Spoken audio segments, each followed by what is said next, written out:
Lightning streaks the sky, illuminating the streets flooded with rain. And through the noise of the thunderstorm, someone asked two questions about whether the video has been released yet and whether the Association of Supernatural Forces has responded to it in any way.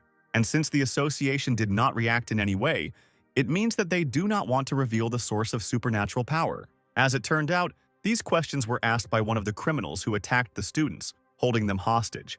The children were in a panic, but they reassured themselves that the association shouldn't care, so they had to be saved. They just had to wait a little. And then one of the students decided to fight back against the criminals in order to at least try to stop them.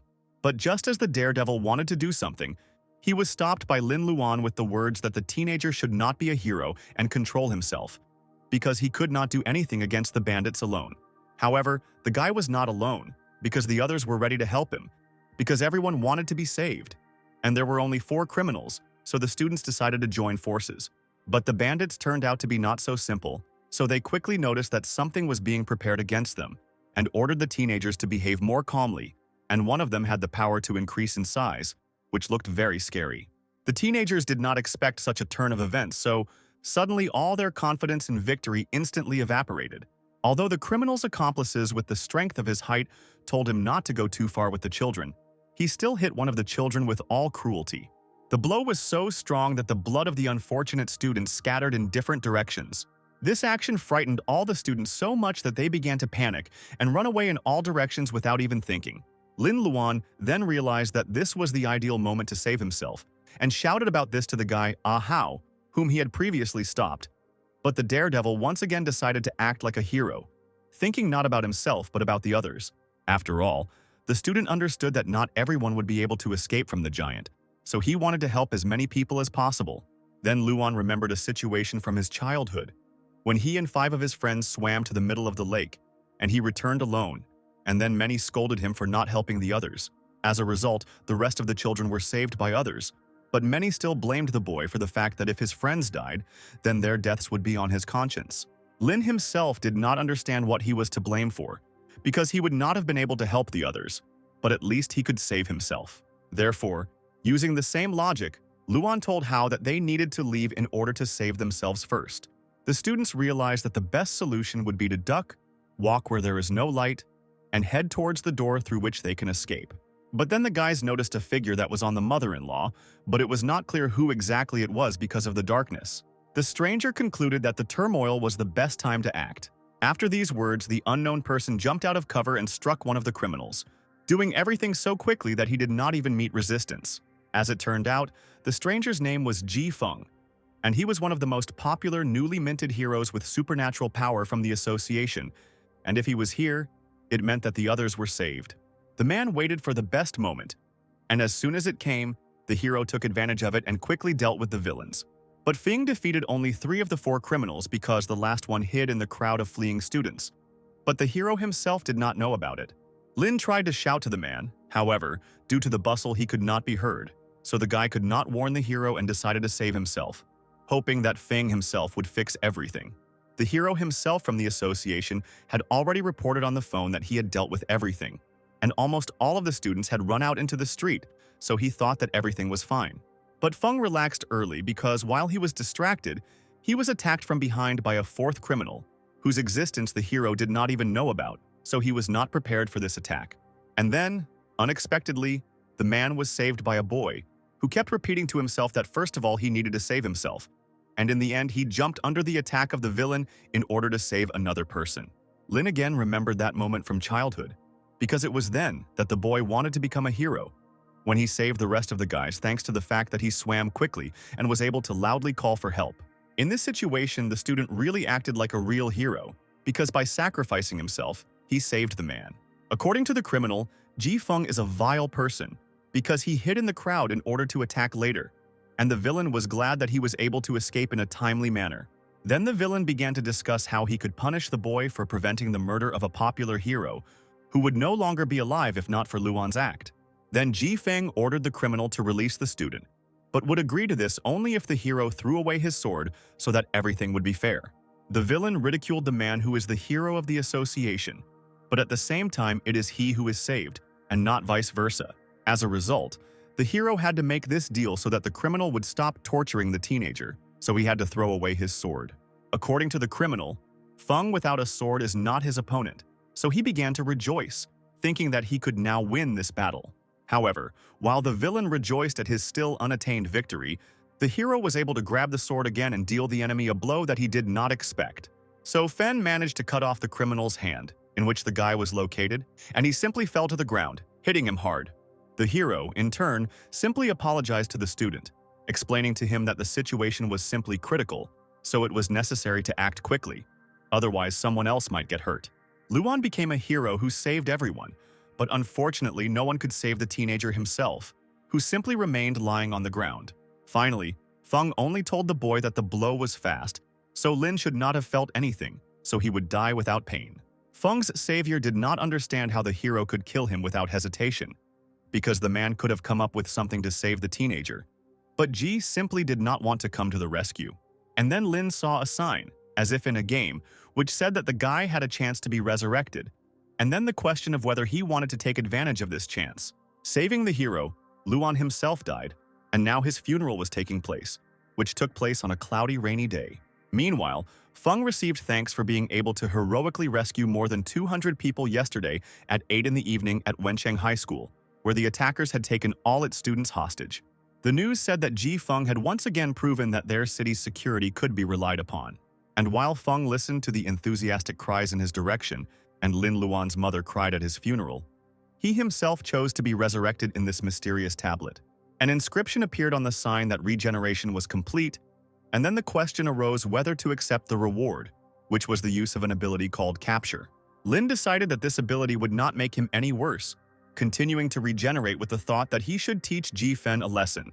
Therefore, Luan decided to accept this ability, wanting to take revenge on the hero for leaving the guy to die without even trying to save him. It turned out that as soon as he agreed to a second attempt at life, he was returned to the moment when he died, so he immediately found the hero and attacked him from behind. Feng was talking on the phone at this time, reporting the situation, so he didn't expect that anyone would attack him. Therefore, the man was unable to find his bearings when Luan bit him on the shoulder, so hard that blood gushed out. With the help of the blood that was shed because of Lin Luan, the guy was able to analyze the hero's abilities, learning that among them were shadow walking, snake execution, crow's tenacity, and breathing method. And this analysis was done for a reason, because the surviving student can absorb one of the granted abilities. When the hero saw that the student was still alive, then, with the question of why he had not died yet, Feng began to strike the boy. Luan, meanwhile, was thinking about which of the available abilities he should choose, and eventually settled on the shadow approach. Thanks to this power, the teenager was able to dodge the blow that the hero wanted to inflict on him. But the problem was that Lin had no idea how to use and control this ability. Feng noticed the power the boy used, and then told him that it was quite ordinary, so the hero would not be surprised by this, because he did not know that this ability was stolen from him. As a result, both young people used this ability, but only one of them knew how to use it. Of course, the man's advantage was obvious, so he was already ready to deal a fatal blow to the student, whom, on the contrary, he was supposed to save. But this was not allowed to happen because after the bite, the hero's DNA began to change, so that suddenly he simply froze in place. And then Feng simply laid down his sword without making the blow with which he so wanted to take the life of the one who saved him. The guy himself did not understand what had just happened because he was already sure that he would soon die again. Then it appeared before Luan's eyes that the subjugation was completed, and he received a new slave, and after that the hero called him Master. The guy learned that his abilities include the fact that after analyzing the enemy's abilities, he will be able to bite him and absorb one of them, and the student also introduces a systemic factor into the enemy's body, thereby rewriting his genetic code, forcing him to obey. Luan was surprised that the hero just wanted to kill him, and now he obeys. And after that, Feng apologized to the guy, calling him Master, and Lin, in turn, asked not to call him that. After this, the guy began to scold the man for attacking so recklessly, and because of this, casualties could not be avoided, to which the hero replied that sacrificing several civilians to stop the villains is normal practice. Then the student began to become disillusioned with the association, because one of the most popular heroes tells him things that don't seem right, which means that the rest are most likely the same. Lin Luan was so surprised by this whole situation that he still did not believe that Feng was under his control, so he decided to test it by ordering the man to kill himself. The hero answered without hesitation that he was listening, ready to do whatever the student ordered him to do. And Feng was really ready to do this, because he even took out his sword for this, then bringing it to his neck. But at the last moment, when the hero was already on the verge of death, Lin ordered him to stop, because he initially did not expect that his words would be heeded. Luan decided that let the man live for now, but he still decided to mock him, ordering the hero to take off his pants while the teenager himself recorded it on his phone camera. Feng carried out all the orders of the student, and he, in turn, decided to disgrace the man by forcing him to take funny photographs. The student found it very funny, and he even imagined how he would show this to the girls he knew, because they would go crazy because of it. But then Luan's fun was interrupted by a girl who quietly approached the teenager, mocking the hero.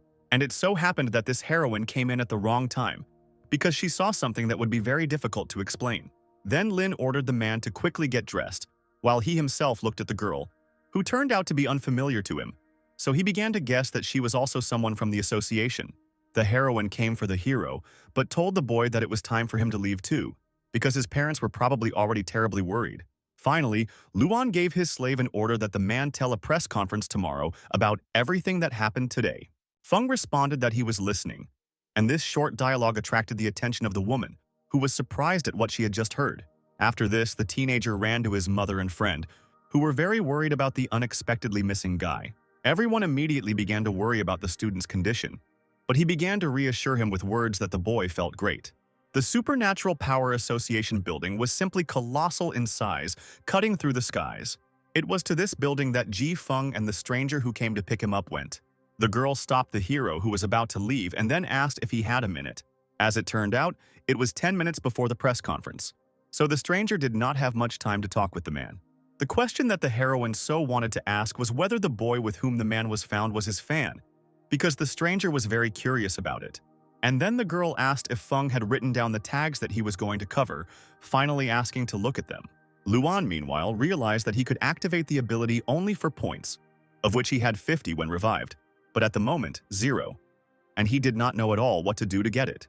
But in the end, the guy decided that now was not the best time for him to think about it, because he was very tired, and only wanted the lessons to end as quickly as possible. Due to loss of strength after past events, Lin did not listen to the teacher at all, but simply practically slept during the lesson. And as expected, this was noticed by the teacher, who did not at all like what Luan was doing in class instead of mastering the educational material. Teacher Ju made the guy stand up and repeat to the class what Newton said, and the student, in turn, explained that he still couldn't recover from yesterday, and that's why he was so absent-minded. But they didn't even want to listen to the student, telling him to return from heaven to earth because it was just an accident, so you need to think not about what happened, but about the fact that there were only 2 months left before the state exam. However, Lin was not so sure that the attack was just an accident, because the school is always under guard. But yesterday, when the guards changed, in 20 minutes, the attackers were able to easily enter the institution, but it remained a mystery how they did it. Because the time of the changing of the guard is determined in advance, and the schedule for changing the guard is only available in the training section, so it was unclear how this information reached the criminals.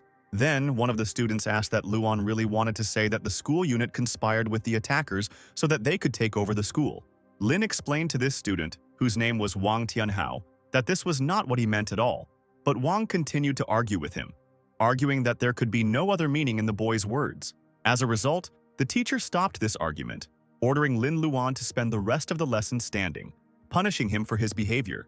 And then Luan saw that he was awarded 1 point for causing hostility on the part of Zhu Dayun, who was the teacher. And this greatly amazed the boy, because it turned out that you can earn points by arguing with the teacher.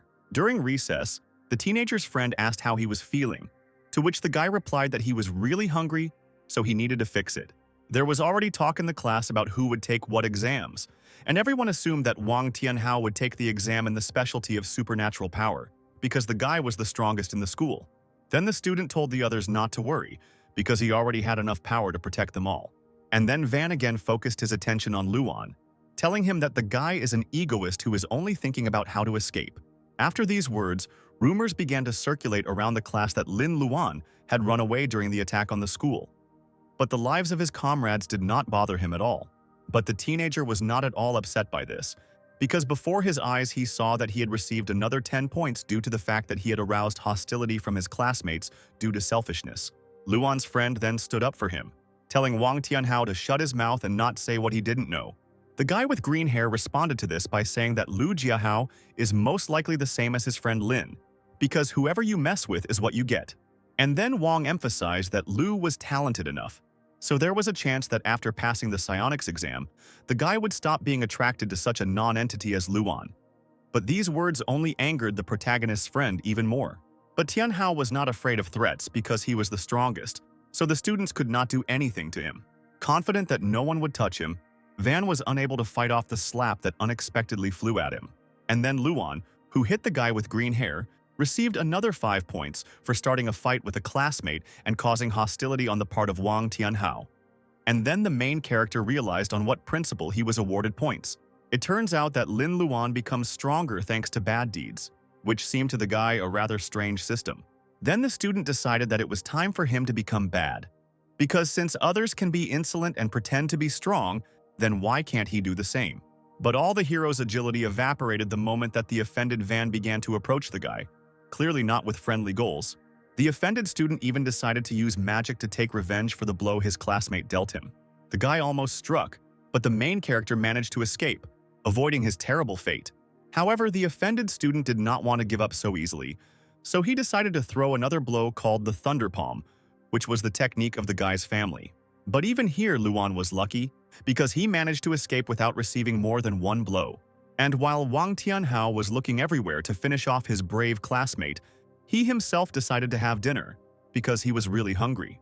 The main character has already eaten 4 pizzas, 2 baked chickens, and 5 steaks, for which he received another point due to gluttony and hostility on the part of the cafe owner. Lu, meanwhile, asked his friend what he was going to do next, because the situation was quite dangerous. But Lin simply decided that he would hide, and that's it, and would not do anything else because, fortunately for him, the next day would be a day off. But the protagonist's friend started talking about the fact that there is a reagent that can turn anyone into a psionicist, and then asked Luan if he would like to try to become one. Lu noted that his friend is strong enough that even he sometimes finds it difficult to defeat the guy. And if this is all because of the reagent, then the Jihao family is ready to help Luan with money. But the hero noted that since they are friends, then talking about money is inappropriate. And besides, the reagents will cost several tens of thousands. Luan cannot sit on the neck of his friend's father. And then the guy remembered that a press conference was currently being broadcast, so he asked the waiter to turn on the TV. At the press conference of the Association of Supernatural Power, it was said how the hero defeated 4 attackers. And at that moment, when the talented psionicist Ji Fen was called onto the stage, a stranger appeared in his place, who had previously wanted to talk to him. The girl announced that Feng would not be able to attend the conference, because due to the multiple injuries he received the previous day, he was urgently hospitalized. This shocked everyone, because just yesterday everything was fine with the man, and no one expected that this could happen. Luan did not understand at what point the hero managed to get injured, because at most he could have simply been scratched. And then he received a message that his subordinate was dead, on the same screen that the guy began to see after his revival. The girl on TV said that the hero would not be able to perform in the near future, and then offered to pray for the recovery of the psionicist. And meanwhile, the student did not understand why this stranger was lying.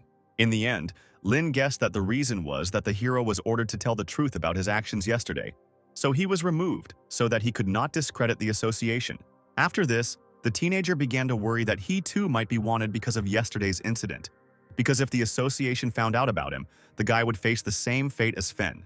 So Luan decided that he needed to be careful with the use of his abilities so that no one would find out about them. And the hero was also pressed by the fact that on Monday, he had to meet with a classmate whom he had recently hit. But for now, he decided not to think about all this. So he went to his mother and asked if there was anything to eat. And then the teenager noticed that his mother was behaving strangely, as if she was hiding something important from him. Suddenly, someone started knocking hard on the door, shouting that it was opened as soon as possible. It was the aunt who came running to ask how much money the boy's mother had transferred to the fund. It turned out that the grandson of the director of a pharmaceutical factory went on the run, taking with him the money collected by the fund in the amount of 10 million, and the goods turned out to be fakes that did not bring any effect. And Luan's mother transferred 100,000 to these scammers, which was the allowance of the woman's father, which is paid one time to the family of the deceased. This is how the hero found out that his mother had purchased a reagent for a lot of money to improve her son's health. And she did this because of the day when Lin did not leave school for a long time. And the woman's plan simply included a desire to help her son become stronger. People who also fell for the promises of the scammers began to organize strikes to get all their money back, so that there was a chance that they would achieve something. Then the teenager said that he wanted to go for a walk, and then added that there was no need to worry about him, because he was just kicking a ball with Hao. But Luan did not go to play ball at all, but in fact he went to the place where the strike was taking place. And while the strikers were discussing what they would do next, Lin calmly jumped over the fence protecting the factory.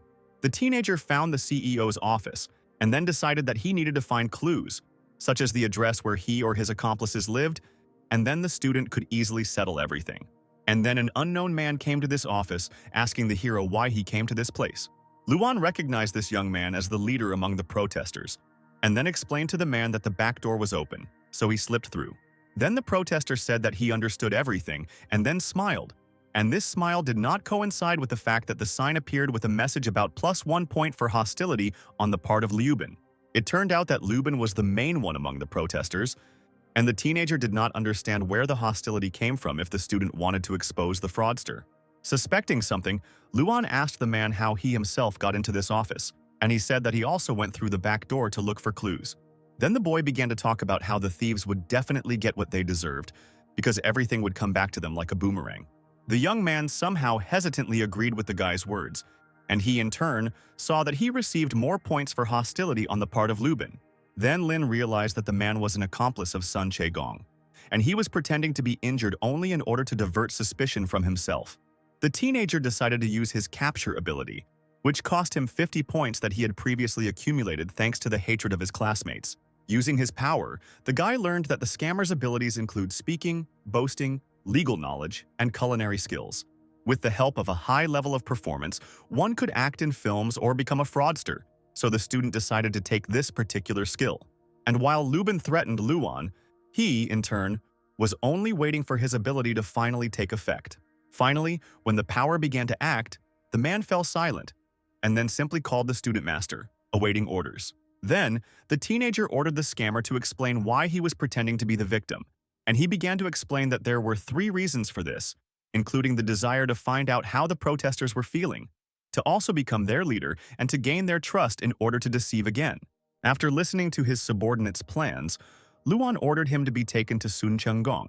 Meanwhile, at the Jade Pond Hotel, the girl admired a gemstone called Azure Mica, which had a very high market value. And the owner of this jewel was the same swindler who boasted to the girl that with the help of this stone, he would increase the family fortune. Then the stranger asked Che-gong if he planned to hide for the rest of his life, because everyone was looking for him, and he should be afraid that he might be discovered. To which the man replied that people are like fish, because they remember for half a month, and then they forget, then it will be possible to return. Also, the scammer had 6 bodyguards, so people didn't scare him at all. The main character ended up in this hotel brought by Liuben, carrying out the orders of his master. Thanks to his subordinate, the guy was able to get past the security without any problems because the man said that he belonged. So the student and his practically slave reached the main swindler, who immediately asked his accomplice if he was able to calm down the rioters. Driven by anger, Lin headed towards the one who had defrauded his mother of a lot of money. And while the scammer was not expecting it, the teenager hit him, putting all his hatred into this blow. The blow was so strong that Che-gong began to bleed, and at that time the hero called him a worthless boor. The student threw the man to the floor, and the girl was very scared of this, and therefore began to scream. But Luan's subordinate quickly reacted to this, telling the guards not to pay attention because everything was fine. And while the guards thought that their owner was just having fun, the student was able to beat him to his heart's content as punishment for deception. When the swindler was asked where all the stolen money was, he replied that he did not have it, because he had invested everything in new spar. In the man's opinion, it was not just a stone, but a mountain mineral that he bought from the Wang family's pharmaceutical company, so there was a high probability that it was not a fake. And the criminal sold ordinary stones to people because he took all the spar for himself because he is a gemologist and knows about stones. Then the main character thought that the skill of knowing stones would be useful to him in order to find spar. Luan decided it was time to bite Che-gong to gain his knowledge of gemology. But the guy was unable to activate his ability because he did not have enough points for this. However, the student did not want to back down, so he already began to think about who he could earn points on. In the end, He decided to settle on guards who were ordinary people and not psionics, but they still paid a lot for them. The boy ordered his subordinate to go out to the guards and say that they were all fired, and he himself, an ordinary student, would be in their place. The man obeyed his master's orders and did everything as he was told, and then added that the guard's place was in the trash heap, not here. Meanwhile, Luan noticed the spar, and then decided that it was in it that the thief had invested a fortune. When the guy looked at this spar, for some unknown reason his appetite increased, as if he had not eaten for a whole week. Therefore, the teenager could not resist, and, without thinking twice, ate this precious stone. After this, the hero felt the power overwhelm him, and then he understood exactly how spar should work.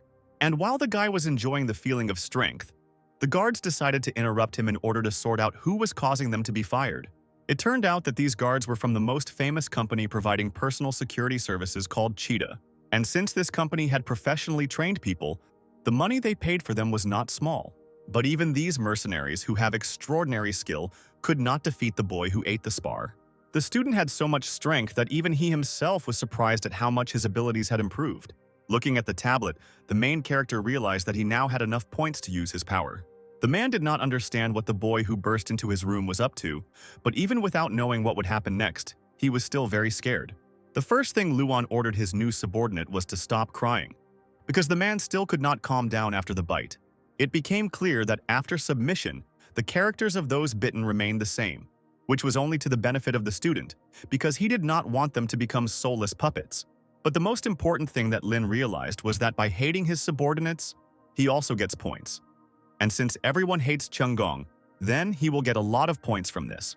Luan first thanked the swindler for bringing his master so many points, and then the hero could not restrain himself and hit the thief again, because such an amount of hatred shows that he had deceived a large number of people. Remembering the people, Lin ordered his subordinates to compensate for the damage to those who were deceived within 3 months, and then added that this could be done either with money or with real spatulas. Later, the teenager asked Chunggong if the Wang family knew about the man's machinations, because this was the family of his classmate, to which the man replied that these people really knew about everything. The hero also gave an order that as soon as his puppets completed the task, they would still have to cooperate with the Wang family, deceiving only them, but not other people. Subordinates will have to find out more about this family, find out what else they are doing illegally, collect all the evidence and report to their master. The boy left his number for the men so that they would always be under his supervision, and then asked where else he could buy spar on the cheap. Then Luan was advised the Schumann market, where many people sell spar, and although you can find real ones, there are also plenty of suspicious people, so you need to be careful. And while Lin was calmly walking around the market, looking at the goods, a man ran into him and practically swept the teenager off his feet. On the phone, the man talked about getting rid of the goods as soon as possible. And as soon as the hero recovered from the blow, someone crashed into him again. But this time it was a girl who had previously been talking on the phone that the suspect was heading towards Liulu Lane. The teenager asked the stranger if they had all agreed, and she in turn apologized and hurried forward. It seemed that the stranger was running after exactly the man who had encountered Luan before. But then everyone saw that this was not just a man running past, but a man with real strength. The stranger swung at the girl who was chasing him in order to somehow try to stop her. But with this blow, the man also hit ordinary passers-by. And then Lin noticed that this stranger had the ability of gigantism, like the villains from school, so most likely this person was their accomplice. Then another man appeared and began to order the others to cordon off all the passages and drive the criminal to the old alley, because there were no people there. It turned out that it was the Thunder Tiger Wang Man, Wang Tianhao's uncle, who constantly bragged about him in class. A classmate was always bragging about his uncle, who was a 5-star psionicist, so Luan immediately recognized the man. Seeing the criminal, the hero immediately attacked him, activating his abilities to attack. The villain tried to escape, but he failed because the psionicist was much faster, so he quickly found himself next to the criminal. And while the runner did not understand what was happening and simply looked at the man, he used his strength, striking. The attack was so strong that the criminal was thrown several meters away. The man began to beg the tiger not to kill him, and then promised that he would not say anything, and might even swear to it.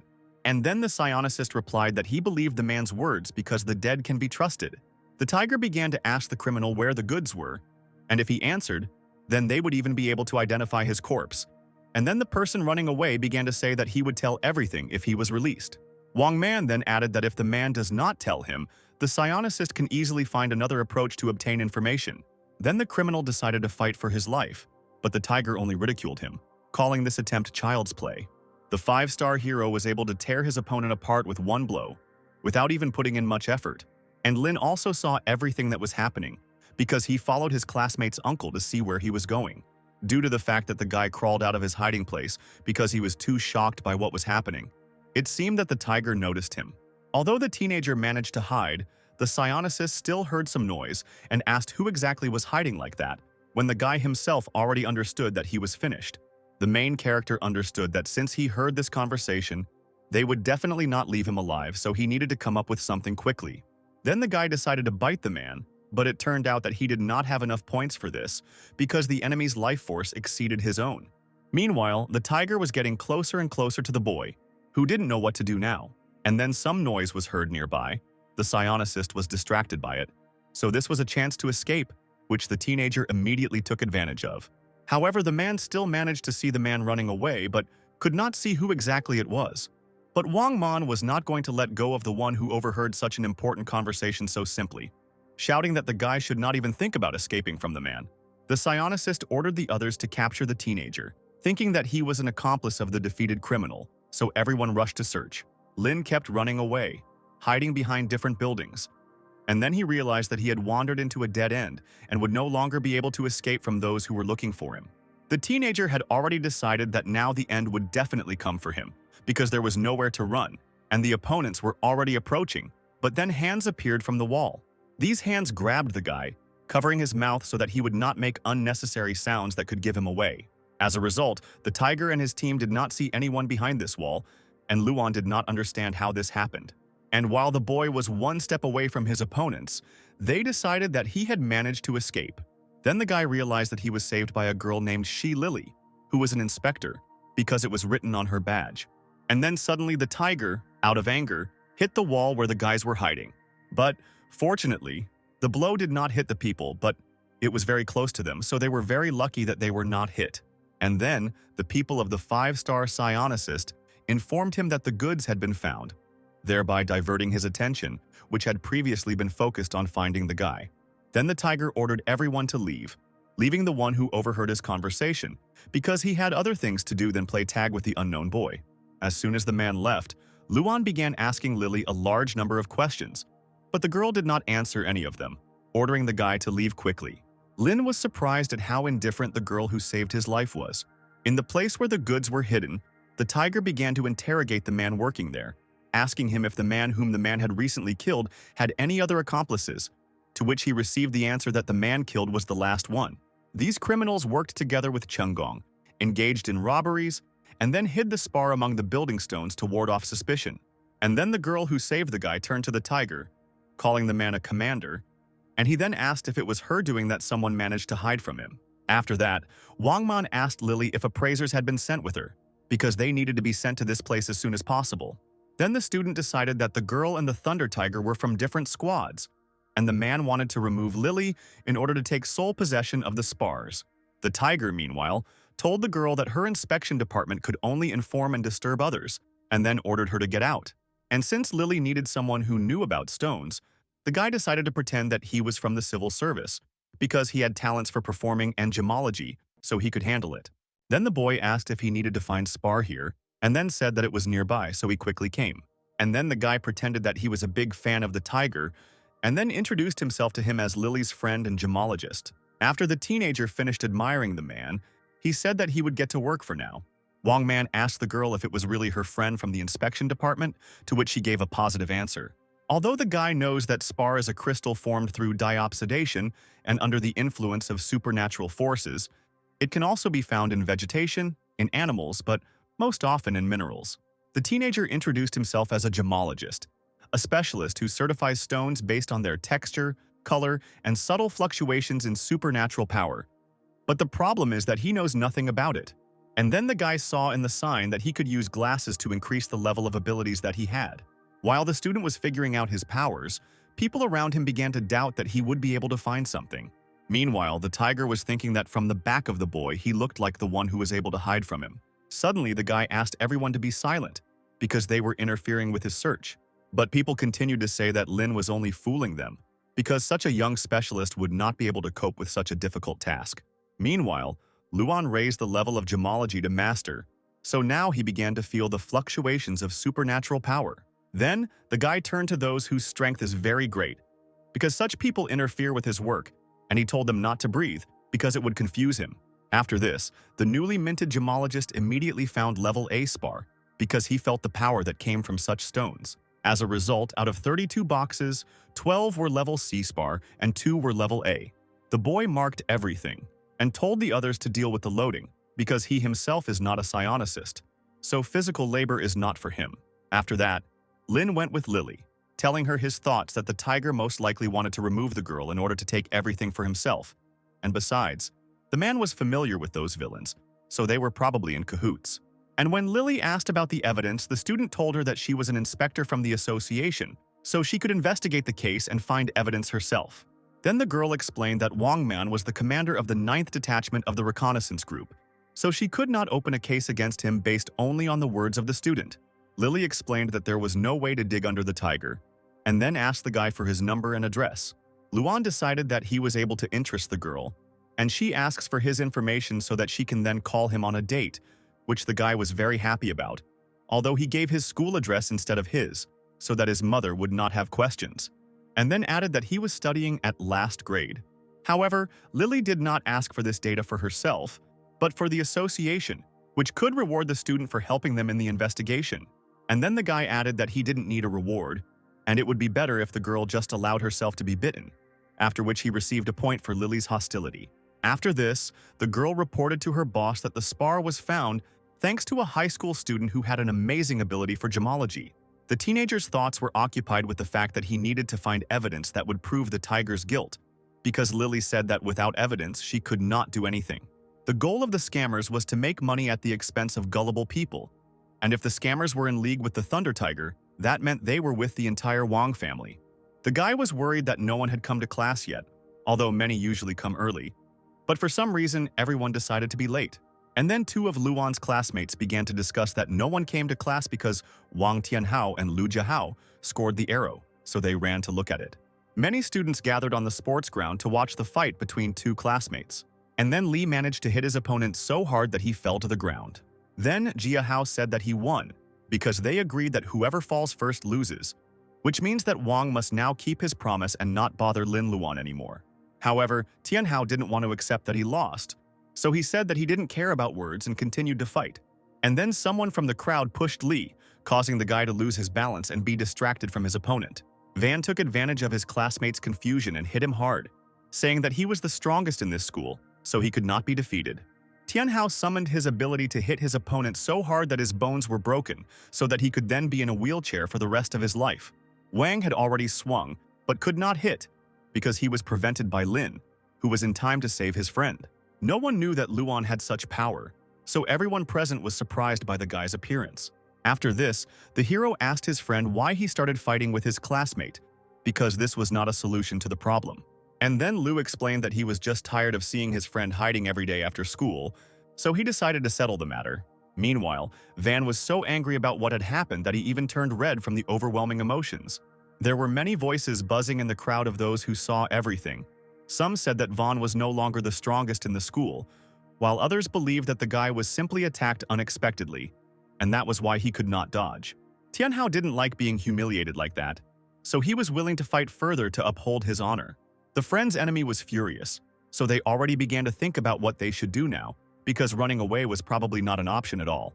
Lu asked his friend to teach him the blow that was used on their opponent as soon as possible. Then the teenager began to teach that he needed to concentrate, then concentrate all his strength, fueled by anger, in his legs and run. While running away, Lin also managed to ridicule his opponent, so that they ran after him. Luan was able to run far enough so that he and his classmate were alone, and then admitted that he thought that it was Wang who stole the shift change schedule for the villains, because the Wang family was in cahoots with the criminals. The main character said that he knew everything, and he even knew that his opponent's uncle killed the witness, and then added that he was giving his classmate a chance to confess. Otherwise, he himself would report everything to the association's inspection department. Wang, in turn, did not even deny the teenager's accusations and even praised Luan for being smart enough. And later, Tianhao even admitted that it was indeed he who suggested to his father the idea of stealing the schedule. It turned out that last year Van found the key to the training section and kept it for himself, initially without even thinking that it would be useful.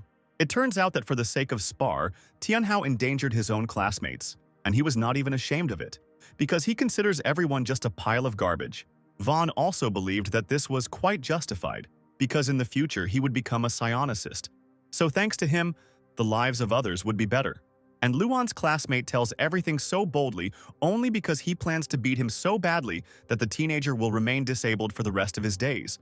And then he will also put a key in the boy's pocket to make him a villain. Lin responded to this that his opponent was such a vile type that he didn't even want to bite him. So instead of biting, he called on his strongest ability. So the classmates faced a very dangerous battle, deciding to use all their abilities to the maximum. Luan was so fast that Wang couldn't keep up with his speed, wondering how his opponent could do it. And while Lin was talking about how the association was rotten because of people like his classmate, Tianhao himself didn't understand where someone like Lin got such speed. As a result, while Van was at a loss, his classmate was able to strike him, saying that this was to him for all his actions. Although the main character was able to inflict many blows on his opponent, and he, in turn, had not yet responded to them, Van still considered himself the strongest. Luan, meanwhile, struck again, shouting that this was his way of taking revenge for his schoolmates who had died because of his opponent's actions. This blow was so strong that he could no longer move his leg because his spine was broken. And then Lin told his classmate that he had a broken spine. So now it is unknown whether he will ever be able to get back on his feet. And certainly now he will not be able to go into psionics. Wang began shouting that he would tell everything to his father and uncle so that they would kill Luan and his entire family. And then the main character admitted that the Wang family now cannot escape punishment, because the teenager wrote down the entire story of his opponent, so now he has evidence. The guy sent this recording to Lily because she said that if you find evidence, you can open a case on the tiger. And while Lin was fighting with Tianhao, his friend at that time was also not idle, having defeated 2 accomplices of their main enemy. 2 weeks later, Lily informed the main character that the end had come for the Wang family, because thanks to the evidence, she was able to start an investigation, and it turned out that this family was in cahoots with the attackers. Luan's classmate will never be able to walk again, and he will also be sent to a juvenile detention center.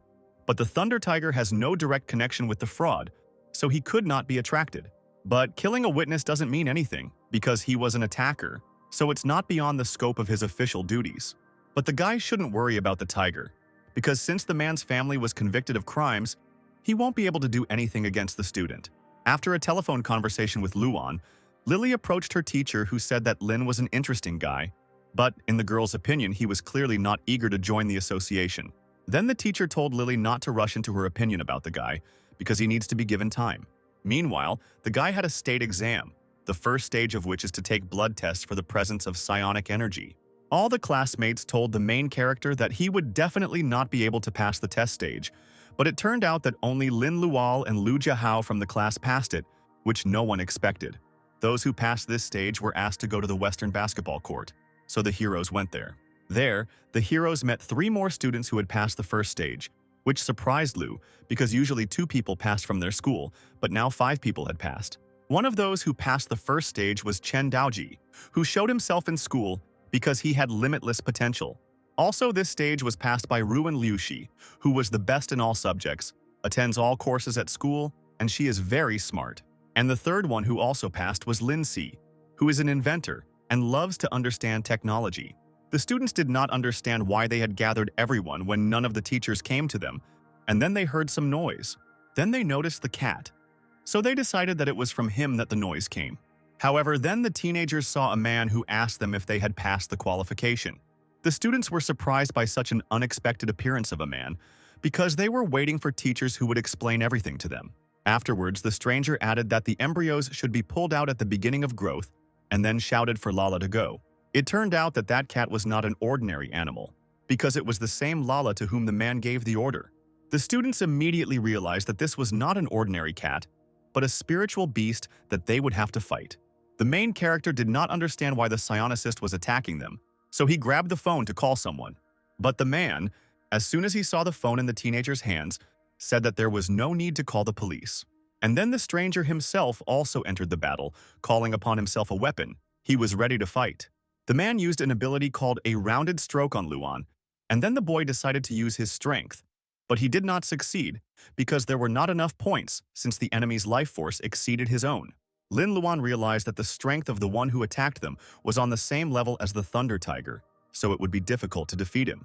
After this, the student shouted to his friend to distract the attacker for a while, and he agreed to help his friend. Then, Jia Hao told the others to scatter in different directions and try to call the police. Hearing the teenager's plan, the man replied that calling the police was against the rules, so he would not allow them to do it. As soon as the stranger said this, at that very moment he knocked the phones out of the hands of those who tried to call. While the others were fighting for their phones, the girl was trying to escape from the cat, which was ready to attack anyone. But the animal failed to catch up with Liuxi because she was saved by the main character, who quickly found his bearings and pushed the cat away. And although the man appreciated the teenager's speed, he is still sure that the student is not able to cope with Lala alone. Meanwhile, the cat had already switched all its attention to the main character, forgetting about the girl that she was pursuing. Luan understands that Lala is as fast as he is, and he only has the ability to run away but not to attack. So if they catch up with him, then the guy is screwed. The student then decided that the only way to defeat the cat was to take control of it by waiting for the right moment. So he allowed Lala to get as close to him as possible. A stranger saw this and started shouting for the guy to dodge, and the cat stopped because it was a dangerous moment. And when Lala approached the distance the guy needed, he used his ability to capture, spending almost all his points on it. But Lin accepted that victory was more important than accumulated points, so he's still bitter, spending 1,000 of his points. The man watching this did not understand what was happening and what the student was doing. Lala's powers included perception, flexibility, playfulness, shadow walking, sharp claws, and Buddha image. Having chosen one of the cat's talents, the guy began to wait for the submission to work in order to finally calm Lala down.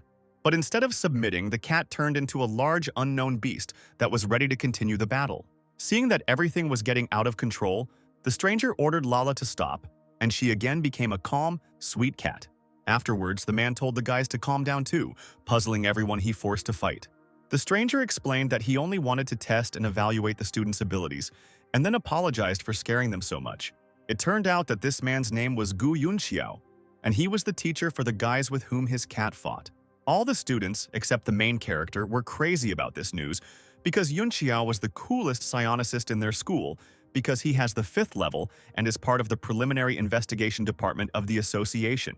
According to the description from Luan's friend, their teacher was a terror for villains because he has countless solved cases, and he is also handsome and cunning. The man's spiritual energy takes the form of 10 meters. In his right hand he has a brush, and in his left is the Book of Life and Death.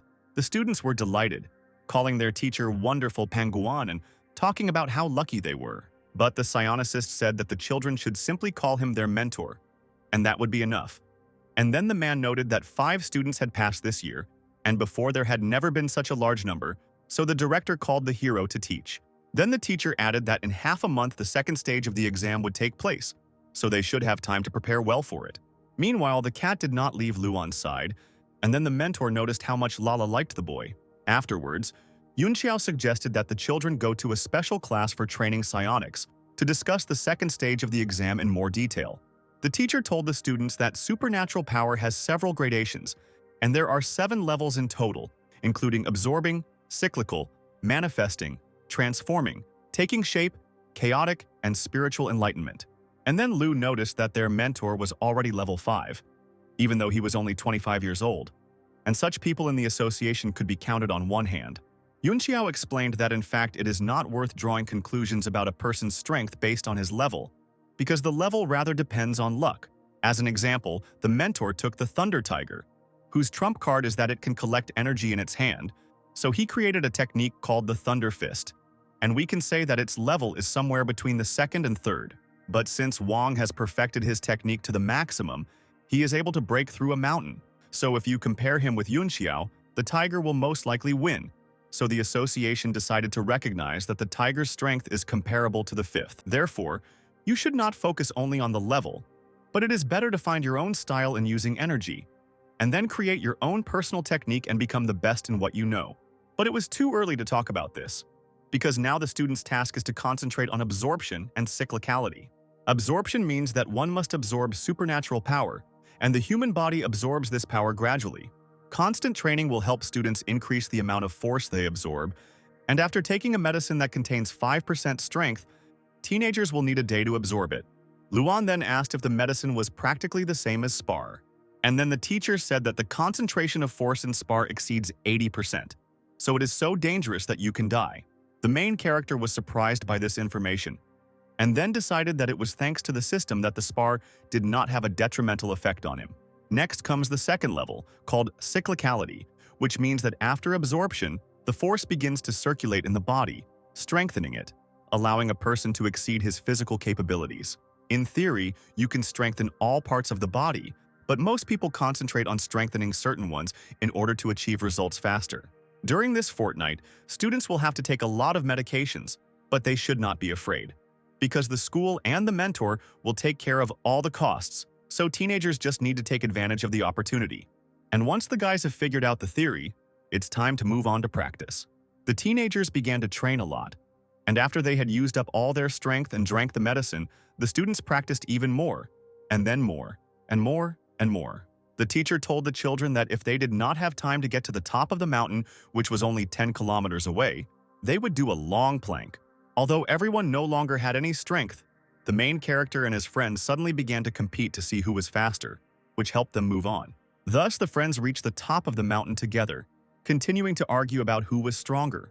Yahello then noted that his friend's progress was very noticeable, even though he said that he did not want to take the exam.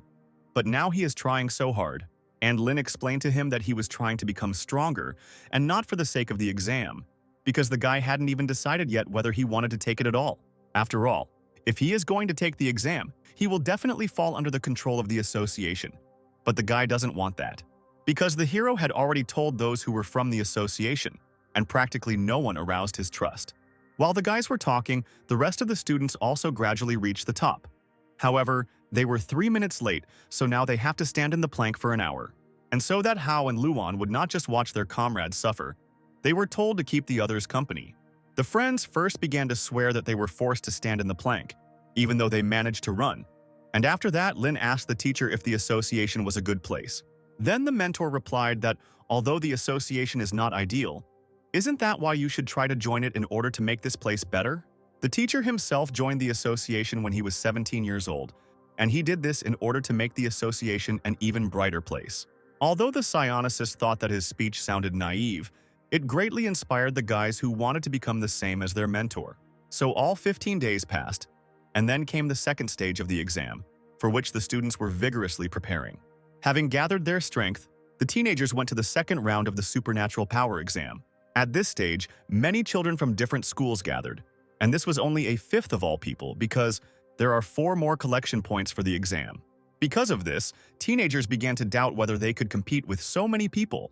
The Unified Supernatural Strength Exam is the main test of skill in which all competitors will undergo 5 types of competitions, including shooting, strength, assault, sensory, and running, each of which can achieve a maximum score of 100 points, and the top 1,200 competitors will advance to the final third round. Until the competition began, all the guys gathered in a self-service cafe, where they shared their experiences with each other. And while everyone was worried, Lin Luan ate calmly, because the food was free and delicious. Then Hao decided that his friend was right, and told everyone that they needed to eat well to have strength. And then 3 people entered the cafe, one of whom ridiculed Luan for seeming to be always hungry, and Lin, in turn, immediately received 10 points for hostility from Fu Guangkun. The teenager did not understand why they immediately disliked him so much if he did nothing. It turned out that this guy's father is on the State Development and Reform Committee, and he is the boss of Hao's father. Fu Guangkun told the teenagers that it was as if they had come for a free meal and not for an exam, and then added that he did not want to offend anyone, but simply wanted to share his experience. Speaking so that the entire cafe could hear him, Guangkun began to talk about how this round would not be so easy, because last year some of the contestants broke their arms due to improper use of force. Everyone in the cafe started talking about how Guangkun liked to bully other teenagers, so it was a pity for the 5 kids he scared to death. But this guy failed to intimidate the main character, because he saw the strength of his opponent, knowing that he could use his ability on him. The student offered to measure their strength when the exam began. Lin decided to make an agreement in which, if he wins, then his opponent in front of the whole school will wish good luck to Luan's team. And if on the contrary, then the main character will quit his studies after the exam and will never return to it. Hao thought that his friend was crazy because Guankul was considered the strongest student in his school, and this agreement was too risky. The guy ridiculed Luan for being so self-confident that he even dared to challenge him. Guankun was very popular, and when he was called to a shooting competition, the other participants began to whisper about how good the guy was in each of the competitions. The teenager's total number of shooting points was 87, which was a very good result. But the guy didn't show his joy, saying that today's result was acceptable to him. And while this popular young man was thinking that the guy who challenged him had some kind of trump card in his head, he, in turn, received 42 points in the shooting and considered that he was quite good. Others were very worried about the main character because of his argument, and he showed such a bad result. The participants were then asked to prepare for the strength test competition that was next. Contestant number 068, Fu Guangkun, received a final strength score of 89, and the number 143 participant, Lin Luan, received only 65 points, which was inferior to his opponent's points. Therefore, the opponent of the protagonist realized that he was in vain to worry about Luan, because he turned out to be too weak. Meanwhile, Lin calmly continued to eat, as if nothing had happened, although he understood that if he lost, he would have to quit his studies.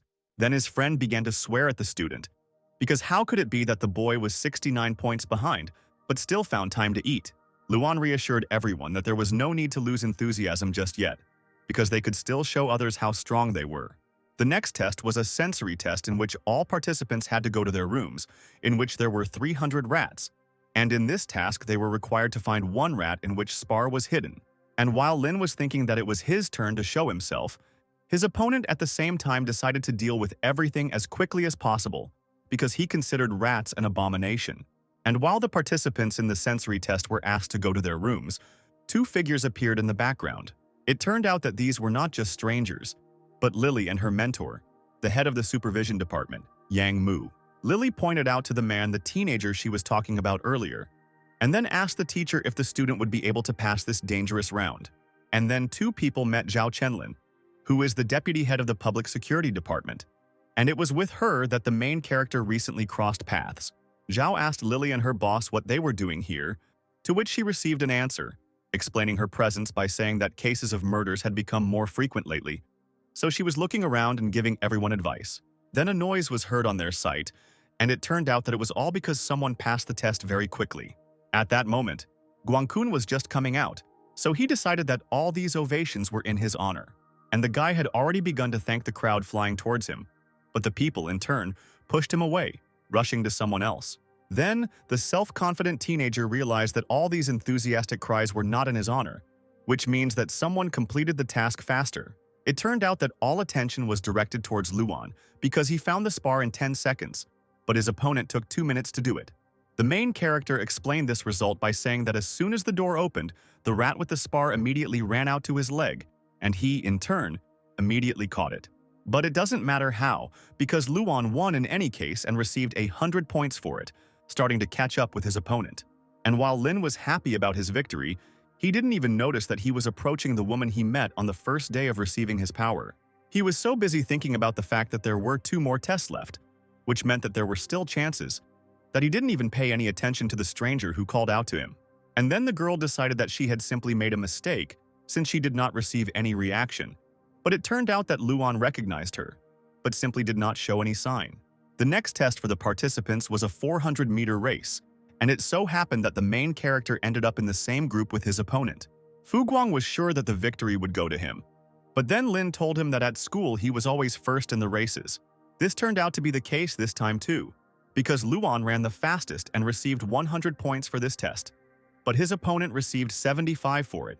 But the protagonist's opponent did not want to believe in his defeat, so he began to shout that the race does not solve anything, but the next test will definitely be his.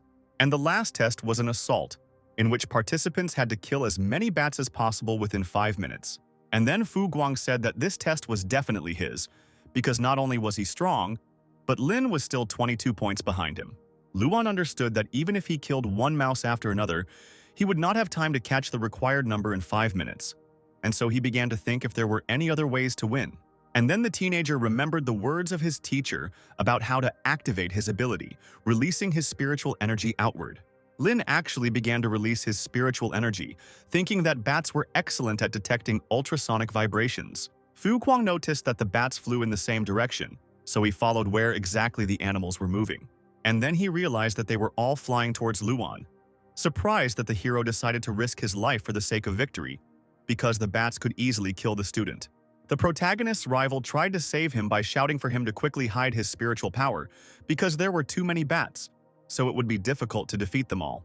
Meanwhile, Lin waited until there were enough bats to activate his power, and as soon as the number of mice became very large, the teenager used his power on them all, killing all the mice that surrounded him with a couple of movements. It turned out that Luan killed a record number of mice and surpassed all the people examined before him from all over China. Thus, for the assault, the main character received 99 points, having killed 435 mice in 5 minutes, and his total points were 406. And his opponent received 69 for the assault, and the total number of points was 398. This means that Lin won the argument, and his opponent is obliged to fulfill his part of the deal, which included supporting the Luan school. The rest of the students from the main character's school were in another group, and for them the competition would begin in the afternoon, so Lin tried his best to support the guys. As a result, Liu Jiahao received 404 points in total after all competitions. Chen Daoji received a total of 341 points, which was a good result. Participant Lin Se received 334 points, falling slightly short of his friend. Ruan Liuxi received a total of 352 points, and since all 5 candidates from the main character's school showed such a good result, they all ultimately qualified for the final round. The teenagers were happy that they showed such an excellent result, so they went to celebrate with their teacher. The mentor told the students that the final selection was in 3 days, so they should try not to worry, believe in themselves, and take a good rest. Being in a good mood, Jiahao saw that he was receiving a call, so he decided to leave for a while to talk on the phone. The teenager's dad called, and as soon as the boy answered the call, his father told him something that immediately changed the student's mood. According to the news, cases of attacks by intruders in the eastern region have become more frequent recently, so they asked all citizens to be more vigilant. The heroes, meanwhile, checked into a hotel for participants in the final qualifying exam for psionics in the eastern region, because the point of the final test will be a park in the suburbs where the main character and his comrades live.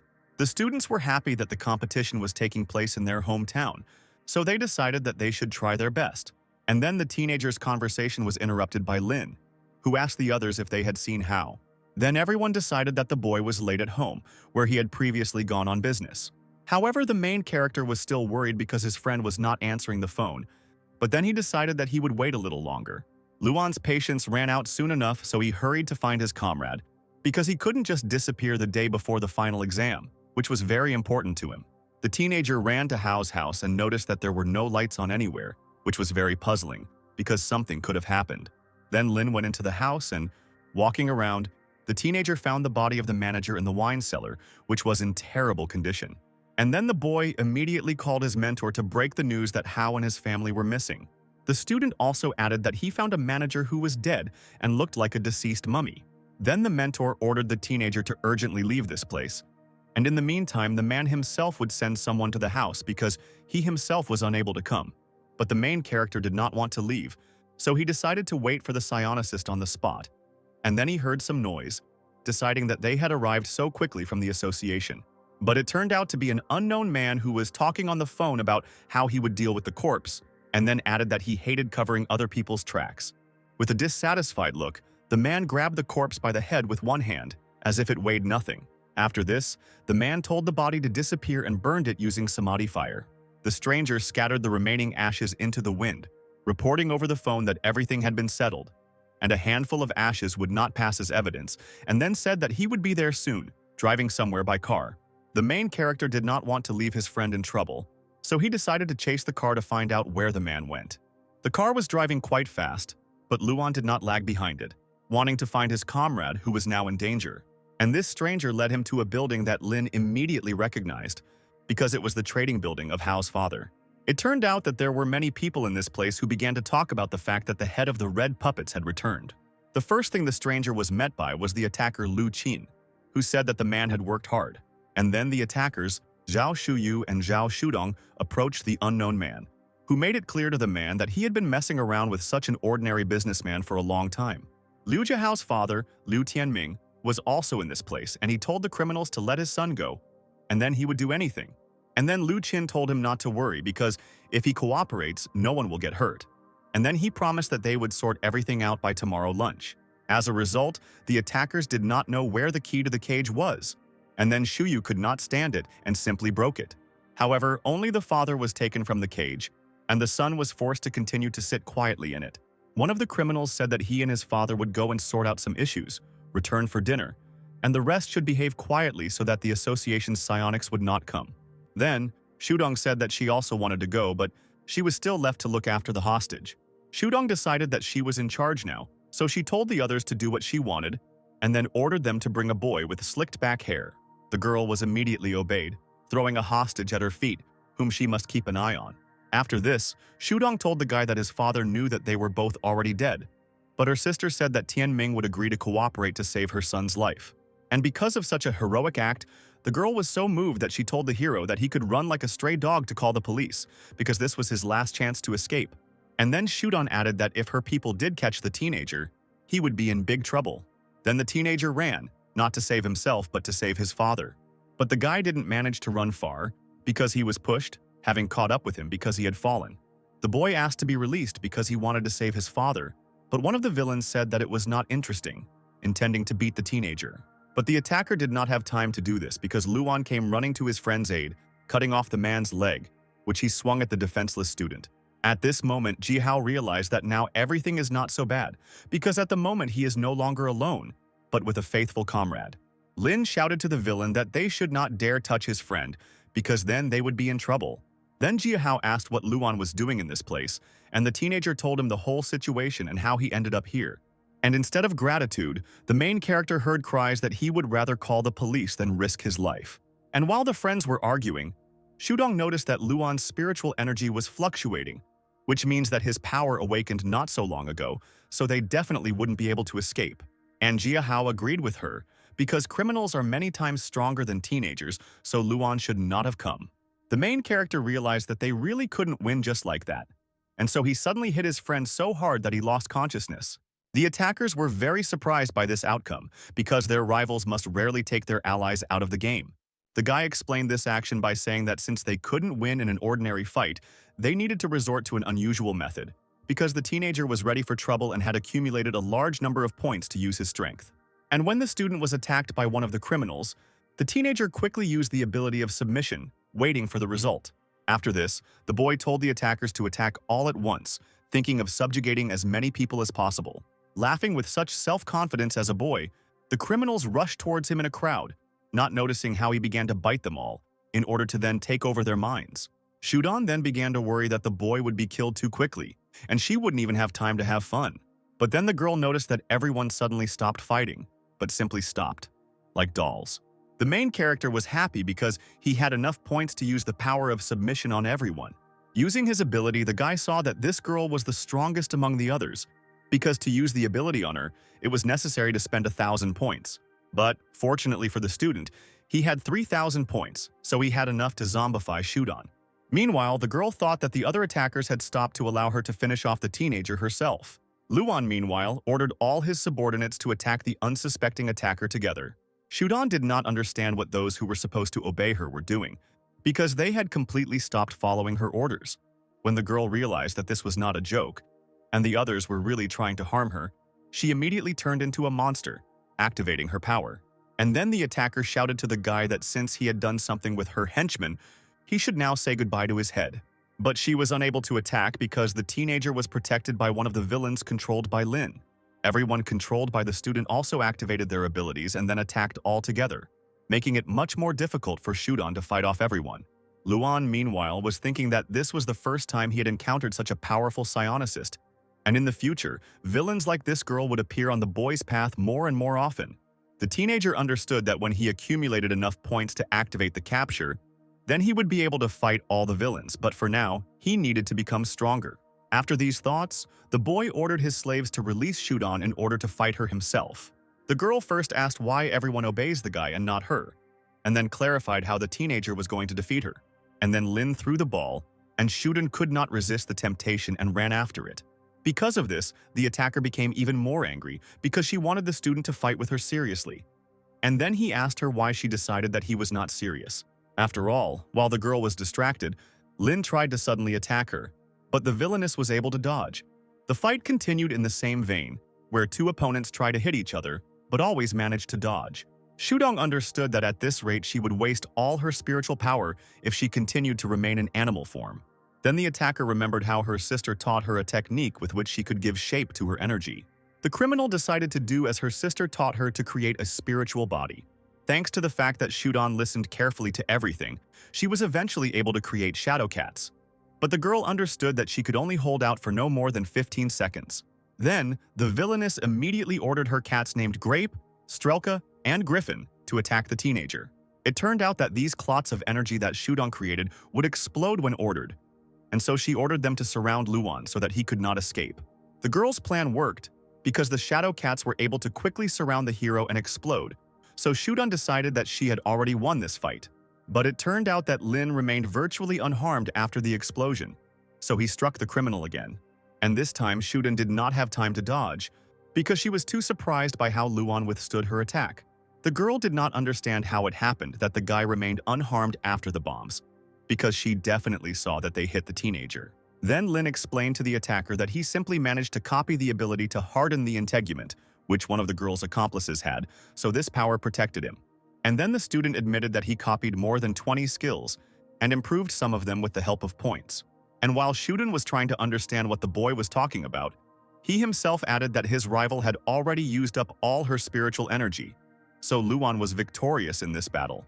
While the guy was approaching the attacker, she remembered the words of her sister, who said that girls would no longer tolerate offenders, but would become the strongest psionics.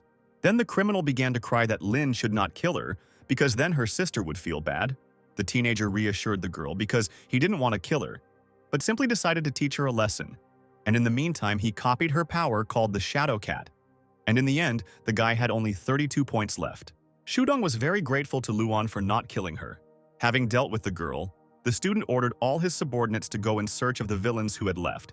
And in the meantime, Jiahao woke up. The protagonist's friend did not know what was happening, so he began to fight with those who were currently on their side. After that, the guy found Luan and asked what was going on here, and then thought that he and his friend had just been captured.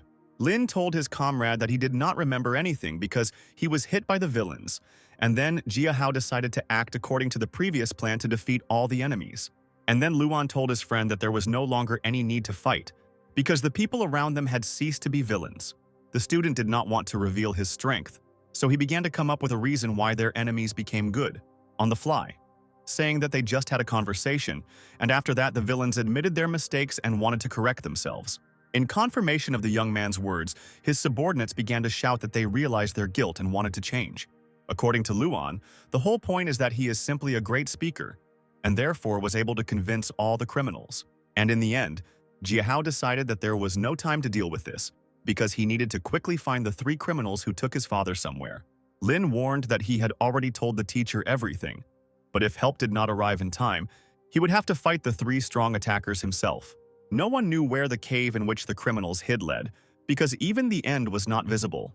And then Jiahao remembered about the exam that was about to start, so the guy apologized to his friend for the fact that they wouldn't make it in time. But Luan was not as offended as his comrade, because Jiahao had been preparing for him for several years, and Lin did not really want to be a psionicist. Meanwhile, the exam was about to begin, and all the examinees were already ready. Then Luan and Jiahao's comrades began to worry that the guys were still missing, because in this case, they might be disqualified as soon as the gates closed. The main character's rival from the previous stage also took the exam, who was dissatisfied with the fact that those 2 did not show up, and the guy was going to take revenge on them. The head of the Eastern District Administration, Wang Zhe, has already announced that there are only 10 minutes left before the start of the competition, so everyone is asked to refamiliarize themselves with the rules before the exam begins. Within 4 hours, all participants will need to get to the tower, which is located in the center of the park, where everyone was located. This competition would be observed by the Surveillance Department, the Security Department, and the Presidium, and when they were all ready, the final test began. The gates began to open, and all the examinees were already preparing for what they were about to go through. But the main character and his friend never showed up, which made their comrades worry. The absence of the young men was noticed not only by their acquaintances, but also by Lily and her boss, who tried to find the teenagers in the crowd, but to no avail. And for the students, this was not the time to think about the exam, because first of all, now they need to hurry up and save Jiahao's father. Lin realized that he would need glasses for the battle, so he ordered the two men to do some mischief somewhere so that they would be hated. And the main character told the rest that they need to speed up the pace, but first they need to develop a plan of action. And then they were interrupted by a man whom Luan had already seen at his friend's house when he noticed the tracks. The girl also recognized the intruder, saying that his name was Chi Kui, and then added that he should let everyone through because she wanted to see her sister. Then the criminal said that Shudong was troublesome, and then added that when she gets into trouble for this, she shouldn't blame him. Chi Kui did not suspect any trick. And then the girl asked him where they were going, to which he replied that they were in search of treasure. Then Lin asked his friend why they captured his father, and he explained that it was all because the man was developing land ownership, so he was familiar with the area, and the villain needed a guide to find spiritual stones. But the guys knew that there was little spar in their city, so they did not understand why the criminals decided to look for something here. And then Luan realized that the villains were heading to the park, because there were now a lot of miraculous medicines that had been prepared for the examinees. Meanwhile, the exam was strictly controlled, and everyone was watching that only 10 minutes had passed, and 2 had already passed the first obstacles, which means that this year the participants are very strong. Jiahao began to doubt his friend's words, because the exam has serious security system, so going there for the sake of spar is like signing your own death warrant. In addition, this year their mentors group is responsible for safety, so it will be almost impossible to achieve results. And while the guys were talking about their teacher, unknown people in hoods came to him.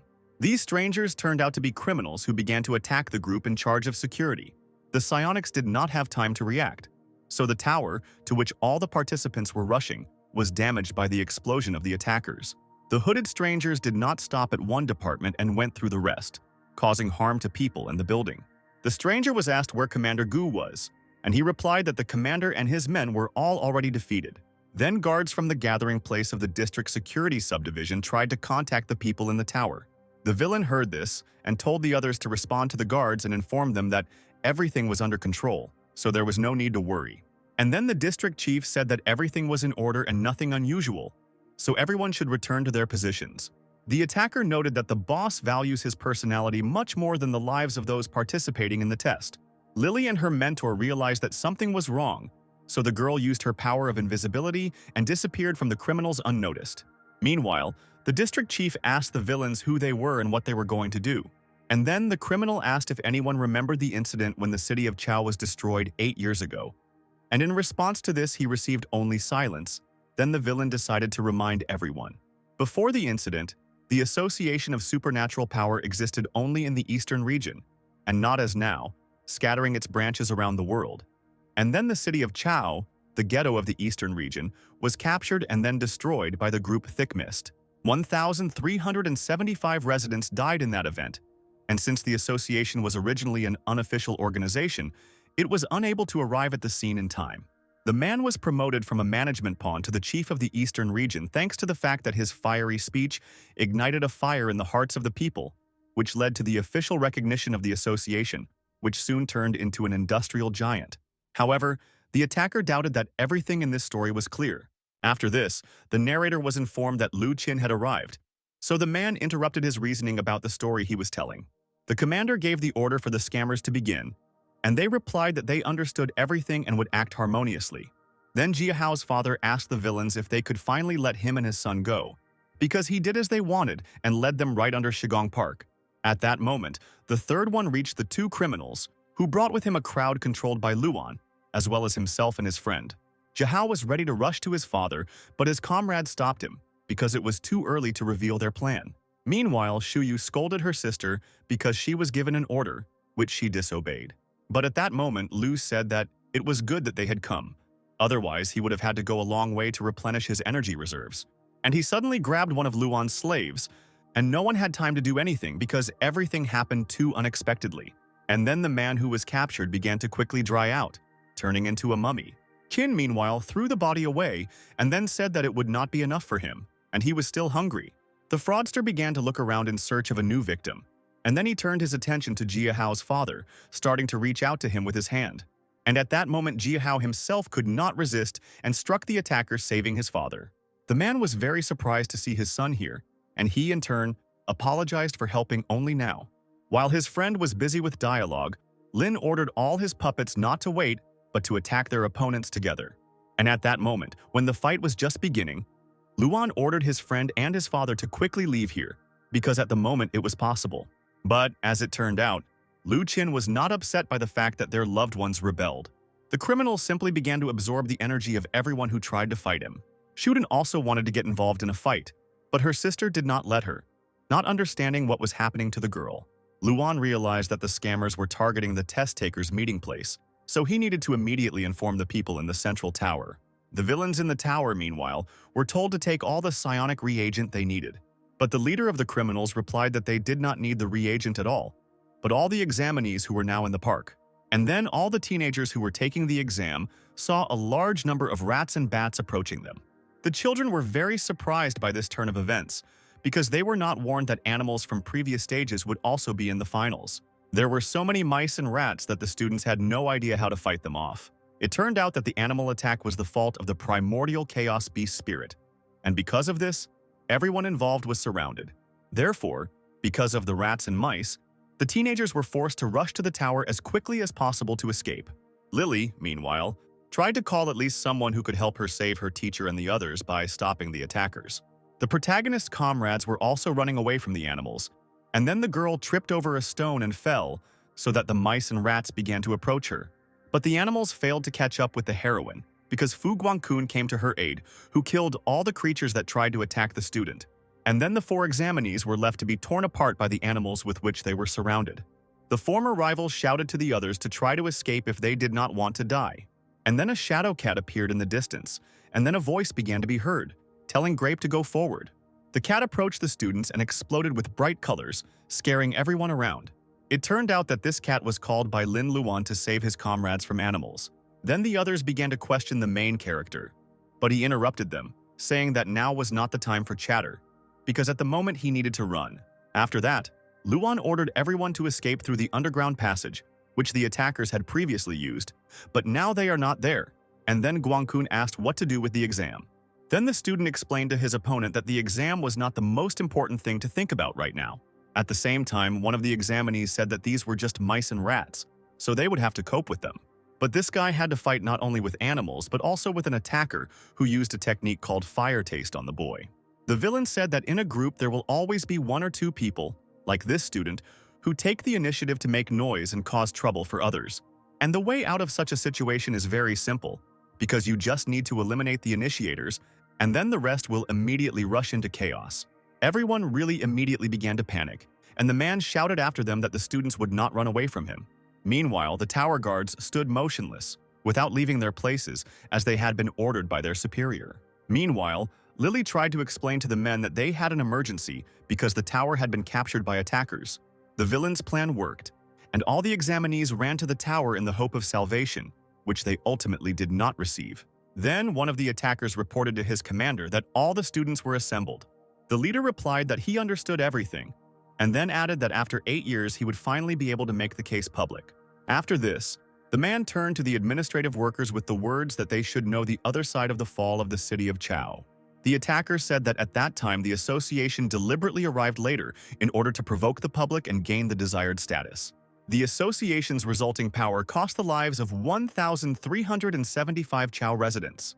The criminal said that he wanted to pull out the weed, meaning association, by the roots, and the examinees were chosen by him as revolutionaries.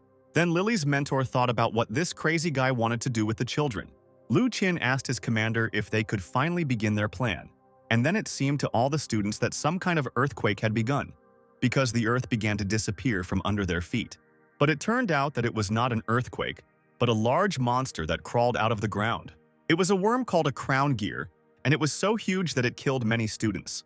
Then the criminal asked the others if they were familiar with this type of worm, which required a lot of effort to fatten it up. This monster releases a mist-like strand that, when inhaled, produces a stupefying effect that, although it will not affect psionicists, will work for beginners. Then, Lily's mentor began to swear at the criminal, asking if he realized what he was going to do to ordinary children. After this, the man added that the military unit already knew what was going on in the tower, so it was better for the villains to just leave and let the children go. But the attacker was not so simple, because he noticed that Lily had left, and he calmly let her go, because in any case, help would not be there in time. The criminal understood that by the time the rescue squad arrived, the villains would be able to do their job. After this, the worm was ordered to begin, and he began to do everything as the criminal had described earlier. The students inhaled this fog and did not understand what it was and what was happening to them. And then the criminal noticed that the monster had stopped. And it became unclear to him why this happened, because the worm had eaten enough of the reagent to give it a lot of strength. The students also began to notice that the fog had stopped appearing, and it also seemed as if the monster was in pain. And then the worm said that he couldn't do it anymore because it was so disgusting here. It turned out that even the criminals themselves did not know that this worm could talk because they were very surprised by this fact. Then the worm began to scream that he wanted to get out, and then shouted something about a fierce claw. Half an hour ago, the main character and his comrades were running away from criminals and trying to get to the exit where they would be safe. Here, the heroes began to think about what would happen to the rest of the examinees, and this thought made Luan stop. After that, the guy said that he had a strong call of nature and ran away, promising to return. The others tried to call the teenager to stop, but to no avail. Then the friend of the boy who ran away said that the boy knew what he was doing, so he could go. The student understood that he currently had few points, so it would be difficult for him to defeat anyone, so he needed to quickly earn more. The teenager's subordinates did everything they could to make themselves hated, because they behaved horribly in public, telling movie endings and pretending to be exhibitionists. And then the young man began to feel waves of spiritual power, realizing that they were from reagents prepared by the Association for Examinees, so he decided to find a warehouse that should be somewhere nearby. Then the guy noticed a large worm that was crawling out of the ground, which the student definitely did not expect to see. The teenager did not understand where this vile worm came from in the park, because he had never seen anything like it before. But it seemed to the guy that this worm did not pose any threat and looked quite friendly. But that was not the case, because this monster suddenly opened its mouth, showing the boy that he clearly posed a threat. After this, the monster flew up, wanting to attack the young man, jumping on him. But the worm did not manage to eat the student because he reacted in time and dodged. And while Lin was thinking that the worm obviously belonged to the villains and why it was so big, the monster itself disappeared somewhere at that time. And then it dawned on the teenager that the worm had not disappeared, but had gone underground. But the boy realized this too late, because the creature was already under him with its mouth open. As soon as the boy had time to think that he was screwed, the monster's mouth slammed shut and he was eaten. So Luan ended up inside the worm, but he remained alive because among the abilities he copied there was a defensive one. But he didn't know how long he could hold out like that. The student decided that he would gut him out using an ability called a ferocious claw. But then the boy decided that if this monster belonged to the criminals, then he could wait in the belly until the worm itself delivered Luan to the villains. Although the plan was good, the main character had to endure a place in which he was disgusted to be. Then the guy felt that a worm was crawling somewhere, and then he heard the voices of other guys. It was then that the boy decided that it was time to activate the fierce claw and kill the monster from the inside. Thus, the main character killed a monster that could harm a large number of children.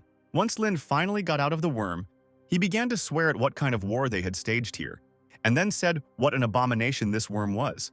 The main criminal ordered the others to capture the guy who ruined all their plans. Lu Qin, meanwhile, ran to treat the worm, calling it by its name, Lady Hell. Shu Yu, meanwhile, turned into a beast, shouting that she would not allow some boy to interfere with them. However, the girl was interrupted by her sister, forcing her to stop to protect Luan. And since no one was going to catch the boy, it had to be done by a man who was not happy about this because for him it was too steamy. The head of the attackers, meanwhile, asked how long it would take to completely heal the monster. Then Lu Qin replied that it would take him about 10 minutes, which did not please his boss at all. Because the main attacker understood that they hardly had these 10 minutes, because soon other psionics would come running to help the guys. And so the man ordered his subordinates to try to delay the approaching warriors as long as possible in order to gain time. Lily's mentor, meanwhile, looked at Luan, thinking that he had noticed this young man a long time ago. Meanwhile, Lin saw the villain who was controlling the fire. And then the teenager decided that this attacker at the moment represented the greatest danger to him. And then someone called the guy's name, and this made Luan surprised because he did not understand whose voice it was. Then, the man introduced himself as Lily's mentor, and then explained to the boy that his ability would help them communicate telepathically. The mentor told the guy that help would arrive in 15 minutes, but in the meantime, Lin would have to try to detain the intruders. The main character said that he will definitely cope with this task, because a lot depends on it. Meanwhile, the villain could not keep up with Luan, thinking that the guy was running like a cheetah. The attacker then tried to attack the teenager with a wave of fire that was large enough to reach the boy. And although Lin managed to dodge, the man's flame flares up and goes out at his will, so it will be difficult for the student to escape from the fire that surrounded him.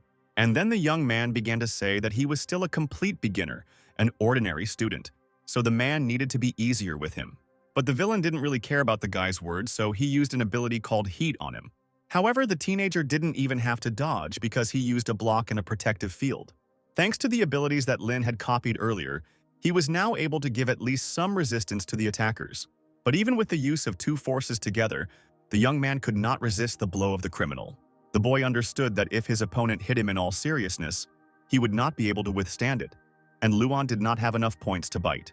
The guy avoided the blows as best he could because he understood that if something happened, it would be very painful for him. And then a cat named Strelka exploded behind the attacker, which turned out to be an unexpected move for him.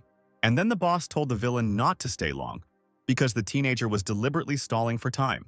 And while the man was dealing with the leader, Luan was able to disappear from view, which caused even more trouble for the criminal. It seemed to the attacker that the guy decided to hide upstairs, so he struck the trees. However, there was not a student there, but another shadow cat, from which the noise came. And while the man was distracted by the cat, Luan decided to stab him from behind while he had the opportunity.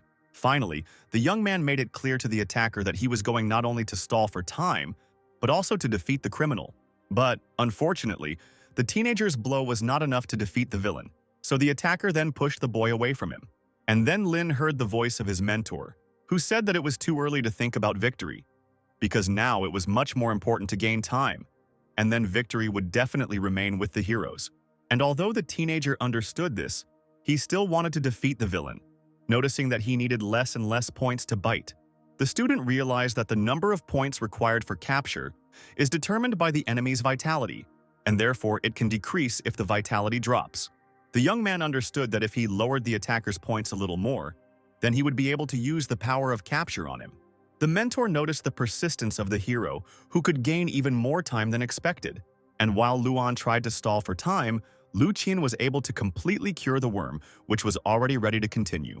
Shillelagh and other operatives were already rushing to help, however, they met someone on their way. It was a detachment of those who attacked the building. They blocked the path of our fighters.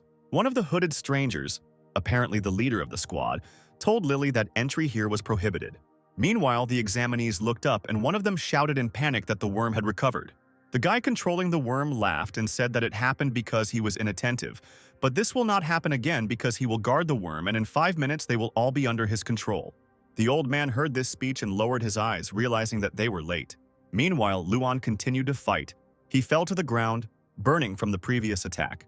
At this moment, Lu Qin raised his head to the sky and ordered the worm to begin its attack. However, nothing happened, and the worm began to make strange sounds similar to the sounds of pain. Lu Qin approached and saw a strange silhouette in his pet's stomach.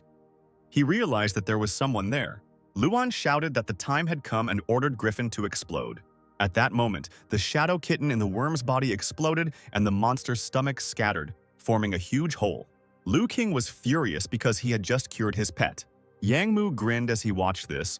The old man called the guy a genius because Luan had managed to leave an assistant in the worm back then. The red-haired guy could hardly stand on his feet, but he was glad that everything went exactly according to plan. Zhao Chenlin smiled as she watched the fight, because the guy was not bad after all.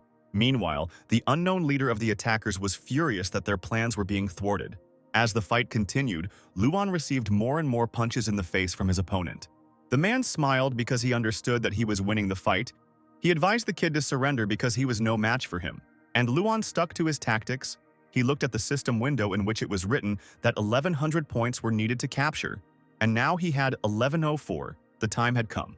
The hero abruptly stood up and thunderclaps appeared around him. Luan activated his shadow step at full power. At the same moment, he ran at the speed of sound towards the enemy, who was confident of his victory. However, it is unclear where another attack, not typical of his opponent, was directed towards Luan. The hero managed to stop in time and dodge her. An unknown person in a green cloak appeared in the air. The ardent guy immediately recognized him and said that he would figure it out himself. However, the unknown person did not answer a word. He then looked towards Luan and said in a rage that he had no idea how much he had ruined their plans. Luan raised his head and asked the unknown person to stop. He asked teacher Gu Yunxiao to stop. At this moment, the unknown man's eyes opened wide. He did not expect such an answer. Luan continued. He said that he did not tell Hao and the others that the killer was their teacher, because right now it is very difficult for them, and they could not stand it if they heard this truth. The man's hands were shaking. He told the boy that he didn't understand what he was talking about, and he didn't know who this Gu Yunxiao was. Luan shouted that he himself didn't want to admit it, but all the threads led to this, no matter how much he didn't want to. Firstly, the teacher purposefully came to their school for half a month, although there were few of them there, which was too lenient for a person of his level, and all because it was near Vention that the decision was made to hold the exam. Afterwards, Lu Qin and other attackers kidnapped Hao's father, knowing exactly when he was not at work, and freely entered the exam site. This suggests that their accomplice was already there. Even when Luan discovered them, he first notified the teacher. But the night passed and reinforcements never arrived. The rats and mice that were part of the second round were brought under control, and they, very precisely in time, began to surround the examinees. And finally, the tower was captured, and the communication routes were blocked, and only one person could pull it all off with such ease. Only the commander of the security detachment, Gu Yunxiao, Luan's teacher, could do this. After listening to the story, the man smiled and replied that this was a very excellent chain of conclusions, but the guy was wrong. After all, Gu Yunxiao is dead. An unknown man personally strangled him with his own hands. Luan just looked pitifully at the man who was trying to hide the truth. The guy ordered Lala to show himself. At that moment, a cute black cat appeared from the chest of the hooded stranger. The cat jumped out and ran to Luan's feet, and the guy just watched it. There was no longer any point in hiding. The unknown person could not believe that he had been found out. He took off his hood, and Gu Yunxiao appeared in front of the guy. He asked how long Luan had suspected him. Meanwhile, outside the exam site, a battle began. One of the support squad decided to use his hurricane ability. At the same second, powerful streams of wind hit the unknown people. Due to a strong gust of wind, their hoods overturned and Lily recognized them. This was the association's 6th investigative team, Gu Yunxiao's squad. Lily started screaming and asking what they were doing here. Had they gone crazy? But a girl from the 6th group shouted that the entire association must die for what happened to Chao. Meanwhile, Luan asked his teacher to stop before it was too late. His teacher replied that the guy did not know anything and they were only here to bring justice. That day in Chao, each of them lost their relatives. At that moment, an unknown girl flashed through the mentor's memories. He began to concentrate his power and said that he had been training for 8 years to kill those responsible for what happened, who were blissful in impunity. And that is why today they must take revenge on the association. We are transported back in time to an old dilapidated barracks, where a female voice asked the children if their test results had arrived. Little Yunxiao boasted that he had the highest score in all subjects except physical training, but even this could be improved with the help of a reagent, so the teacher told him. The children's mother was happy for her son and asked his sister how her results were. The girl puffed out her cheeks and replied that she had lost her certificate. The brother immediately shamed his sister by saying that her grades were terrible, so she lost her certificate, to which the sister replied that in any case, she remained his older sister for 2 whole minutes. The brother and sister were twins, and at that very moment they began to fight to find out who was older, but their mother calmed them down. A little later, the mother told Yunming that if her brother continues in the same spirit, then there is a high probability that he will be taken into psionics, and the only problem is his physical abilities, which he can improve with a reagent, but it is very expensive. Their father left them a long time ago and their mother was afraid that she would not be able to cope. The girl smiled and replied that she would quit her studies because, anyway, her performance was low and her education was a waste of money. She would get a job and help her brother with admission to the School of Psionics. And so it happened. The little girl worked at different jobs, she cleaned up the garbage, and in the evening her brother asked what she was doing that stinks so much. At one of her jobs, she washed the dishes at night, and in the morning she prepared breakfast for her brother, who told her that he was in a hurry, and the girl overslept again. At her 3rd job, she worked as a courier and carried an order in the pouring rain, and her brother later woke her up saying that she was lazy, and it was time for her to get up. The poor girl was absolutely exhausted, but she knew what she was trying for. And one fine day, Yunxiao burst into their house with the words that he had been accepted into the specialty of psionics. The guy was very happy. and his mother praised him for being a great guy. The brother leaned over to his sister and said that now she should understand who is better. Yunming replied that it was only because she did not go to the exam. Yunqiao confirmed her words and said that she would simply be wasting her time if she went there. The girl just silently looked at her brother and did not know what to answer, keeping her hand in her pocket. The guy's uncle came into the family's house and asked if the guy really passed the exam. The mother confirmed that this was so, and they began to celebrate. Everyone around said that Xiao would become the strongest psionicist. The boy was slightly embarrassed, but he was sincerely happy that everyone around him was praising him and that he was the best.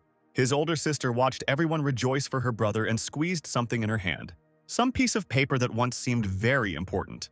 After some time, the city of Chao was destroyed. A tearful Xiao screamed the name of his sister and mother while trying to find them under the rubble. He shouted their names more and more furiously and raked the collapsed house with all his might. At that moment, a bloody body appeared from under the rubble. It was his older sister Min. Xiao shouted his sister's name and tried harder and harder to pull her out from under the rubble. But suddenly, with his tear-stained eyes, the guy drew attention to the strange piece of paper that his dead sister was clutching. The unfortunate guy pulled it out of Ming's hands to look. What he saw, he could not imagine. He remembered the words of his sister, who said that she had lost her certificate and that she would drop out of school and help her brother with admission to the psionic school. And he also remembered that he had said that this was the right decision because she would have wasted her time. In Min's hand was her certificate, according to which she had the highest score in all subjects. Xiao began to cry as hard as he could. Only now he realized what his sister had done for him. She sacrificed her future for the sake of her younger beloved brother, who now sits next to her corpse. 2 years after joining the association, Xiao accidentally stumbled upon the truth about what happened back then in Chao. Just one note, that an incident was discovered in Chao and instructions to temporarily do nothing. That is why now he will make every resident whose hands are stained with Chao's blood pay for their deeds. It is time to eradicate the association. Luan shouted to the teacher that he once said that he wanted to change the association for the better. However, his teacher, mired in hatred, had already raised his brush to summon the ink cell. At the same second, drops of magic ink fell near the guy and the cat. Suddenly, the spots rushed upward and formed a dense cage that restrained the hero. Xiao ordered Luan to sit here and not try to disturb him. The teacher turned around and ordered Chique to help the other units deal with the reinforcements and buy them time. However, the fiery thug first wanted to deal with the guy who was running like an animal and was now immobilized. An enraged Xiao turned around and reminded him of what he told him to do. Chique was frightened by the leader's gaze and replied that he understood the order. Luan tried to break the cage, but he soon realized that at the moment he could not overcome it. However, suddenly someone appeared next to him. The guy looked up to see who it was. It was an angry Zhao Shuyu who wanted to kill the guy for what he did to her sister. At that moment, Luan realized that he was finished. At the same time, the battle, which took place outside the exams, had already dragged on and everyone was tired. The blonde man from the defensive squad ordered his opponents to surrender. After they saw that the exhausted guys rushed forward, the blonde ordered his subordinates to surround the tower and save the examinees. However, suddenly he heard something and strange spots appeared in the sky. Instantly, they were hit with blows of paint that were so sharp that they pierced the ground. In the sky in front of them, there was him. The blonde recognized this man. It was Gu Yunxiao. He warned his soldiers about the danger and advised them to be 120% alert. After all, their opponent is not just a soldier but a legendary fighter nicknamed the Beautiful Penguin. At the same second, an enraged Xiao uses one of his abilities, Panguan Buddha. Meanwhile, Luan begged the girl to understand him correctly because he did not do anything with Qingni. They are decent people.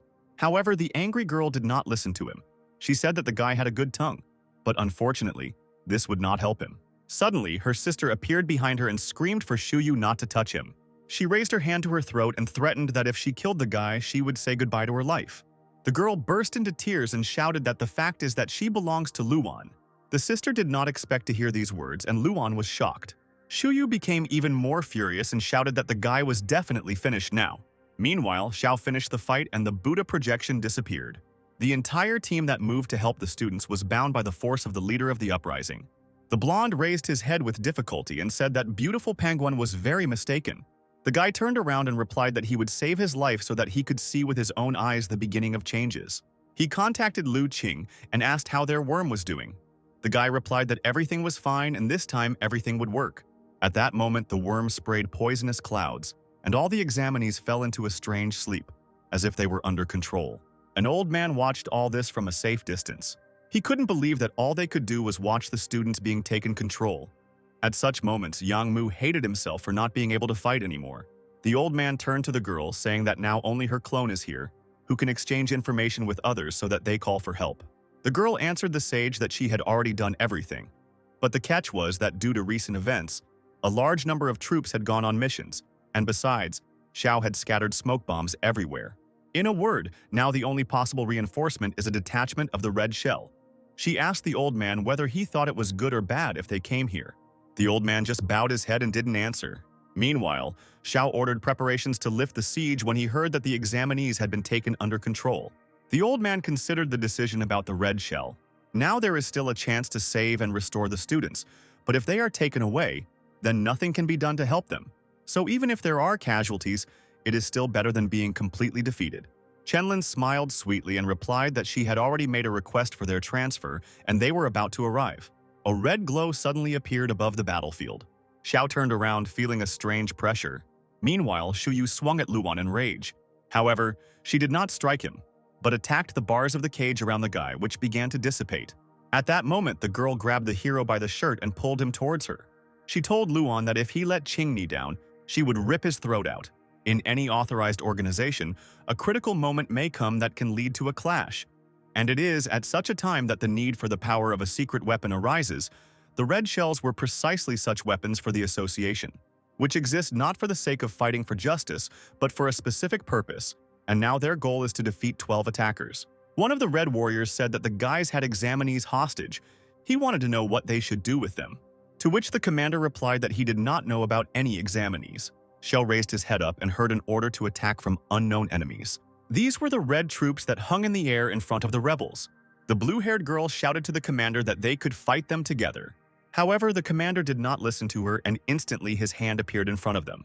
A rift appeared in front of the detachment, and they did not understand why the captain protected his detachment from himself. She replied that their goal was to take the examinees away and fight the association even then, and not right now. So his squad should take the students along the planned route. In the meantime, he will delay the association. The commander of the Red Warriors asked the guy if this was his final choice. Suddenly, Chi Kui appeared and tried to attack the red shell and burn them all to ashes. But the huge hand of the commander Buddha managed to intercept the ardent guy. He threw him towards the squad and shouted that they must leave. This is an order. The Red Warrior said that Zhao is worthy to be a commander, and he will be a good opponent.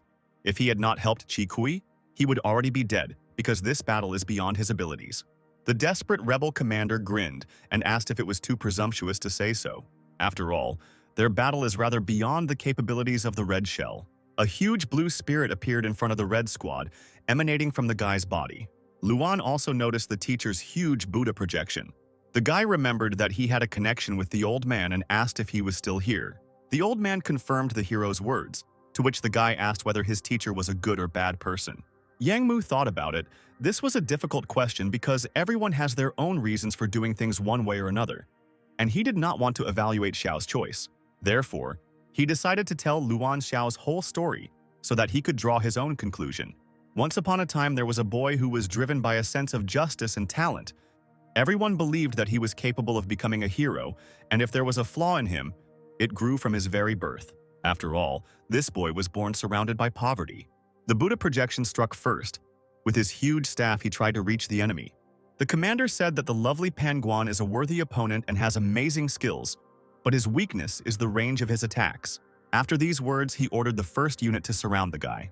The red warriors pointed their hands towards Xiao, and a strange chain shot out from them.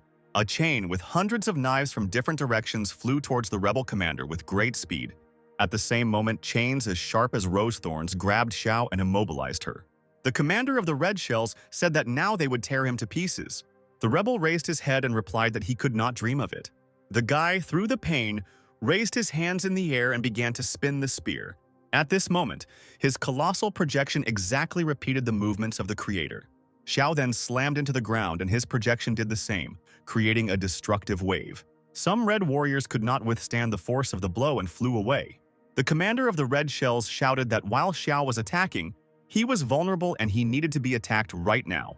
The second unit did not wait and immediately began to attack the guy with the Hammer of Paradise skill. Xiao raised his hands up and tried to defend himself from them. At this moment, he only wanted Lu Qing to take the disciples away quickly. Meanwhile, a group of students under control were leaving in an unknown direction.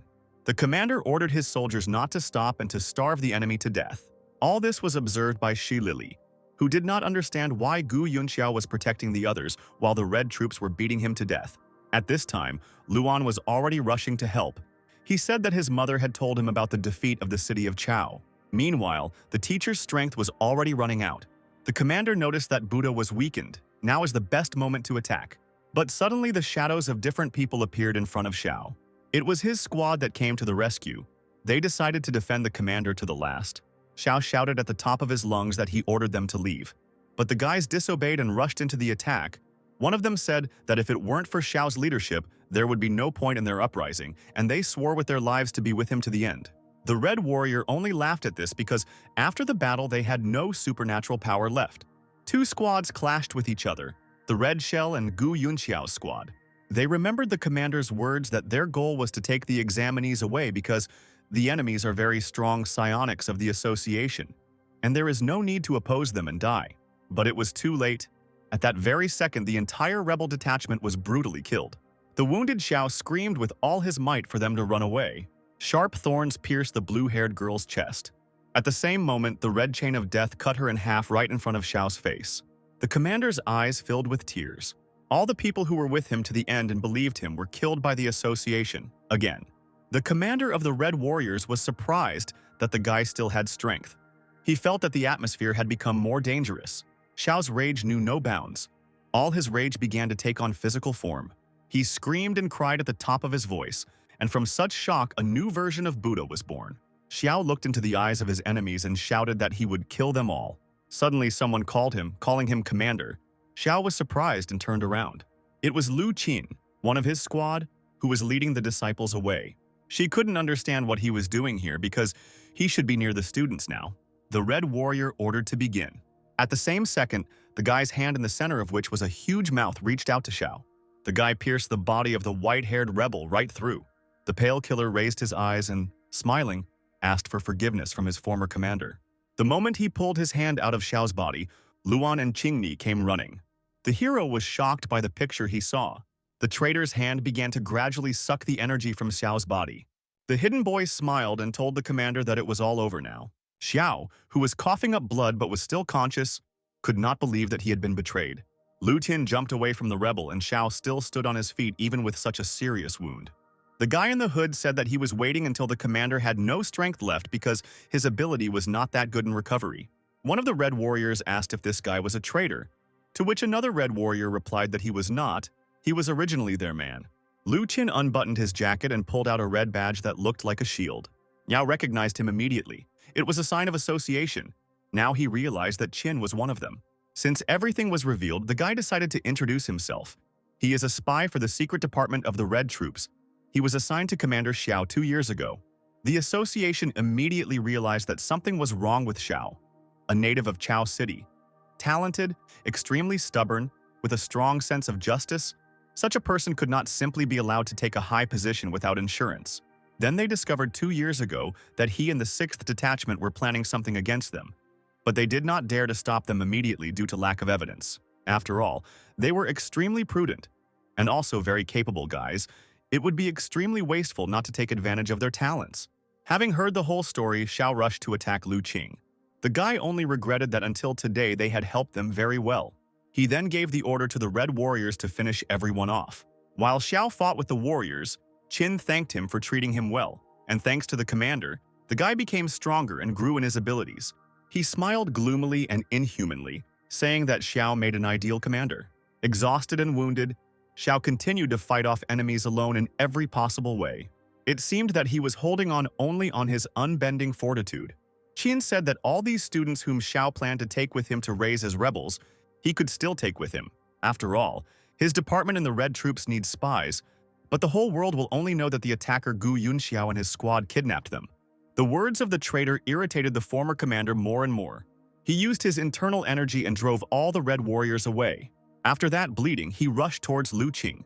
However, the pale guy easily repelled the attack by piercing the rebel's chest.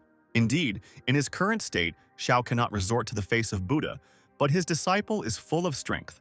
Blood streamed from the man's mouth. Qin said that it was time to die and threw Xiao away. The fighter for justice crashed into the trees and then fell to the ground without any strength. Luan shouted the teacher's name when he saw him land. He, the cat, and the girl ran up to the dying Xiao. Luan couldn't believe what happened because his teacher was such a strong fighter. Someone in the distance ordered to finish off the rebel. Luan raised his head and realized that these were red warriors who were approaching. He looked at his teacher again and told him to be patient a little, and the guy would figure out how to heal his wounds. Suddenly, Xiao began to speak slowly, asking himself in a whisper if he was right.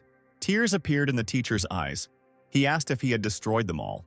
His entire squad, which was loyal to him? She realized that until the very end he remained a simple fool. Drowning in tears, he told Luan that he repented. Qingni shouted that the troops were coming, and Luan told the teacher that he did not approve of his actions, but he was also disgusted by what the association had done. He remembered how the teacher looked when he said that if their world was not ideal enough, then he would do his best to change it. One of the red soldiers noticed the children and the rebel. Luan said that he would help him finish what he started and would walk his path in his place. The red warrior looked at Luan and asked who he was. Luan just looked at his sign, which said that the enemy could be captured, and he took a bite. The guy got up from his knees and asked the girl to find a way to cure the teacher. The warriors realized that this guy was a student, but he heard their conversation, so he needed to be removed. At this moment, the system reported that copying was completed, Panguan Buddha, maximum level. Luan's hair began to turn from red to ashen. Then, when they became completely ashen like Xiao's, he said that instead of a teacher, he would turn the association upside down. The red warrior looked at the guy and did not understand what was happening. A red explosion of unprecedented power instantly formed at the place where Luan stood. Lu Qin, leaving with his red friends, heard something strange and turned around. He couldn't believe what he was seeing. Panguan's red Buddha stood in front of him. He couldn't believe that Xiao was still alive. Luan took the first step towards his enemies. The pale guy panicked and ordered his red warriors to capture and destroy him. And our hero, similar in appearance to Xiao, rushed towards Lu Qing. Luan shouted that his teacher was good-natured and left them alive, but he would not spare anyone. The Buddha projection summoned its staff to attack. He then slammed into the ground. A huge red energy of pure rage pierced the ground and destroyed everyone within the blast radius. Lu Qin watched his soldiers die one after another as something red rushed straight towards him. He didn't have time to react when Luan's fist immediately flew into his face. The force of the blow was so high that the guy rolled several meters before stopping. His face was smashed into pieces and his nose was broken. One of his subordinates sat down next to him and asked if he was okay. Without answering Comrade Qin, he grabbed him with his hand.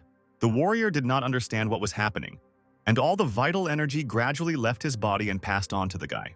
A couple of seconds later, the warrior was lying on the ground and Qin stood up. He realized that it was not Xiao but that nasty boy. But where he got the Buddha face ability remains to be seen. But he didn't have time to find out because Luan was already in front of him. The fast guy again hit the traitor right in the face. However, Qin was not so simple and managed to grab it with his hand. He told Luan that he was not as strong as his teacher and his sucking ability was much stronger than the guy's. Luan's power gradually began to pass to Qin, who laughed loudly. But the hero had an ace up his sleeve. He turned his hand into sharp claws. At the same moment, he cut off Qin's hand. The villain began to scream at the top of his lungs because his most powerful weapon was cut off with one swing. Luan did not stop and struck multiple blows with his claws at Lu Qing. The traitor's body was cut like butter, and more wounds appeared on it.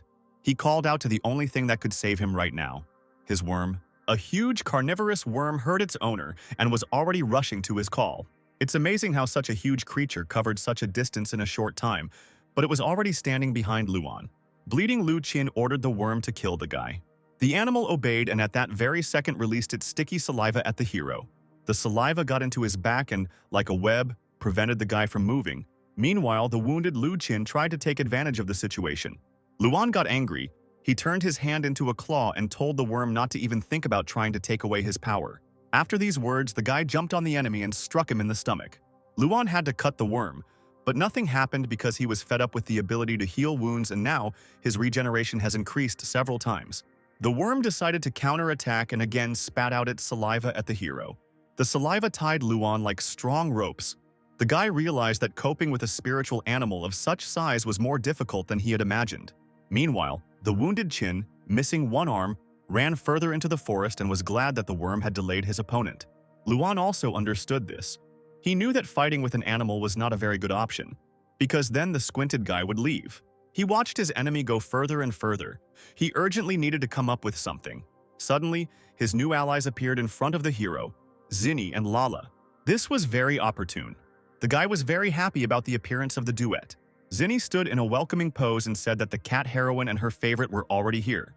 Lala confirmed her words with a loud meow. Help is of course good, but Luan was interested in what happened to the teacher. Zinni said that she and the cat are not doctors and someone else will take care of him. She remembered Shillelagh, who said that she would take care of the teacher and they should go help Luan. The girl said that they would deal with this worm and let the guy catch up with that squinting guy, but Luan doubted that they could handle it. Two furious cats looked at the guy aggressively. Zinni's fur stood on end and she said that not a single mortal dare doubt the cat heroine and her favorite. Luan realized that it was better not to argue with the girl and wished them good luck. Then he ran as fast as he could towards the undead enemy. The girl and the cat were left alone with the worm, and Zinni was happy that she would finally be able to show herself in action. The worm did not attack, but looked at the strange cats, to which Zinni said that it was clear from him that he was timid. After these words, the worm opened its hellish mouth and spat its saliva into them. The ferocious cat and her companion were instantly covered in sticky mucus. However, this did not upset Zinni. She told Lala not to be afraid because she would take care of everything.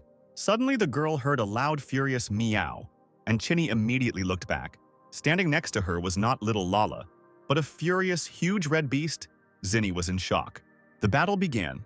The worm attacked first and decided to bind our girls, but Lala was able to deftly dodge dangerous projectiles. Then the furious cat took advantage of the moment and attacked the monster with its claws. The cut went straight down the body of the worm.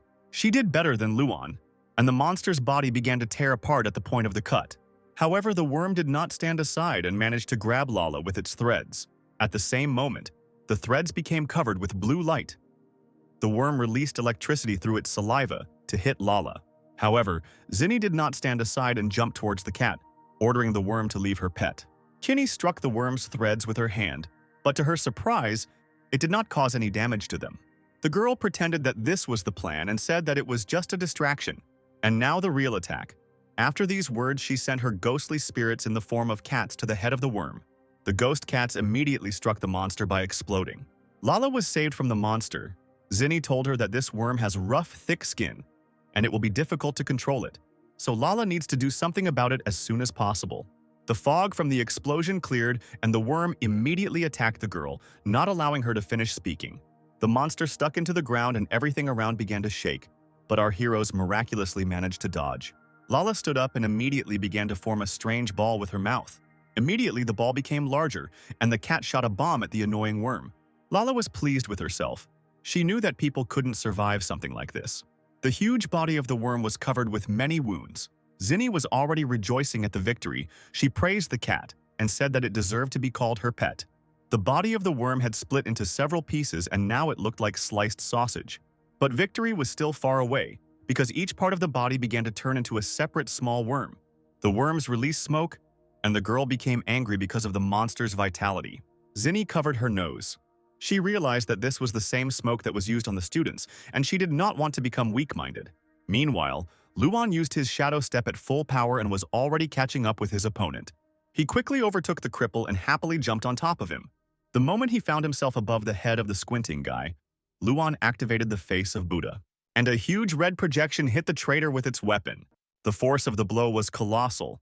Lu Qing immediately lost his arms and legs. He could no longer escape and began to beg for mercy. He said that the main villain here is Gu Yunxiao, and he is on the side of justice because he is a secret agent. The traitor began to cry. He told Luan to go and look for Xiao to kill and not him. Suddenly, Qin heard a meowing sound next to him.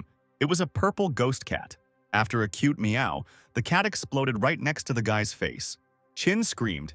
His face was disfigured, and he called Luan all sorts of names. He just looked at the pathetic traitor. Then he replied that the guy had no right to condemn the teacher.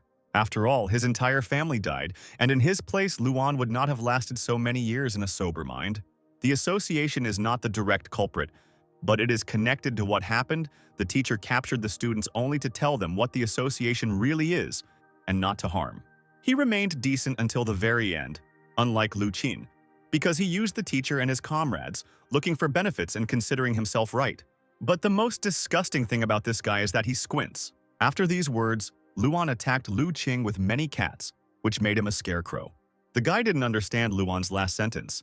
It seemed to him that he was just looking for an excuse to beat him up. Luan replied that he planned to maim him half to death to give him time to think about his behavior. But Lu Qin simply laughed at this because his ability makes him immortal, but the hero's strength is already running out. After this, the traitor opened his mouth wide and ordered everyone to go to him. At the same moment, hundreds of examinees approached the battlefield under control. Luan watched as he was surrounded because he had completely forgotten about them. Lu Qin mocked. He said that there are several hundred students here. Will the red-haired guy have the courage to kill them all? At that same second, one of the students thoughtlessly attacked Luan, but he easily dodged. The zombie students continued to run after the guy, but he was fast and easily ran away due to the shadow footsteps. The traitor said that he and Xiao are very similar. They are both merciful and cannot harm the innocent, which is why Luan himself will be the reason for his defeat. But the guy didn't lose heart. He replied that since you can't kill them, you can just knock them out.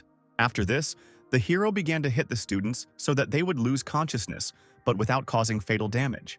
After a few minutes, Luan began to get tired. He understood that these were the strongest guys entering, and he did not expect that it would be so difficult. Now he has 1,000 points. Each will require 20. And don't forget about the main enemy.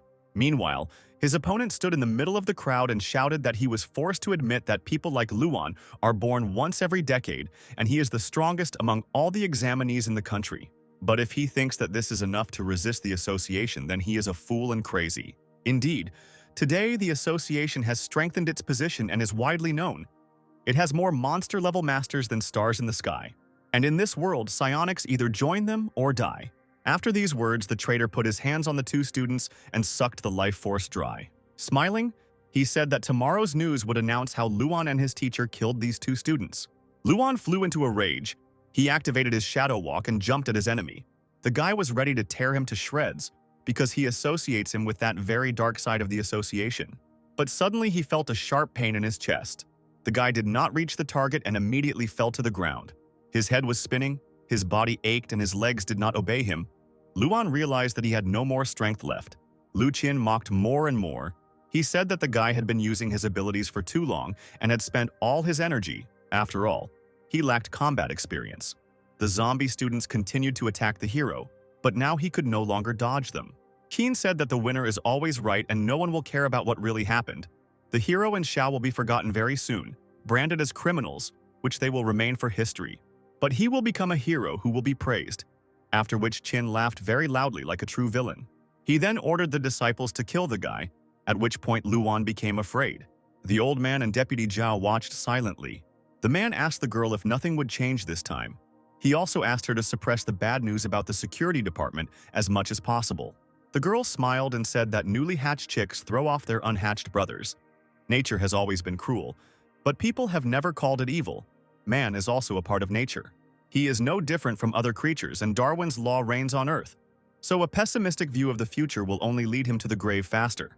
The old man replied that people are not like that, and Hao appeared on the horizon looking for his friend. In addition to Hao, other comrades also came who were looking for Luan. Luan heard his friend's voice and responded to his call, shouting that he was here. Fu Guangkun ordered the students to listen carefully. All the people on the battlefield are under control and therefore need to be stunned, not killed. Zhao was surprised at what she saw, and the old man only smiled imperceptibly. On the field, there were not only students but also adult men who fiercely wanted to make their children human. Guangkun asked his father to urgently convene people. All these men are psionic slackers who owe him money. One call, and everyone is assembled because his father is a member of the state committee. One of the formidable men approached Guangkun and reported that soon other comrades would arrive in time, and if everything suited the gentleman, then could he put in a word for them in front of his father? The guy answered in the affirmative. At that moment, Hao gave the arrogant man a kick in the ass and told him to go save people and not show off. The angry guy said that he just talked a little, but at that moment Hao invited him to measure his strength. Whoever stuns the most people won, Guangkun agreed. Together, the children and psionic fathers began to win the battle over the zombie students. At this moment, the traitor, who a couple of minutes ago was rejoicing at his victory, realized that the situation had turned not in his favor. Hao, who was holding one of the students, began to loudly call for his friend Lin Luan. The red-haired hero responded, and his friend was glad that he was still alive. Luan asked why he returned, and Hao replied that he took his father to a safe place, and then thought about how to help his friend. Fortunately, Fu Guangkun instantly managed to summon a gang of psionics. The friend also asked why Luan was so battered, but the guy said that there would be questions later, because their enemy wants to escape. Meanwhile, Lu Qin couldn't think of anything better than to just run away as fast as he could. Luan wanted to chase him, but he still didn't have the strength. Suddenly, Hao said that he had a solution because he knew that his friend would be exhausted from fighting so much and therefore brought one thing. The guy took out of his pocket a strange little flask with 2 letters A on the label. He said it was a level A miracle reagent that his family had been keeping for years. The guy couldn't believe that his friend would share such a remedy with him, but Hao said that Luan would thank his father later. After all, right now their main enemy is running away and they need to catch up with him in order to restore justice. Lu Qing panicked. He didn't understand why these fools appeared one after another, and could they really hope to defeat the person from the association? He kept telling himself that he was a representative of the association, while an enraged Luan followed him. Seeing this hellish aura and power, Lu Qin was afraid. He couldn't just lose. At that moment, disgusting worms crawled out of the traitor's body. But let's go back a little. Hao said that this is a reagent that his father carefully kept, and this is his father's gratitude for saving him. Luan immediately drank the miracle medicine. Suddenly, he felt a powerful surge of strength, and it seemed that he was completely recharged. Luan asked his friend if they could handle it here themselves while he went and looked elsewhere. Hao replied that he could go and hit another zombie student. Luan's legs are electrified, his shadow stride is ready. His hair turned ashen again, and now it was time for justice. The one who thought that he was invincible because he was a representative of the association was instantly cut in half. Lu Qin could not even use his worms because Luan cut him into small pieces. He screamed at the top of his voice, and immediately a huge red Buddha leg appeared. Luan could once again summon the Buddha's projection. Seeing the Red Knight, Hao was happy because he recognized the projection of his teacher, which means he came to their aid. All the students and men finished dealing with the crowd and watched the powerful aura. Suddenly, Luan appeared in the distance and Hao called him, saying that they had dealt with everyone on their side. Luan turned to his friend and replied that he had also settled everything on his side. Hao was still impressed. He asked the guy if he had seen the teacher's projection and where he was now. Luan replied that the teacher had just left. It was good that he helped them solve this problem. Suddenly, our hero remembers that he forgot something. He forgot about Lala and Zinni.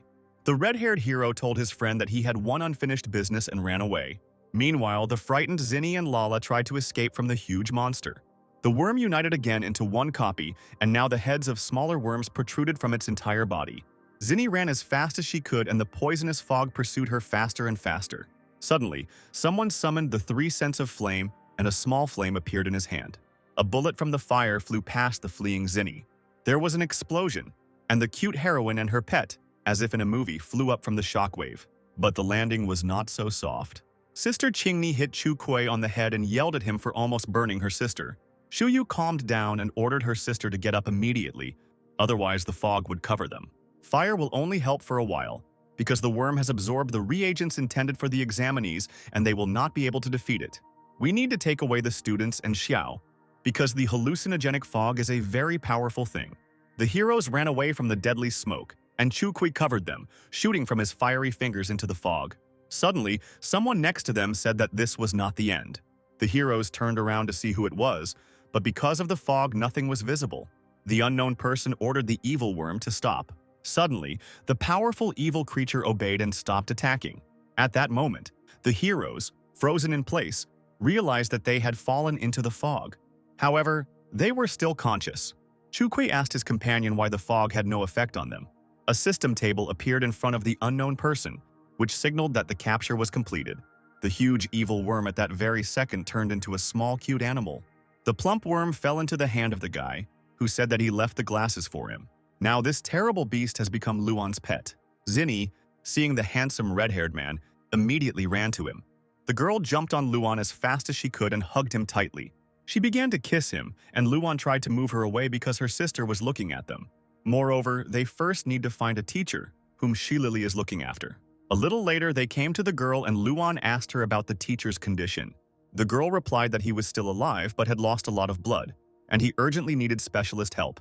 Luan understood everything and replied that they would take him away, because Hao and the others would come soon, and they should not see Xiao in such a state.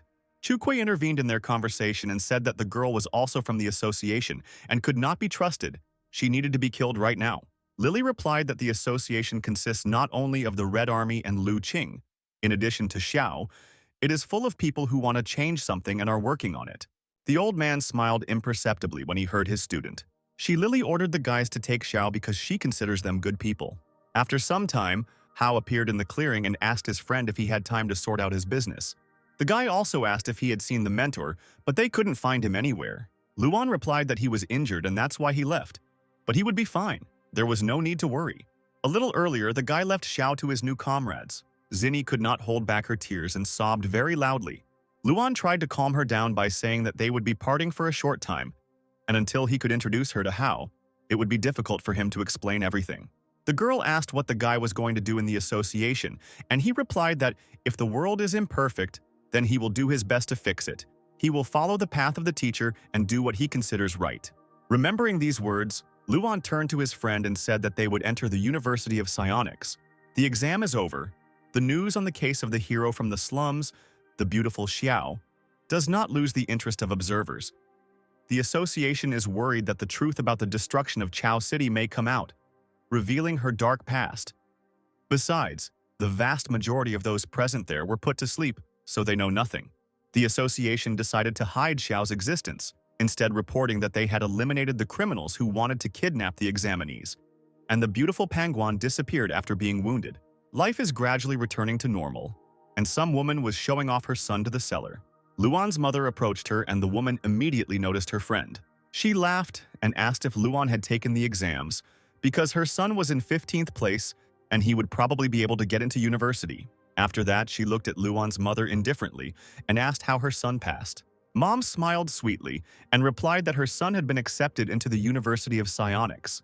The woman at first grinned, expecting that her son did not enroll, and then, when Luan's mother's words reached her, she fell into shock. Later in the evening in the hero's apartment, his mother called him to the table. Suddenly, someone knocked on the door. Mom was surprised that someone came to them so late. She opened the door and saw Chunggong and his assistant, who said that they had come to congratulate Luan on his admission. Seeing the swindler on the doorstep, the mother was surprised, but he replied that he was no longer a swindler, but her son's best friend. Then, strange guys appeared on the threshold with fish in their hands. Luan's mother did not recognize these, but she was also amazed.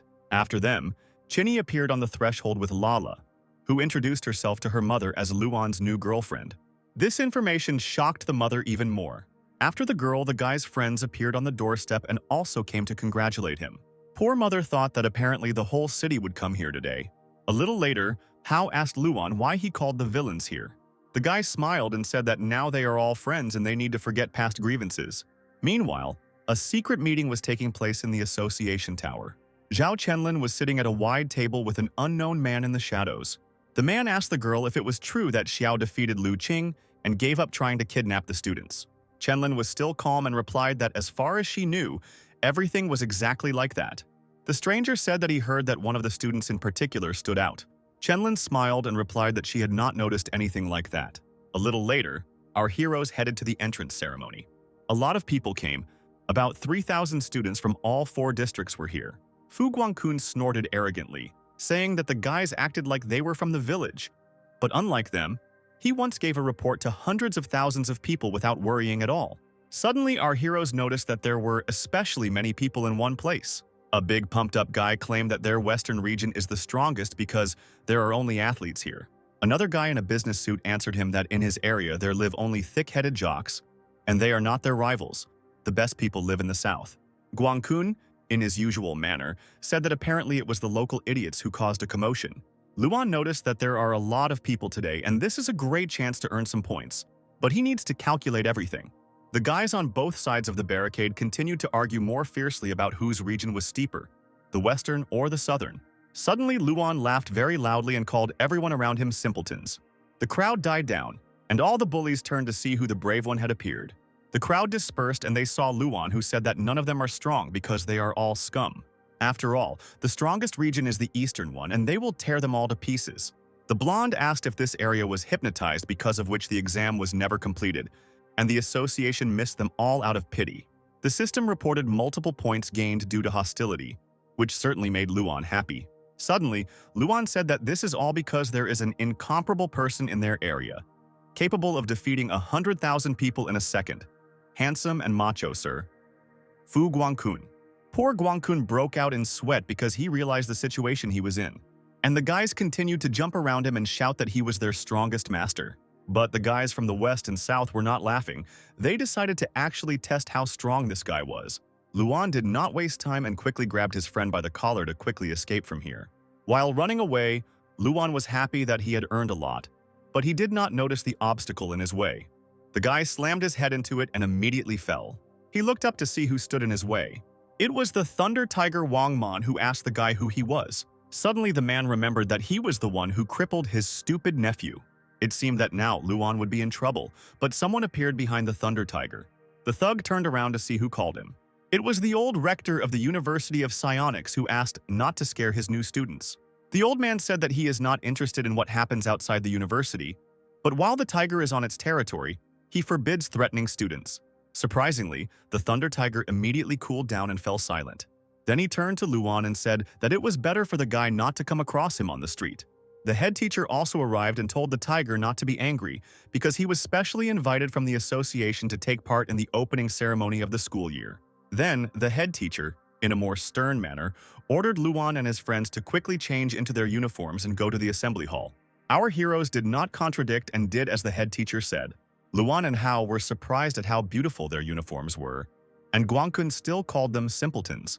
On one of the rows, unknown guys saw our heroes and everyone else noticed them too. Luan understood that they had noticed Guangkun. The guy said that the year had just begun, but everyone already knew about him and everyone wanted to compete with him. The guys from the two districts whispered among themselves, asking if this was the guy who said he was the strongest. Guangkun could not stand it and shouted to Luan that this was all because he called the eastern region the strongest, to which he replied that it was, and he needed to relax. At that moment, the rector appeared on the stage and coughed quietly. Suddenly, the whole hall stopped making noise and there was silence in the large hall. Luan was surprised that the old man simply coughed and everyone fell silent. The rector didn't even need a microphone to speak. The old man greeted all the students and said that his name was Fan, and he is the rector of this university. Fan continued. He understands that no one wants to listen to the old man's story, but nothing can be done because speech is the only way to convey one's thoughts. After these words, everyone in the hall laughed. This university was founded by an association, so when children join, they will technically become half members of the association. And from now on, their every word and action will be watched. But the old rector hopes that one day the students will be able to achieve more than the association. These words touched Luan. He heard something that was dear to him. The old man finished and went to his place, and the head teacher thanked him for his speech. And now, he asked to greet one of the chairmen of the association, Quanming, who prepared a speech for the students. The chairman smiled and greeted everyone in the room. He then said that his main interest was games. Hao did not immediately understand what the chairman said and asked his comrades what he said about his interests. Guangkun replied that he did not know anything about what the chairman meant because the management of the association is a mysterious place. Quan Ming continued by saying that resources containing supernatural power are very important to the association, and that is why their extraction is constantly the focus. The first good news is that they recently found a completely new vein, the scale of which is not inferior to the Liu Tao mountain range, and excavations will begin soon. All the students were surprised by this news. But Quan had second good news. The association decided to allow students to participate in the process. All this time, the rector looked at the chairman with contempt and remained silent. And the students were even more shocked that they would be able to participate in the extraction of resources for the association. Quan said that mining ore is not an easy task, and they will encounter unprecedented beasts and bad weather conditions, which is why they need security. But what seems like an opportunity may turn out to be the reason for the death of the students. It is impossible to count how many 5-star psionicists have taken off after participating in mining. For example, Mr. Thunder Tiger is one of them. For any psionicist, taking part in the development of ore deposits is a dream. Of course, this is very dangerous for students, so the association will select only the 3 strongest students. The students stood up from their chairs after hearing what they heard. They could not believe that they would only take 3. The chairman put his hand in his pocket and asked them not to be upset because the selection would be carried out in good faith. He took a gold badge in the form of a shield from his pocket and said that this was a qualification badge and whoever got it would be able to participate in the development. 3 badges were already included in the selected students' uniforms. The students immediately began to look for badges in their pockets, but could not find anything. Kwon added that the badges are not an indicator of the final result, because the result will be known in 3 days. Now it became clear what games the chairman likes to play. He wants them to fight with their classmates.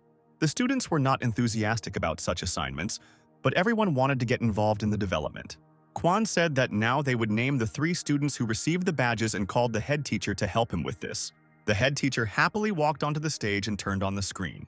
There were 3 black plaques on the screen, and the chairman announced the first owner of the badge. Ye Dao, a third-year student on a full scholarship, is ranked 23rd on the university's top list. The second owner is Yan Gani, a third-year student, a member of the research group, and a weapons expert. There was discontent among the students because the badges were given to some monsters and they would not be able to take them away from them. It was dishonest. Kwon immediately calmed the crowd by saying that the third holder of the badge was a first year. Luan was happy that the third guy would be among them. The chairman said that the third owner participated in the events of the attack by intruders during the examination. He was brave and resourceful. He promptly called the psionics who helped repel the attack of the villains. It was Fu Guangkun. Luan and Hao were shocked when they learned that the third owner of the badge was their friend. At this moment, Fu Guangkun realized what a deplorable situation he was in. The chairman smiled evilly and said that he would look forward to the results in 3 days. After the meeting, the guys heatedly discussed what they had heard. Murders were prohibited, but otherwise there were no restrictions. One could resort to any methods to take away the badge. Some refused to take part in this so as not to get hurt, because many understood that there was no chance against 2 senior students. But the newcomer Guangkun was a real weakling. It was worth starting with him. Guangkun also understood this. He knew that all the guys would start their collection of badges with him. The guy asked his friends to help him. After all, right now a crowd of students was already standing in front of him, pinning them into a corner. Give it back, know your place and quickly chase the badge. Give it back and we will do without bloodshed, the students shouted to Guangkun. Luan asked his friend if he even wanted to mine ore. Of course I want to. This is the cherished dream of any psionicist. But I didn't think that I would have to fight with everyone for this dream. The crowd of students realized that the guy would not just give up his badge, and so they decided to take action and take it by force. Luan shouted for the guy to give him the badge, but he froze in place, so the main character decided to act on his own and snatch the badge from the guy. Luan then made an unobvious move that shocked all the students. He simply threw him into the air and sent him far into the clouds. Everyone turned to look at the flying icon, but Guangkun was most amazed. Meanwhile, Hao and Luan took advantage of the distraction. They grabbed the frozen Guangkun and ran away. A few minutes later, they broke away from the angry crowd. Guangkun still couldn't believe what Luan had done. He wanted to kill the guy, but the hero saved him, so Guangkun could not kill him. And it would have been worth thanking him, but still he threw away his precious badge. How? And Luan watched their friend rushing back and forth and could not understand whether he had gone crazy or was everything okay with him. Luan decided to take pity on his friend and said that he still had the badge. Then he threw away the regular card. Guangkun was overjoyed to the point of tears. He snatched the badge from the guy's hands and began to kiss him. However, the guy was saved only for a while. Soon the guys will understand that it was a trick. He should think about what to do next. Suddenly, a familiar cat appeared behind the guys, who seemed to be calling them to follow her. Luan turned around and saw his friend, a cat that belonged to Xiao. The guys told Guangkun to find a good place to hide in the meantime. They would also think about what to do. And our heroes themselves ran after the cat Xiao. A few minutes later, the cat led them to 2 guys who immediately recognized Luan. The 2 guys saluted to greet the boss. Luan was a little embarrassed. He couldn't get used to the fact that he was now the head of the group. The guys asked how the boss's first day went. If anyone offended him, they would definitely teach him a lesson. But the hero replied that everything went pretty well, and the university's affairs were his personal affairs. Luan decided to get straight to the point and asked them why they came. He was also interested in what was happening to Xiao now. The guys replied that the teacher had already come to his senses, but recovery would take some time. The association people are secretly trying to track him down, so he asked them not to visit him for now. Hearing that everything was fine with the teacher, Luan calmed down a little and thought about it.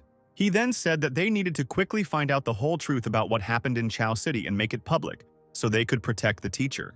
Luan asked the guy if there was any evidence that would help solve the riddle. The guy said that year the terrorist group Fog captured the city. No one had heard of it before. Most of them died when the city was destroyed, but some were still able to escape. For several years, Xiao's key goal was to find them. He caught almost all of them and lived up to his fame. The news said that the fog had come to Chao to seize the supernatural ore, but Zhao believed that if this were true, the entire city would not have to be destroyed. Therefore, he interrogated the criminals with passion, trying to find out the real reason, but none of them split and died as a result. She said that they were all very strong psionics. Interrogating them was emotionally difficult. He did not want them to die, so the likelihood of them dying at the same time was low. The only explanation for their sudden death is that they were killed to maintain a secret. The one who killed all the people of the fog knew all the secrets, but the interrogations were not in vain. Something about that person became known. Firstly, on his body there is a tattoo similar to an eye, and secondly, he likes to play. The tattoo is understandable, but what does it mean that he likes to play? Luan asked. The guy explained that they were saying that during the torture, one of the criminals lost consciousness, but he constantly muttered that for him it was just a game. Luan thought about it. There were too few clues and it was difficult to identify a person based on these signs, although there was one candidate in mind. The hero decided not to detain the guys for long and ordered them to return. If any news appeared, let Lulu convey it to him. The guys said goodbye and went about their business, while Luan was thinking about the information he had received. The hero was walking around the university yard. At the same time, he was looking for Guangkun, who had disappeared somewhere. Works secretly, tattoo in the form of an eye, games. The one who benefited the most is the criminal. I read about this in a book on criminal psychology, who benefited from destroying the city of Chao. A silhouette of a man with purple hair came to the guy's head. He did not notice how, in his thoughts, he came to the entrance to the administrative building. Using maximum level perception, Luan did not sense particularly strong streams of supernatural power emanating from the building. Suddenly someone called him, and the guy immediately turned around. But before he had time to notice, Chairman Quan Ming appeared next to him. Surprised, Luan immediately turned to the man, sensing his presence. He saw him next to him. The chairman stood silently as if he suspected something about the guy. The situation was heating up. The heroes stood silently, when suddenly their silence was interrupted by a fat head teacher running after the chairman. Luan was amazed that he did not feel the emanating power from the man even at close range. He needed to take advantage of the capture. Suddenly, the system reported that it was impossible to calculate the enemy's will to live. It was impossible to determine the required number of points to activate capture. Luan stood in shock. He did not understand what this message meant. This was the first time he had encountered such a thing. Suddenly, his thoughts were interrupted by the head teacher, who menacingly asked what the guy was doing here. Luan pretended to be a fool and said that he was just lost because the campus was simply huge. The head teacher asked what district the guy was from and what his parents worked for. Luan replied that he was from the Eastern District and his mother worked as a nurse. The head teacher adjusted his glasses and looked at the guy with contempt. He thought that he was just a local stupid boy. Meanwhile, Luan continued to look at the man with a stupid look. The head teacher believed him and told him to get out of here because he shouldn't be here. Luan exhaled with relief, noting that the head teacher was a rather nasty guy. Suddenly, he called the head teacher and asked him to wait a little. The man asked what he needed, and Luan asked if the head teacher could get him nude photos of the chairman. What? Nude photos? What are you talking about? The head teacher asked, looking at the stupid guy. Why would I do this for you? Do you want me to expel you for such jokes? No, you're just doing me a favor, Luan said. And at that moment, the system reported that the capture was completed, and he received the maximum level sycophancy skill. After a few seconds, the head teacher turned from an angry man into a kind and obedient person who happily agreed to help the guy. After some time, the head teacher came to the chairman. He opened the door and asked what he wanted at such a late hour.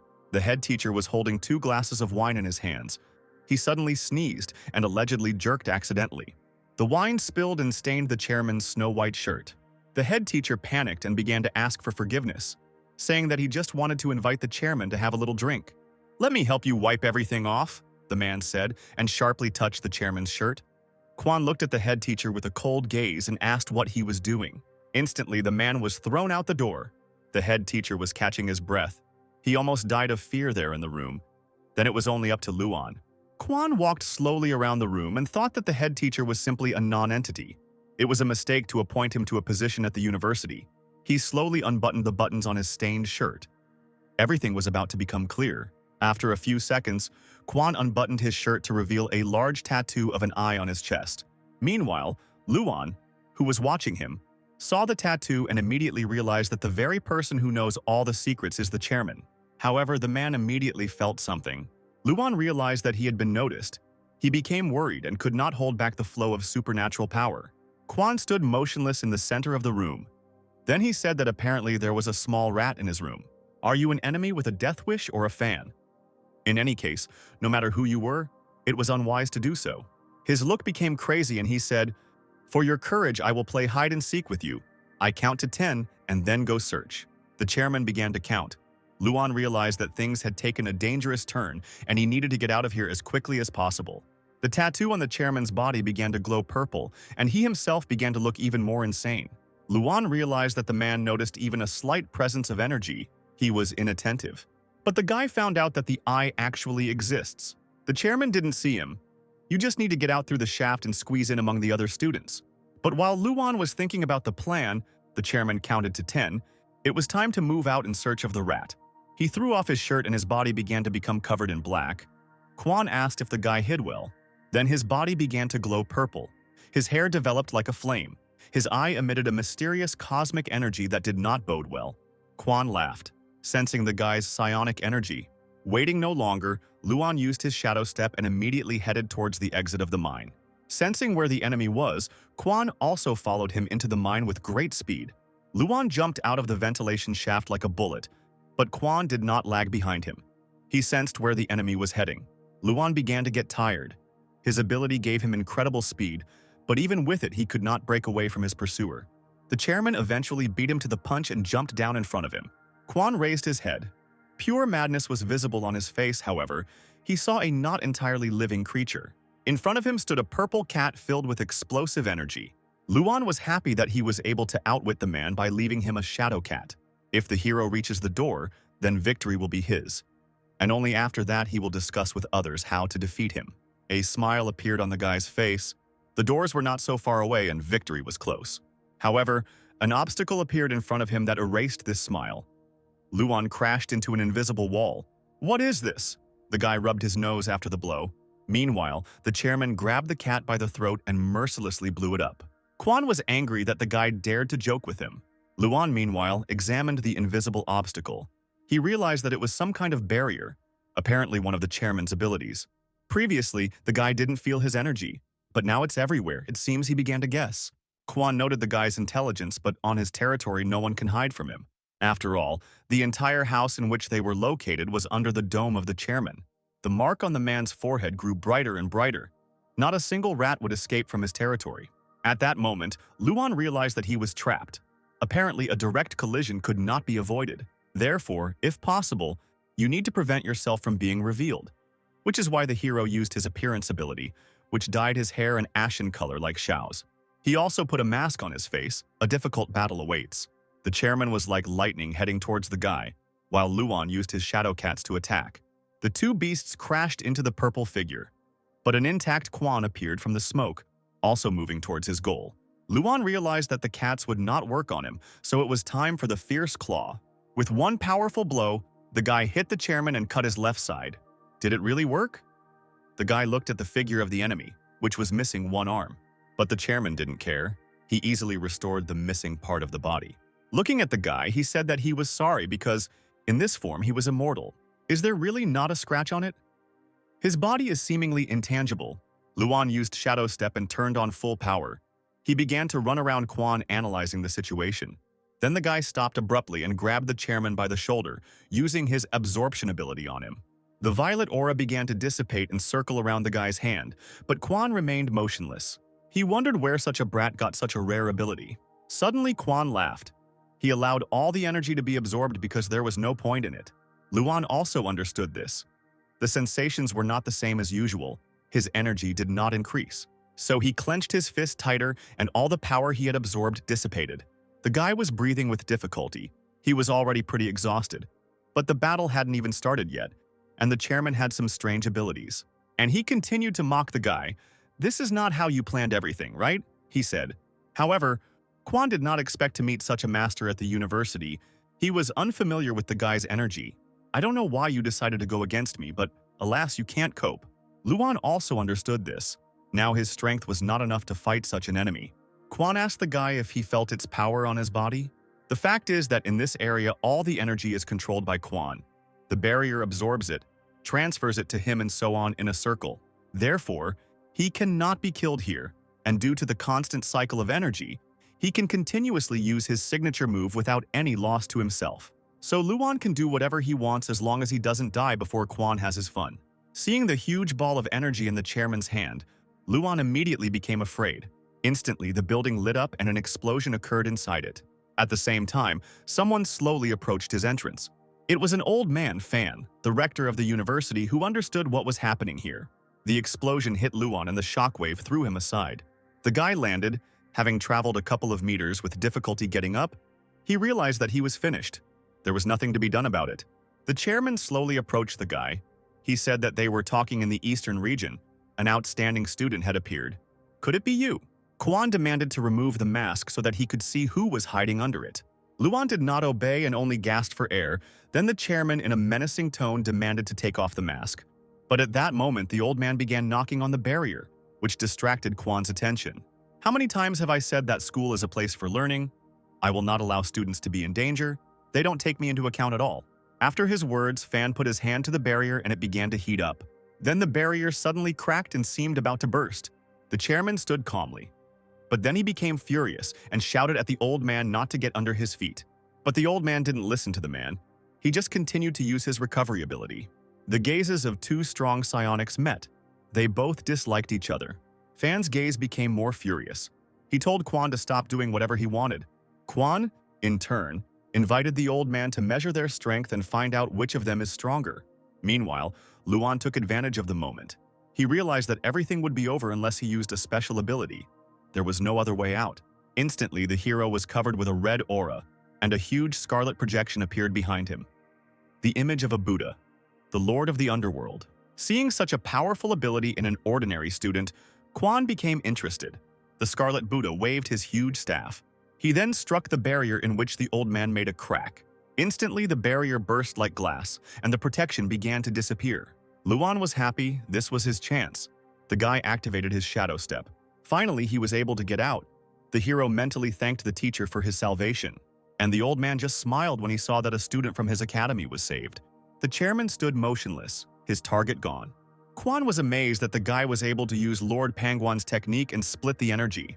The old man smiled. Mr. Yan was right. This is the same outstanding guy. Luan ran a sufficient distance. No one was chasing him, and his strength was already running out. The guy realized that he was safe, and there was no point in hiding anymore. So he took off his mask and breathed a sigh of relief. Luan thought, most likely the destruction of the city of Chao was the work of the chairman. Although I was closer to the solution, I still attracted unnecessary attention. I'm afraid next time it won't be so easy to get to the chairman. In addition, the guy is not that strong yet. But the most unpleasant thing is that his capture ability does not affect him. Is it really because he does not have enough points? The hero screamed in despair. Why was everything so difficult? But in any case, he must tell the whole truth about him, not only to find a way to deal with the chairman, but also to keep everyone safe. The next time the guy will be able to get close to the chairman only when he gets to the development of an ore deposit. That's why Luan knew he needed to get this badge. The badge, it was taken away, said the beaten Guangkun. There was no place on his face without abrasions. Luan was shocked. Now his plan became even more complicated. He was taken away in the morning, half an hour after you left. Luan couldn't believe that Guangkun lost so easily. He's still the strongest student. What could I do? I was alone, but there were many of them. All of them students from the southern region. The southern region was originally ruled by the military. The students there are close-knit. Anyone can have the badge, and students from other districts will never know who it is. They say that on the last day they will decide who will get the badge using rock, paper, scissors. In other words, in order to return him, you need to defeat all 500 students in the southern region, and this is impossible. Yes, Luan also understood that it would not be easy, because the main difficulty now is that he cannot stick out too much. But suddenly a brilliant idea came to his head. It might not be necessary to go there in person. The next morning, in a spacious house, one of the disciples was sitting and meditating. Suddenly he heard the footsteps of a man approaching him.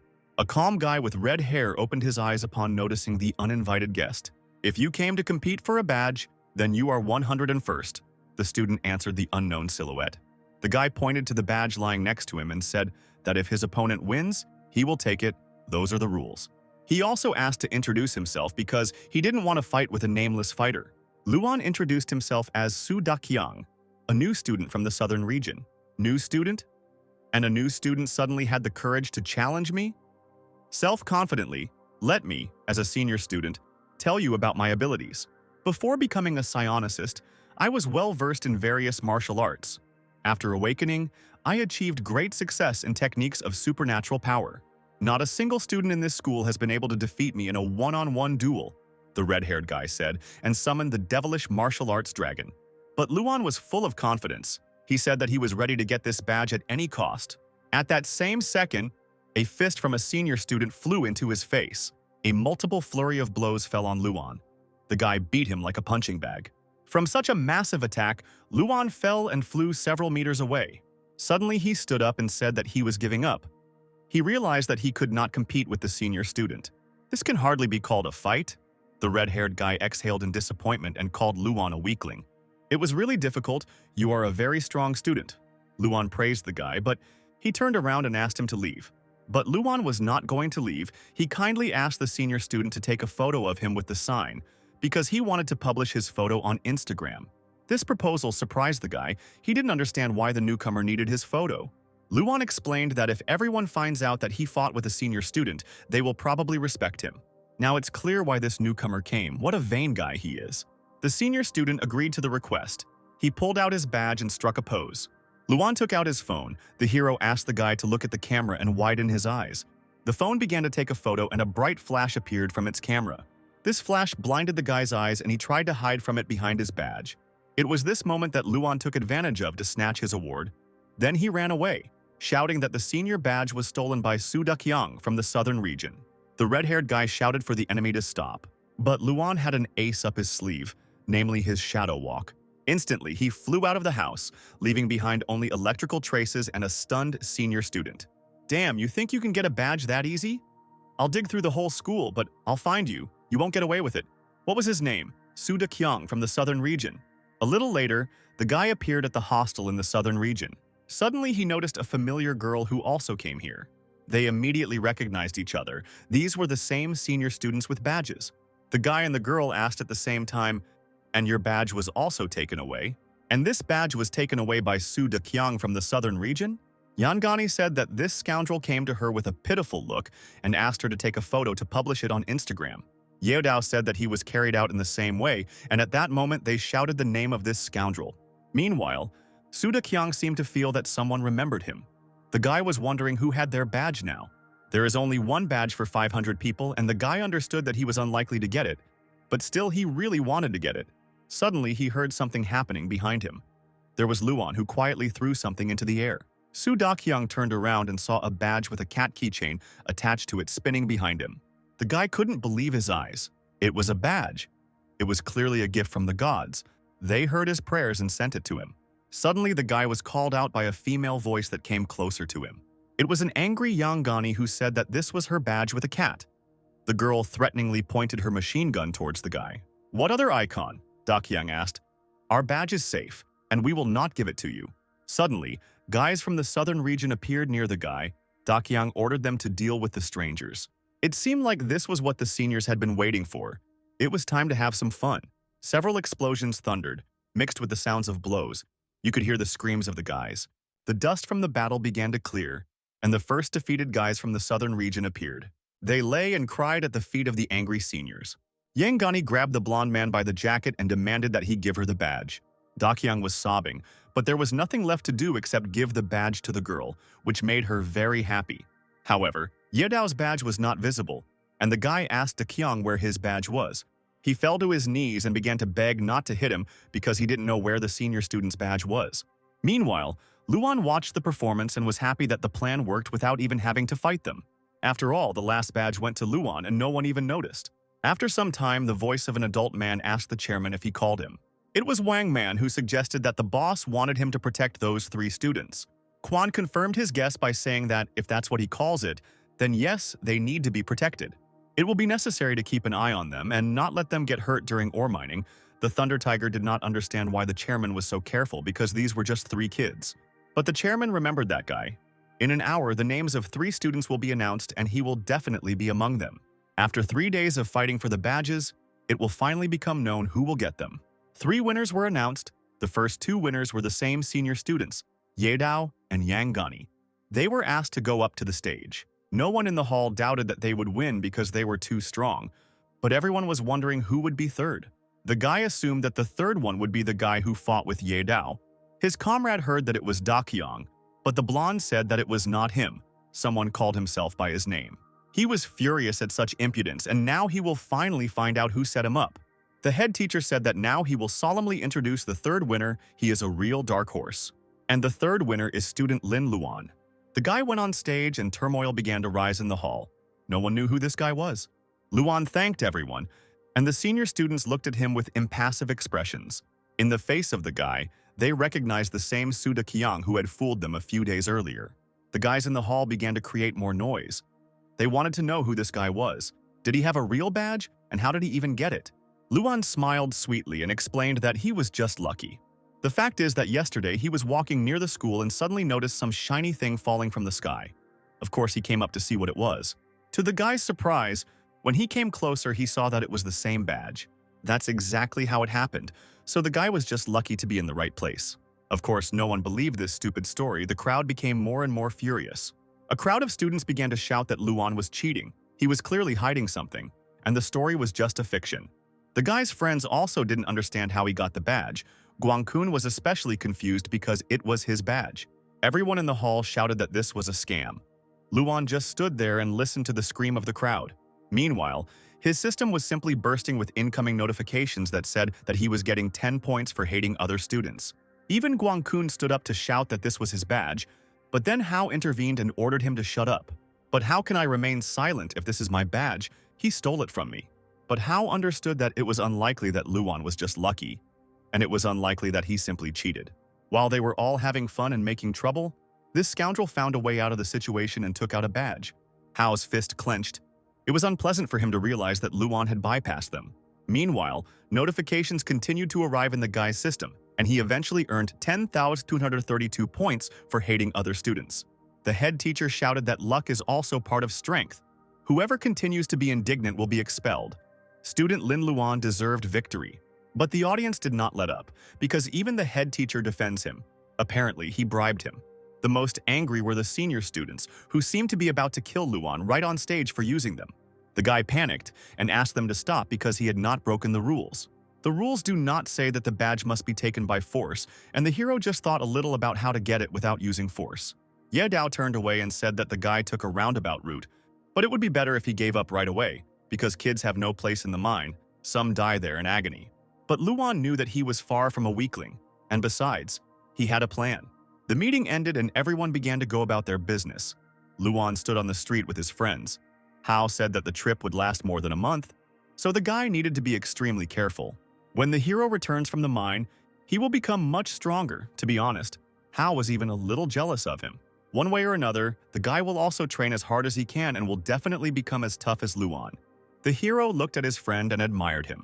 Hao asked Guangkun if he would say a few words to Luan before leaving. He turned around and said sharply that he would not lose again, and he would also defeat Luan 1,000 times, no, 100,000 times. Guankong then turned around and left, leaving Luan with no choice but to accept this statement. After some time, the guys were getting ready to go to the mines in jeeps. Luan greeted the Thunder Tiger and asked if he was the leader of their brigade. Wang Man, meanwhile, was disappointed that even such a kid received a badge. Apparently, their university had completely slipped in terms of development. The senior students were also not happy and said that they should not be assigned to him because the guy ended up here by accident. At that moment, Luan realized that this trip was indeed going to be difficult. Meanwhile, the chairman was sitting in one of the jeeps and observing the situation. Among the candidates, he did not see that fair-haired youth. However, among them, he noticed a young man who interested him. It was a photo of Luan, who looked similar to that blonde guy. One of the officers approached the Thunder Tiger and asked permission to report. The man loudly announced that all units were formed and ready to depart. The time had come to leave, the advance unit was ready, the armed detachment was ready, the special operations detachment was ready, and the student brigade was also ready. And also the inspection team was ready, which included Shi Lily and an unknown man with glasses. Once everyone was ready, the officer shouted for everyone to listen to his order. He ordered the dispatch, and the convoy of jeeps went to the mines. The cars drove at enormous speeds towards their goal.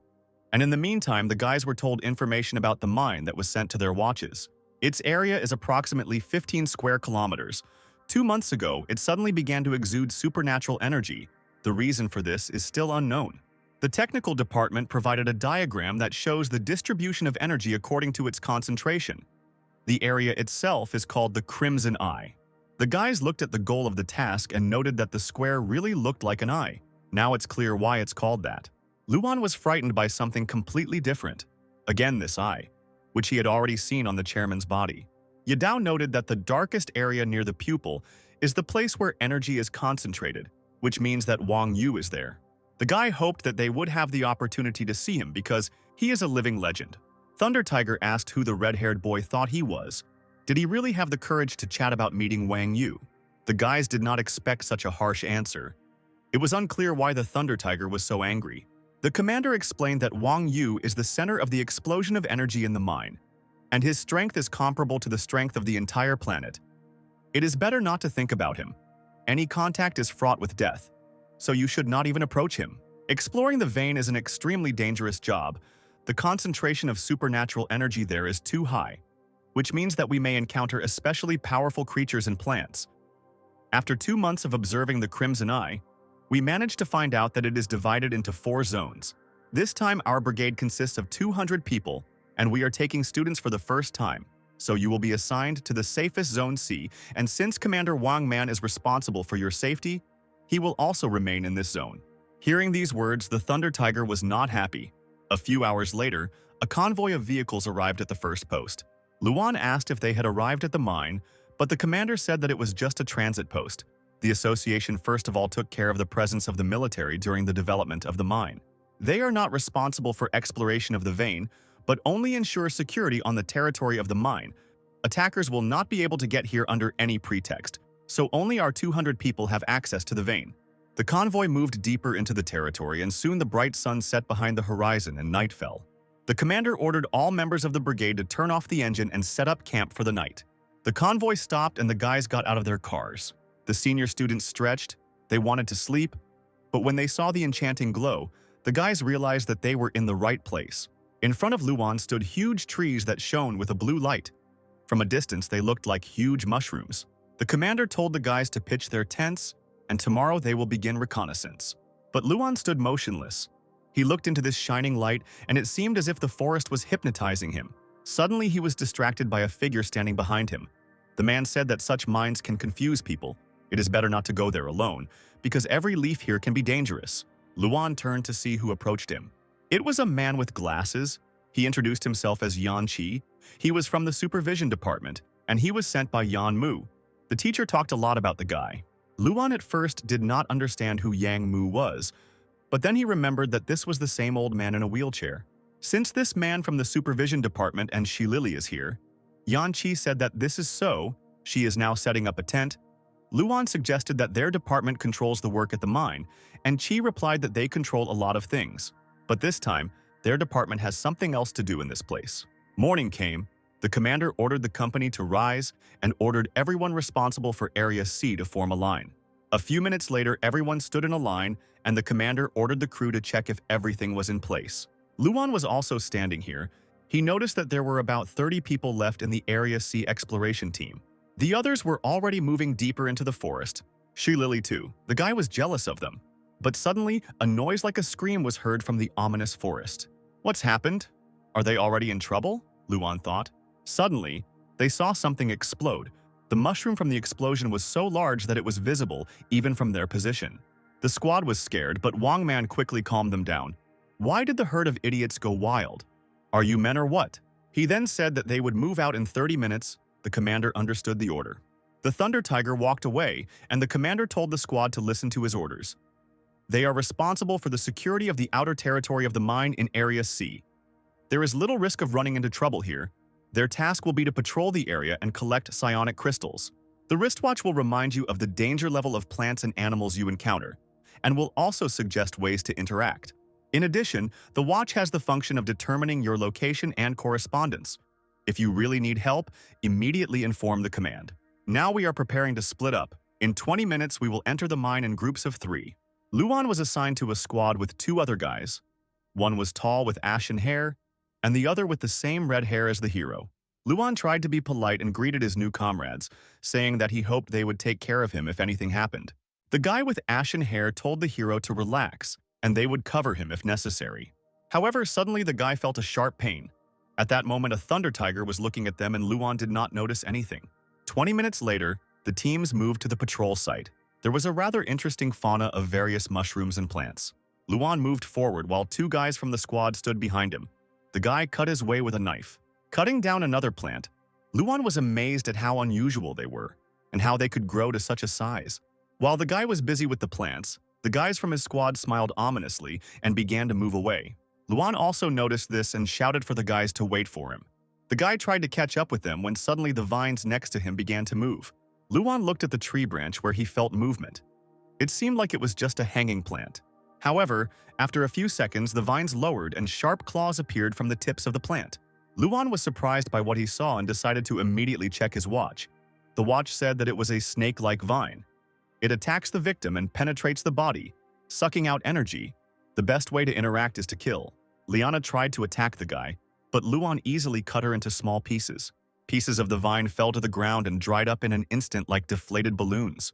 Luan immediately realized that psionic energy was coming out of them. And if you find the root of the vine, you could probably get a good piece of ore. The guy turned his head and didn't see his comrades anywhere. He tried to call them again. But suddenly he heard someone approaching behind him. It was a thunder tiger who said that finally he had a good chance. This time no one would stop him. It was time to pay the bills. Luan panicked when he saw a man who was clearly not in a friendly mood. He tried to calm the situation by telling Wang Man that there was no mortal enmity between them, maybe only a small disagreement. And besides, his nephew started it first and Luan is not to blame for anything. The Thunder Tiger said that he does not know what his nephew did, but family is family and he must avenge him. The battle began, and the Thunder Tiger attacked first using a clap of thunder, his hand immediately becoming covered in electricity. Thunder roared and a beam of lightning flew towards Luan, but he managed to jump away. The lightning did not hit the guy, but the trees that stood behind him were less fortunate. The lightning erased them, leaving charred tree stumps. Seeing the consequences, Luan realized that this would not end well. He needed to get out of here as quickly as possible. The guy tried to run away, but the Thunder Tiger did not lag behind. Then the guy remembered his ability to capture. Just before leaving for the mine, he saved up points for such a case. Mentally apologizing to the Thunder Tiger, he decided to capture it. However, the tentacles nearby beat him to it. To the boys' surprise, the fauna took advantage of the moment and attacked them with its vines. Both Luan and Wang Man did not have time to react, and the vines tightly bound them. Then the creatures began to throw them and hit their heads against the trees and the ground. Ultimately, the tentacles threw them into some dark pit. For a second, the guys forgot about their differences as they tried to get back to their feet after the heavy blows. But suddenly, a huge cobblestone fell on Wang Man's head and split in half when it hit. The Thunder Tiger immediately lost consciousness and fell to the ground. Luan tried to call him, but the man did not answer. Then Luan took a step to approach him, but suddenly he heard a crunch under his feet. The guy looked down. He was shocked by what he saw. Luan was standing on a pile of bones. Many creatures had died here before him. At that moment, he realized that he was in a very difficult situation. Meanwhile, long vines like worms began to appear from under the pile of bones. After a few seconds, they already filled the entire space. It seemed that Luan was in a den of snakes. The system also reported that it was a snake-like vine. Danger level D. Luan was furious that this watch had nonsense written on it. How could such a creature have a low danger level? However, there was a small note that in some cases they could form a danger level a snake nest that had already wrapped itself around the Thunder Tiger and was ready to drag it underground. Luan noticed this in time and ran to help his former enemy. The guy used a fierce claw and cut the vines that enveloped the man. With difficulty, he raised the unconscious body and realized that it was better not to linger here. After all, the passage through which they entered was dragging on, and literally for another couple of minutes, there would be no way out. Luan said that he did not plan to quarrel with Wang Man, although he intended to finish him off. But the guy could not leave him here to die so uselessly. So he grabbed the bulky body and threw it into the hole with all his strength. To his surprise, Wang Man flew out of the hole and crashed into a tree standing next to it. The man's bulky body fell down, and as he fell, he crashed into all the branches he could, but fortunately, he did not fall back into the hole. Luan, meanwhile, was left alone with the snake's lair. The tentacles rushed to attack. The guy tried to dodge them. Suddenly, a brilliant idea came to his mind. He wondered if he could bite and subjugate plants. To his surprise, the system reported that the guy could capture them. This would require 1,000 points. The guy was glad that his cool system was capable of this. One of the vines tried to attack the hero, but he dodged and grabbed it tightly. Our vampire then bit Liana in order to activate the submission. Liana broke free and stepped back. The guy wondered if it worked.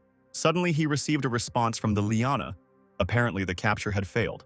Luan suggested that biting just one vine is not enough. It's like biting a person's hair. This means that you need to bite into something more important. Most likely, there is a key root here. Luan used his maximum level perception ability and sensed where the psionic energy was accumulating. This must be the root. The guy was delighted. The hero called on his shadow cats. For this trip to the mine, he not only accumulated points, but also improved his skills. The guy pointed at the vines and ordered his shadow cats to blow up everything here. The cute creatures immediately followed the order and attacked the impenetrable wall of vines. The vines were charred, and after the smoke cleared, the hero saw something that resembled a hole. In the depths of this hole appeared the silhouette of a green monster with red eyes.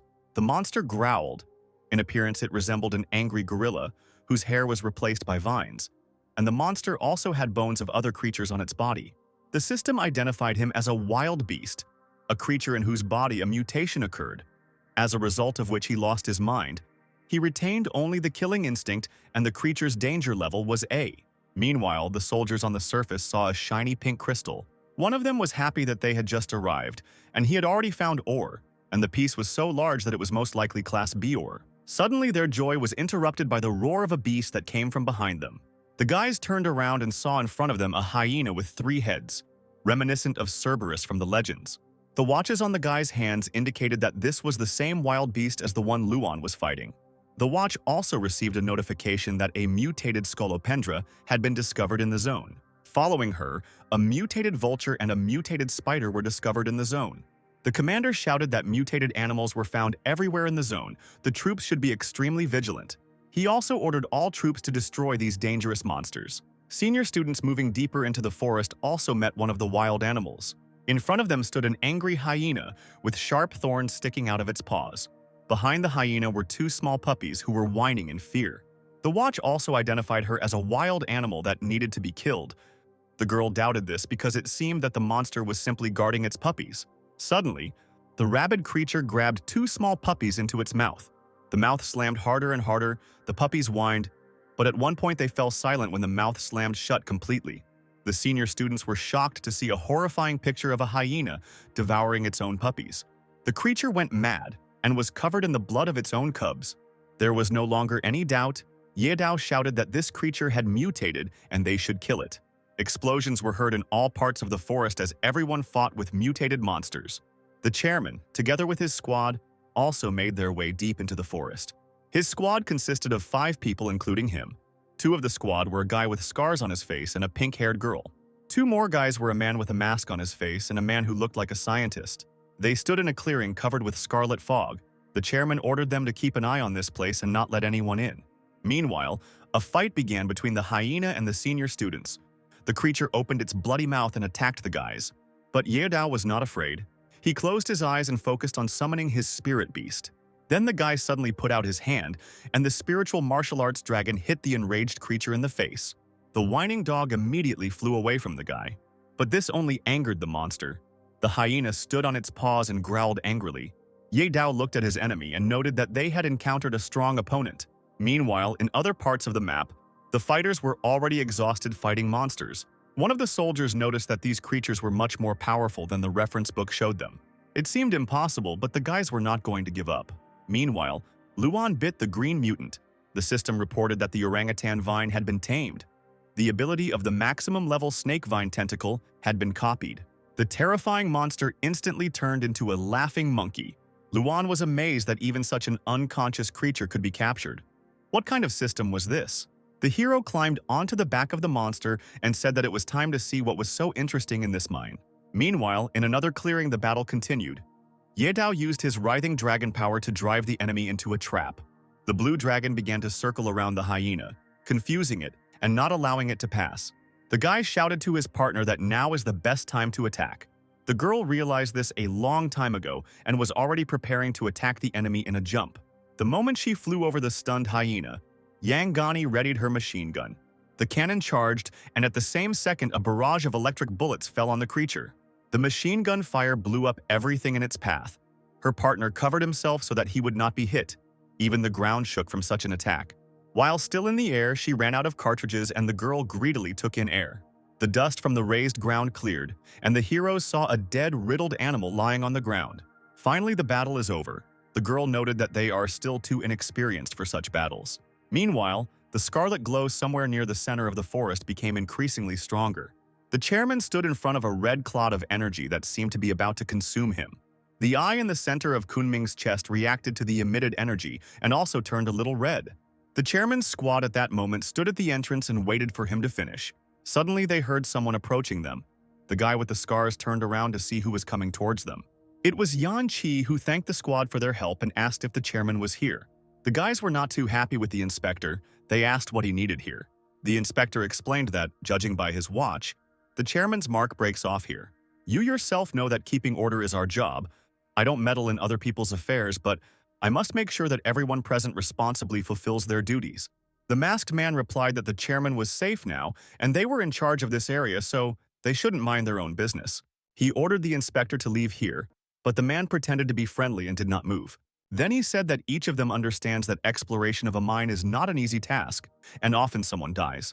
And if suddenly some inspector dies by chance, no one will suspect anything. The masked man's eyes lit up and he shot at the inspector, the force of the blow knocking his glasses off, and he fell to the ground. The inspector grabbed his watch and shouted, "What are you doing?" "I'll report this right away." But the villain quickly reacted and fired his beam directly at Yan Qing's watch. He came closer to the guy. Their figures seemed ominous. And then he said that the inspector asked for it. The beaten guy asked what they were going to do with him. He looked pathetic. But in fact, it was just a distraction. At this moment, he was thinking about Shilili.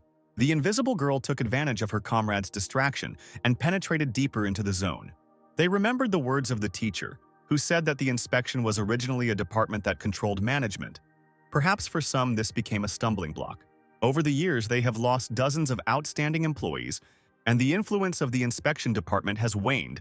Now the department is just a fiction, and these victims are now reporting that inspectors are dying in the line of duty. But they understand perfectly well how things really are. It is clear to everyone that the chairman is involved in something. The old man knew that his strength was running out, so he would personally go to the mine and try to restore it with the help of Wang Yu. This is one of the rare cases where Quan Ming can be killed. Shilili stepped forward and asked the mentor to entrust her with this work. The old man replied that although the chairman is weak now, this task is too dangerous for the girl. But Lily raised her eyes, which were filled with pain, and said that she had to do this. In the girl's memories, photographs of her family flashed, where at first they were friendly, and then her parents died. Lily ran towards danger and her gaze was serious. She understood that she herself had to deal with him. Meanwhile, the scarlet essence became stronger and stronger. When the time came and there was enough strength, the chairman decided that it was time to absorb energy. He shouted for the entity to return to him. He would finally get it. The center of the scarlet ball began to become electrified, and rays appeared from it and headed towards Quan. The villain's eye became brighter and brighter, and he felt him reaching for energy. At one point, the chairman felt the same surge of strength that he had dreamed of for so long. But his joy was short-lived. A blue blade appeared right in the center of his eye, which pierced right through it. The chairman looked at his chest and saw a blade along with crimson energy. He immediately jumped back. Blood poured from his chest, and he did not understand what was happening. This was Shilili, who created a blade using her energy. She quietly attacked him. The chairman immediately realized that this was an invisible creature that could convert psionic energy. Lily rushed to attack. Those two photos of her parents appeared in her head again. It was time to take revenge. Quan did not see her, so he could not avoid the first cut that fell on his cheek. Then his body felt pain in all parts of his body. Lily did not spare him. She continued to cut up the chairman, inflicting hundreds of cuts on him. Ultimately, the villain fell exhausted to the ground. Lily looked at the enemy.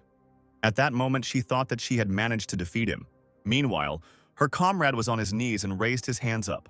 He began to beg the enemy squad for mercy, saying that he was wrong and would leave here right now. Yan Qi understood that most likely Lily had already finished and it was time to get out of here. The girl also decided so and turned around to leave, but that same red energy appeared behind her. Suddenly, Lily crashed into an invisible wall. She immediately realized that something was wrong. The girl turned around and saw how the energy was returning to the chairman. The man's corpse stood up and he said that it was painful. Someone wanted to kill him, taking advantage of the opportunity, and knew that he was weak now. So this someone is a person from the association. But you were late. You should have acted faster, but you can understand. You were waiting for me to be alone. Unfortunately, you didn't take something into account. You didn't understand my abilities, and by the way, I've already regained my strength. These words shocked Lily. How did he regain his strength? This can't be true. He couldn't do it that quickly, even with the help of Wang Yu's powers. The chairman called his ball and said that now they will see who attacked him. He ordered the unknown to show up and then he will try to make a beautiful corpse out of him. Lily realized that now it would not be easy for her. And at that moment, an explosion occurred. The inspector fell to the ground. He also heard this explosion, which thundered where the girl was. The guy immediately realized that it was Lily, and apparently everything did not go according to plan. Yanqi immediately jumped up and ran towards the explosion. But the detachment guarding the chairman was not going to just let him go. Then the inspector turned around and shouted for them to go away. His hand began to be covered with a huge mechanical prosthesis. Then the man hit the ground with his huge fist. It immediately split and the ground shook. Taking advantage of the rising smoke and confusion, the inspector ran to help his friend. But suddenly ropes flew out of the smoke in his direction, which immediately grabbed the guy and struck him with a bolt of lightning. The squad of fighters said that they would not let him go just like that. The girl noticed that the guy was only crying, but in fact he turned out to be a quite capable young man. Meanwhile, Lily had a hard time. The chairman launched one bomb after another, but the girl successfully dodged, albeit with difficulty. Quan noticed that his opponent had mastered the skills of hiding and converting energy, but it was only a matter of time. In any case, there was nowhere to run. His gaze became terrifying, and he shouted that he was going to blow everything up here. The scarlet energy emanating from the center of the forest began to move further and further towards its borders. The senior students were standing near the corpse of the hyena. They were restoring energy when suddenly a scarlet glow appeared behind the hyena. Yedao told the girl that she needed to leave and find the others to recover. But Wang Yu's energy had already reached the hyena's corpse. Power filled the monster, and the once dead creature opened its eyes. The animal immediately jumped to its paws. This time it was much more furious. The senior students couldn't believe their eyes. They no longer had the strength to fight her. The enraged beast rushed at them, and at that moment the guys realized that the end had come for them. But suddenly the vine grabbed the dog by the paw, and it fell a couple of meters from the target. Then more vines flew towards the beast and they completely neutralized it, wrapping its paws and mouth. The senior students watching this did not understand what was happening. Suddenly they saw a shaggy gorilla appear behind the hyena.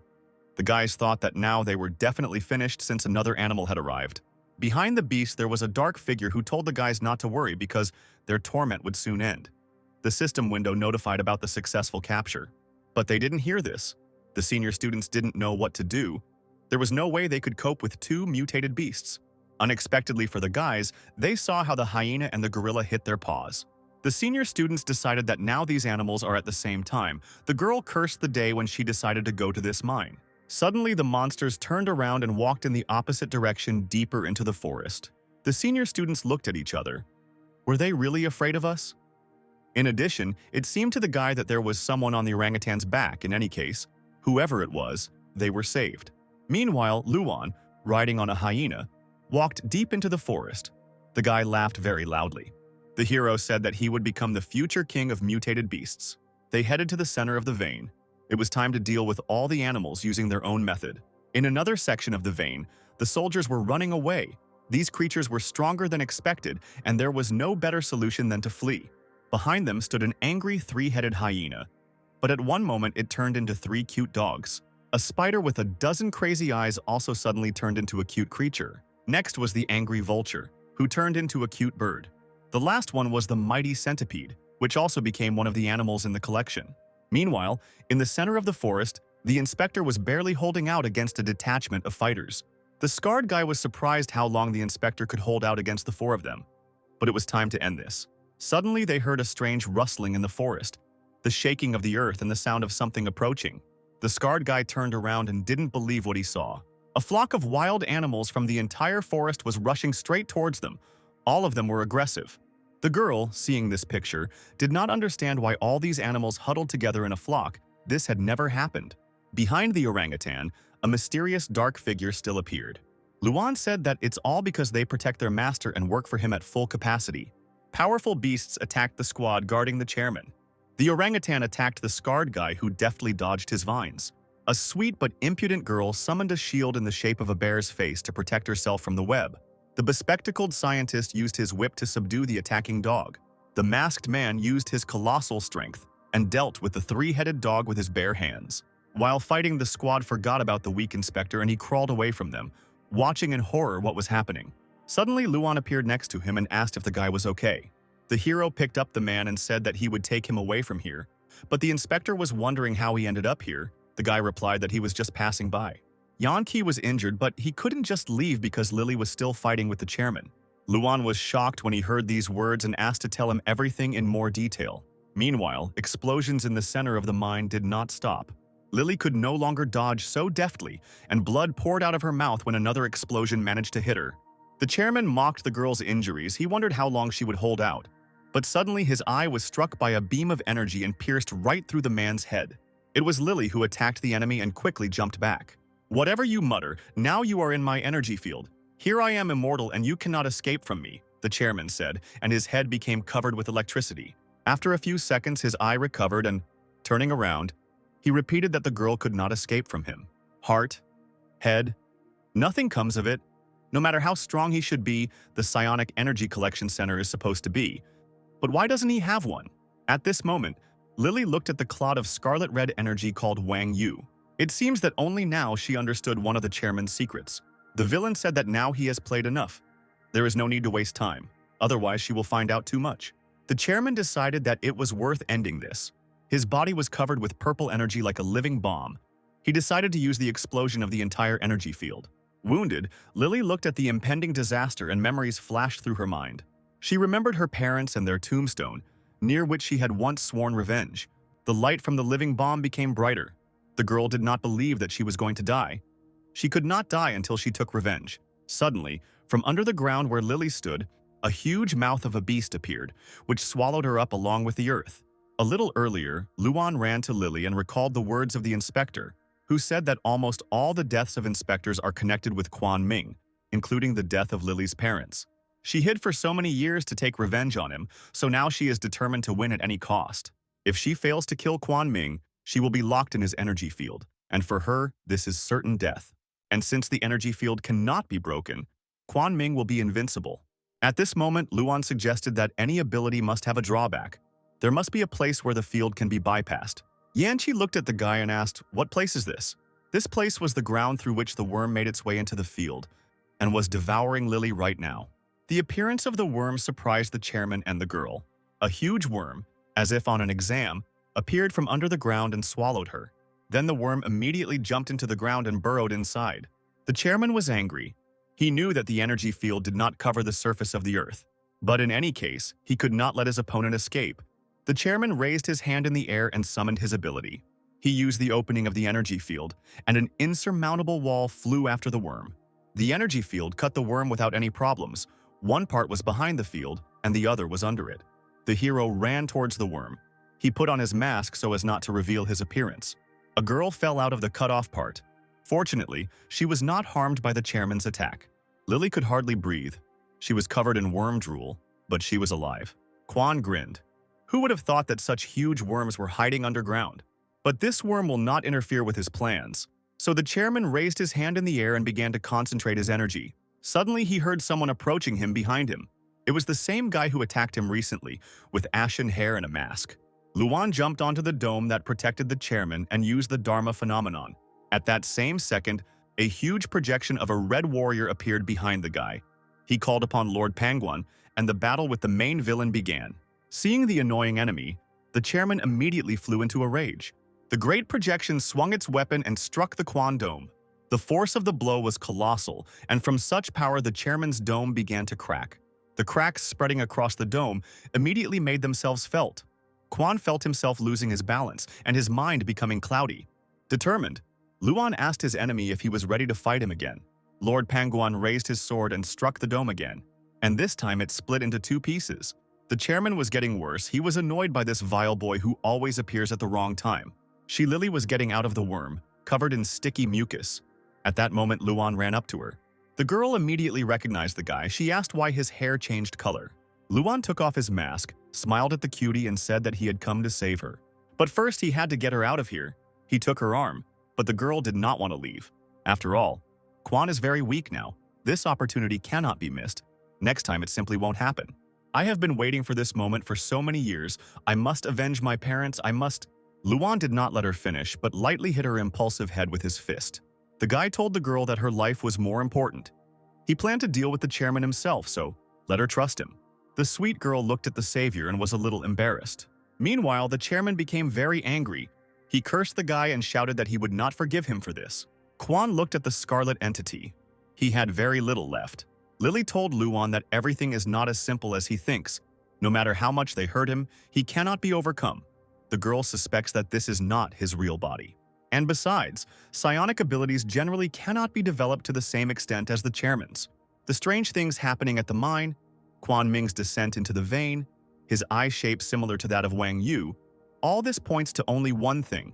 Most likely Wang Yu is somehow connected with Quan Ming. Perhaps Wang Yu is the chairman. Lily's guess shocked Luan, but he remembered this important detail. Quan, meanwhile, could hardly stand on his feet, because when the energy field is torn, a huge part of the energy is lost. However, very soon I will become the strongest. I just need a little more effort. The eye on his chest activated, and the man again summoned the scarlet essence to himself, ordering it to merge with himself. An entity similar to a huge flower froze next to the chairman. Then it began to shrink into one small clot of energy. Quan laughed evilly. He was completely mad. This was the moment. But suddenly something moved next to him and Quan looked away, seeing that there was nothing now in the place where the worm was. Because the hell worm did not die when it was cut, several worms from its body parts appeared from the ground right now. Then the worm swallowed a clot of energy intended for Quan. "Bad worm!" the chairman shouted. His indignation knew no bounds. Quickly spit it out, the enraged Quan summoned an energy sphere at that very second. Like a baseball, he launched the sphere at the worm. The sphere crashed into its mouth and exploded. Nothing happened, and then the chairman summoned several dozen energy balls. He sent ball after ball into the worm's body, ordering it to spit out Wang Yu immediately. The smoke from the explosions cleared. The worm was tormented, but continued to hold the sphere inside itself. Hell kept in mind the words of Luan, who said that it was her duty to penetrate the energy field and absorb Wang Yu. Remember, don't spit it out under any circumstances, otherwise we will lose, did you remember? The cute little worm nodded affirmatively. The task was clear. Therefore, Hell continued to fight to the last. The owner should be proud of her. The worm spat out its sticky saliva at the chairman, but he deftly dodged the attack. Quan was angry that some worm dared to touch him. He also understood that he had lost too much psionic energy and he would not be able to create a field. Suddenly, the worm felt a sharp pain, as if the sun inside it was flaring up and becoming larger. The chairman who was watching this knew that the worm must be in a lot of pain right now, because Wang Yu is too strong for him. The man shouted at the worm to quickly spit out the core, otherwise it would explode and die. But the worm continued its mission. It was all tense, but remembered the words of its owner. Under no circumstances should it be spit out. "You're a lousy worm, you imagine a lot about yourself," the angry chairman shouted. This time he summoned even more energy spheres, shouting at the worm to spit out his son. Hell held back the core as best she could, and it became even more difficult to hold back due to the fact that energy bombs were falling on her every second. "Do not spit it out under any circumstances." Hell repeated this phrase to herself while restraining Wang Yu. At that moment, Luan came running to the battlefield. The guy remembered how he carried Lily, and she asked about the insect. The girl recognized it and asked if it was the same worm that was on the exam. It can absorb psionic energy, and if it swallows Wang Yu and his energy, it will greatly weaken Quan Ming. But under no circumstances should you spit it out, otherwise the chairman will regain his strength, and then it will all be over. Although, if you don't spit it out, this worm will explode from an excess of energy. Luan watched the suffering pet. He did not know what to do, spit it out or not spit it out. After the next explosions of energy bombs, Luan made a decision. He shouted to the worm to spit out the core as soon as possible. The worm followed the master's order and immediately spat out a red-hot clot of energy. At that same second, the huge, menacing worm turned into a small, cute worm. The chairman saw the electrified core, and the worm finally spat it out. The distraught man laughed. His opponent still failed. His eye on his chest glowed, and a scarlet-red light hit the sky. The chairman ordered Wang Yu to return to his body. While Quan was absorbing energy, Luan ran up to his wounded comrade. Picking up his exhausted pet, He promised that the chairman would still pay for this. At that moment, the guy remembered Lily's words. The girl said that as soon as the enemy replenishes his strength, everything will be over. Luan placed the worm on his shoulder. The guy understood that they would not have time to stop the chairman. He turned around and began to run away, shouting to everyone to get out of here as quickly as possible. Hearing the hero's words, the guys were surprised. Had they really lost? The chairman's aura at this moment became more and more bloody and terrible. He continued to laugh maliciously. Luan heard this laughter. It irritated him, but now he could not do anything except use the shadow step and run away from the epicenter. Instantly, all the bloody energy in the form of tails disappeared. The chairman fell silent, and a scarlet crown appeared above his head. He then opened his eyes. His pupils were deformed and filled with horror. They looked like pierced spheres. The heroes looked at the enemy and realized that something was about to happen. The chairman broke his silence and uttered only a few words. Energy field. Instantly, the villain's field began to spread over a huge area. No one else could escape. Luan, along with his allies and even the senior students, saw the dome cover them, blocking out the sky. Quan's allies also fell under the dome. The guy with the scars from his squad realized that their master had succeeded after all. Within seconds, a huge dome covered the entire mine area. Finally, it happened. Now the chairman has all the power. Luan realized that things were bad. Apparently, the energy field had strengthened. It was unknown whether it would now be possible to use the power of Lord Pangwan and cut through it. The hero's thoughts were interrupted by a woman's voice coming from the clock. It was Lily calling. The guy answered the girl that he was fine for now, but the entire mine was in Quan Ming's energy field. At that moment, Lily realized that it was all over. The inspector also said that the situation could not be worse. The man smiled and asked Luan, as a freshman at the Psionic University, if he had any ideas on what to do now. The guy laughed and replied that he was not as good as the teacher thought. But the hero really had one interesting idea. Only to implement it, Luan needs the teacher to help him gain some time. Yanqi exchanged glances with Lily and replied that since Luan called him his teacher, then he must fulfill his student's request. Meanwhile, Quan contacted his people. He asked to immediately tell him the location of all members of the brigade. I must find this blonde boy. No, not necessarily blonde. I need to find this cunning upstart. And yet, the chairman asked to immediately bring these 3 students to him. Quan's people said that they would fulfill his request. At that moment, someone approached the man. Good afternoon, Chairman Quan Ming. You probably don't know me. My name is Yan Qi. I'm from the inspection. I'm accompanying the team. My task is to monitor the activities of the association members at the mine. And it seems to me that some of your actions violate the rules, so I must take disciplinary action. The words he heard confused the chairman. How dare some pathetic person say such a thing? Meanwhile, at another point in the forest, the animals were pretty exhausted, but continued to fight the enemy. The chairman's squad was also exhausted. The pink-haired girl noted that these creatures were really huge. I don't know how this brainless beast thought of uniting, but we need to finish them off as quickly as possible. These beasts are fighting with all their might. Now we will quickly finish them off.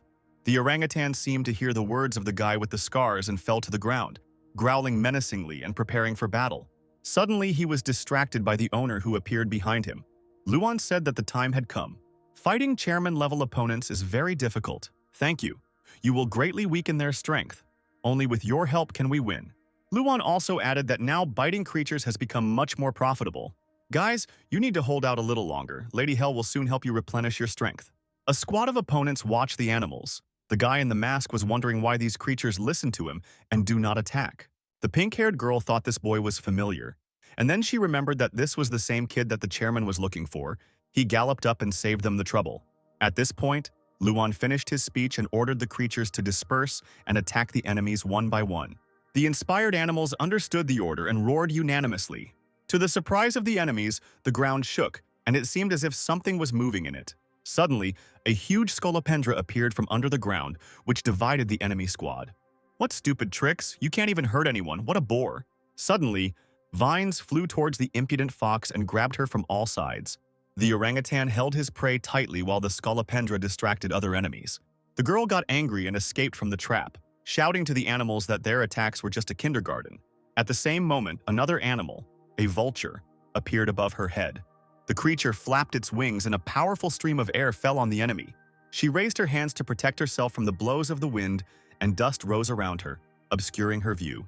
The girl did not understand what kind of tricks these were, when suddenly someone appeared behind her and said that all this was needed to bring her to her knees and force her to call her daddy. After these words, the vampire opened his mouth and sank his fangs into the delicate pink skin. Meanwhile, a powerful explosion occurred in another part of the forest. From such a powerful shockwave, the inspector hit the ground several times and flew several meters away. His strength was not enough. He could barely breathe while lying on the ground. The chairman, mockingly, said that this handsome guy wanted to punish me, but somehow he didn't succeed. Apparently, there were only non-entities left in the inspection. Yanqi tremblingly tried to get up to continue the fight. He was wounded, but he had to continue to gain time. Lily took advantage of the inspector's distraction and, using her invisibility, rushed at the chairman from behind. But Quan turned sharply and grabbed the invisible girl by the throat. "Did you really think that this trick would work on me again? You are now seriously injured and can barely breathe. Unlike me, because right now I am at the peak of my strength." The chairman's hand squeezed the girl's throat more and more. Yan Qi, who saw this, shouted his friend's name. The system informed Luan that the capture was successful. The guy smiled. There were only 3 left. Not a second could be lost. Yanqi could not offend his partner. He could not think of anything better than to push the chairman with his shoulder. Quan staggered from the unexpected attack. His grip weakened, and he let go of the girl. Yanqi came to the baby's defense and shouted at her to run quickly. Because she still had her whole life ahead of her, she couldn't die here. "Run away?" the chairman said in surprise and coldly, which frightened the inspector. At that same second, he summoned a colossal purple ball and said that now no one would leave him. Yanqi looked at the sparkling danger that hung above his head. "It seems this is the end." Lily cried out the name of her partner, sobbing. A huge energy ball hit Yanqi. The shockwave of this bomb knocked Lily off her feet. The girl's gaze became clouded when she realized what had happened. Tears flowed from her eyes, filled with horror. She recalled how Yanqi told the mentor that she should not let the girl go alone, because this task was too dangerous. That is why the guy said that he would go with her. No matter what happens, he promised to always protect her. The dust from the explosion cleared, and a huge crater formed on the ground, near which the chairman stood. In the center of the crater, under the rubble, Yanqi lay and showed no signs of life. Lily fell to her knees when she saw him. All her thoughts were mixed up in her head, as if the whole world had collapsed along with this bomb. The chairman slowly walked towards the girl and told her not to worry, because soon she would join this guy. The chairman was walking towards the girl when suddenly someone grabbed him by the leg and stopped him. "He hasn't died yet. How stubborn he is," said Quan, looking at the bloodied and wounded Yanqi, who was holding onto his opponent's leg with his last strength. He continued to fight. Being exhausted, the inspector had difficulty telling Lily to run away. At that moment, the chairman directed his psionic energy at the guy's head, and it shot through it like a bullet. Blood poured from his nose and mouth. His eyes turned white. Lily continued to watch all this. "How touching. But this is your problem," the chairman said, and brought down dozens of small needles on the wounded Yanqi, which covered his body. Lily did not move. She did not scream or beg to stop. The girl froze in horror, sobbing and watching Quan's atrocities. The chairman kicked the guy's body, when suddenly someone appeared behind him and called his name. The villain turned around to see who dared to disturb him. It was one of the members of his gang, a pumped-up man in a mask who was holding Luan. They brought the one their commander needed. The chairman was glad that his people were finally able to catch this scoundrel. The man threw the hero to the ground and said that they had to run after him a little to catch him. "We have already spent all his psionic energy. Now he is only good for a landfill," the girl said. The chairman praised them when they get down to business. He is calm about the result. Luan coughed while lying on the ground and said that Quan was a vile person. Also the chairman of the association, who killed whoever he wanted, whenever he wanted. Kills? The death of several crew members at the mine is normal, but you were probably torn apart by those crazy animals. Crazy animals? Initially, these were ordinary and psionic animals. They turned into animals without consciousness, into animals that can only kill. This is your doing. These sudden oddities in the mine. Besides, the chairman personally went to the vein, such a distribution of psionic energy in the mine, and a sign on the body that matches Wang Yu's form. This cannot be a simple coincidence. It's all connected with you, Chairman Kunming. "What are you muttering?" said the villain, approaching the guy. "Who are you really?" Luan remembered his teacher and answered Quan that he was from the city of Chao. The chairman's face showed surprise when he heard about this place. Luan shouted that he was from the very city that the chairman ordered to destroy. "It turns out that there are survivors in the city, so that's why you're following me. It was a long time ago, about 10 years ago. Yes, that incident was really worthwhile. There was a time. The destruction of the city of Chao, it could not be avoided. Do you know how psionic energy appeared in the world? All living organisms have this energy. Every creature in this world has a small amount of psionic energy, and for some reason, the energy that was evenly distributed between the creatures began to actively move, and when it collected in one place, the energy was restored there. However, the energy in the world must have a balance. If the amount of energy increases here, then in another place it must decrease. Creatures that lose their psionic power become unconscious beasts, and those who gain it become psionic. The ore of powers and the psionic reagent that you use for improvement are ultimately of the same nature. Therefore, if you want to have more psionic energy, the only way is to take it away from others. At that second, Luan guessed. Had he really done it? Yes, Chao City, the chairman said. I took the energy from all the creatures of that city, so they all turned into unconscious creatures, men, women, children, dogs, everything. Such pleasant memories even made the chairman begin to move in his pants. Luan flew into a rage when he realized what this beast had done to people. Quan continued the story. However, back then I was a little impatient, absorbed too much energy and damaged my body, so the energy drains from time to time. Every couple of years I become weak and need to replenish the energy. Therefore, your guesses are correct regarding the connection between my body and Wang Yu. The fact is that Wang Yu is my energy body. This mine was built only so that I could replenish my strength. Creature, can you imagine how many people have turned into animals because of you? Luan shouted. The chairman laughed. Look at this knight. What a nobility. Only this is the real world, baby. Meanwhile, the pink-haired girl turned on the device on her watch and turned up the volume. Destroy one city or forest. I will do everything to achieve my goals. The whole world will become my food. The whole world will become my food. This phrase was repeated over and over again and flashed throughout the entire dome. What is he saying? Someone turned on the broadcast? Senior students asked questions when they heard a familiar voice. Some soldiers did not understand whose voice they were hearing, but it seems they began to guess that it was the voice of the chairman. The Thunder Tiger, who came to his senses, was horrified when he recognized the voice of Chairman Quan Ming. Luan began to get up. Suddenly he said that probably all the villains die because they want to express all their deep thoughts. Having risen to his feet, the guy shook himself off. He considered this sufficient because he was already tired of pretending. The chairman did not understand what kind of performance was happening now. Luan turned to the girl and asked if she had conveyed everything that the chairman said. Yes, everyone who is within this sphere heard everything. I turned on the broadcast mode. Quan didn't understand what was happening. What broadcast mode? Why do his subordinates obey Luan? Excuse me, chairman, but have you heard about the technique of turning enemies into friends? This technique is also often used by one popular character with yellow hair. This is a secret technique when people suddenly realize everything and turn from bad to good.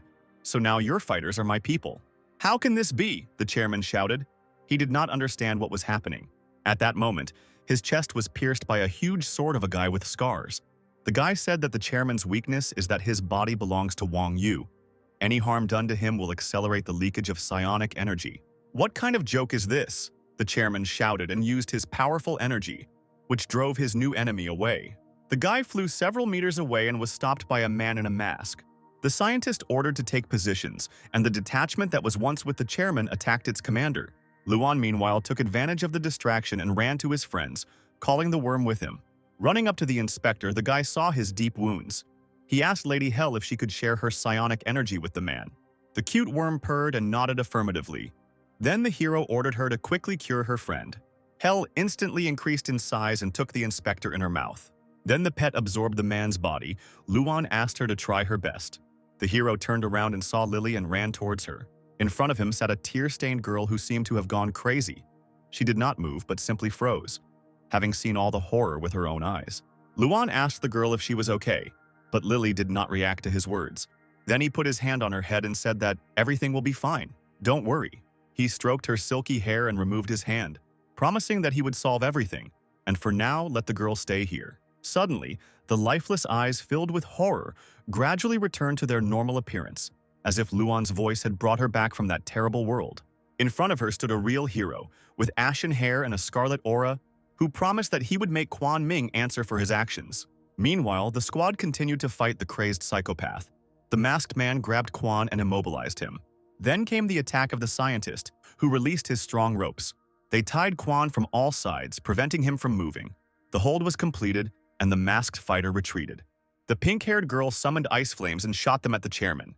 Now, in addition to the strong ropes, ice began to grow in the center of his chest.